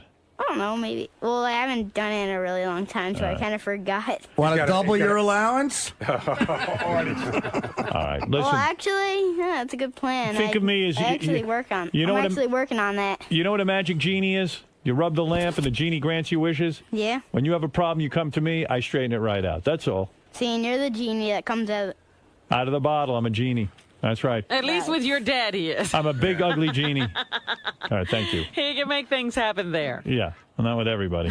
But him, I got influence. All right, kids, thanks. Good seeing you. See ya, Bye. All right, thanks. All right. No problem. I'll play with you at your house on this weekend. An 8-year-old just told me gambling stupid. I left him back with Richard and Sal for like an hour because I was running around doing stuff. And I said, good move. It's almost like leaving the kids with a guy babysitter you don't know well. Why would you do that? I kept looking, and they wanted to learn about making phony phone calls, so they made a couple of phony phone calls with the guy. Before I'd leave my kids with Sal and Richard, I'd leave them with a John Wayne midget Gacy. clown rapist. Michael Jackson, I'd leave them with. Yeah.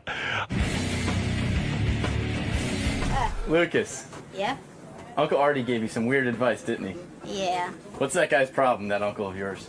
Well, actually, I don't want him to be my uncle. He's a little freaky. He's kind of a freaky person, and like he just like all he said was really he bet like $38,000 on football, and he lost $38,000, and it's kind of stupid. Really? And then Hey, Gary. they call Howard the good Howard. He calls himself like the nice genie or something, and he tries to solve all my problems, and it's kind of weird. Yeah. He thinks he's like the genie who pops out of a bottle. Gary, it seemed like Howard didn't really understand that you were trying to point out that trying to teach Lucas about making a commitment. Well, we're working on it. I mean, I'm not. If he wants to play football this year, he can. If he doesn't, he doesn't have to. I just want to get a clear-cut idea on what he wants to do and make sure, because what I was trying to explain to Howard is when it comes time to play, if all his friends are playing and he changes his mind, it's going to be too late. So that's what we're trying to figure out. But we'll figure it out, right, Luke? I'm not doing it. I'm Okay, just then gonna do the water boy. That's fine. You don't have to do it. You definitely don't have to do it. Somebody wants an autograph, Gary. Do you know what this is? Let me look under it. Okay, it's Antonio. Okay, try it out. It's like, what is that?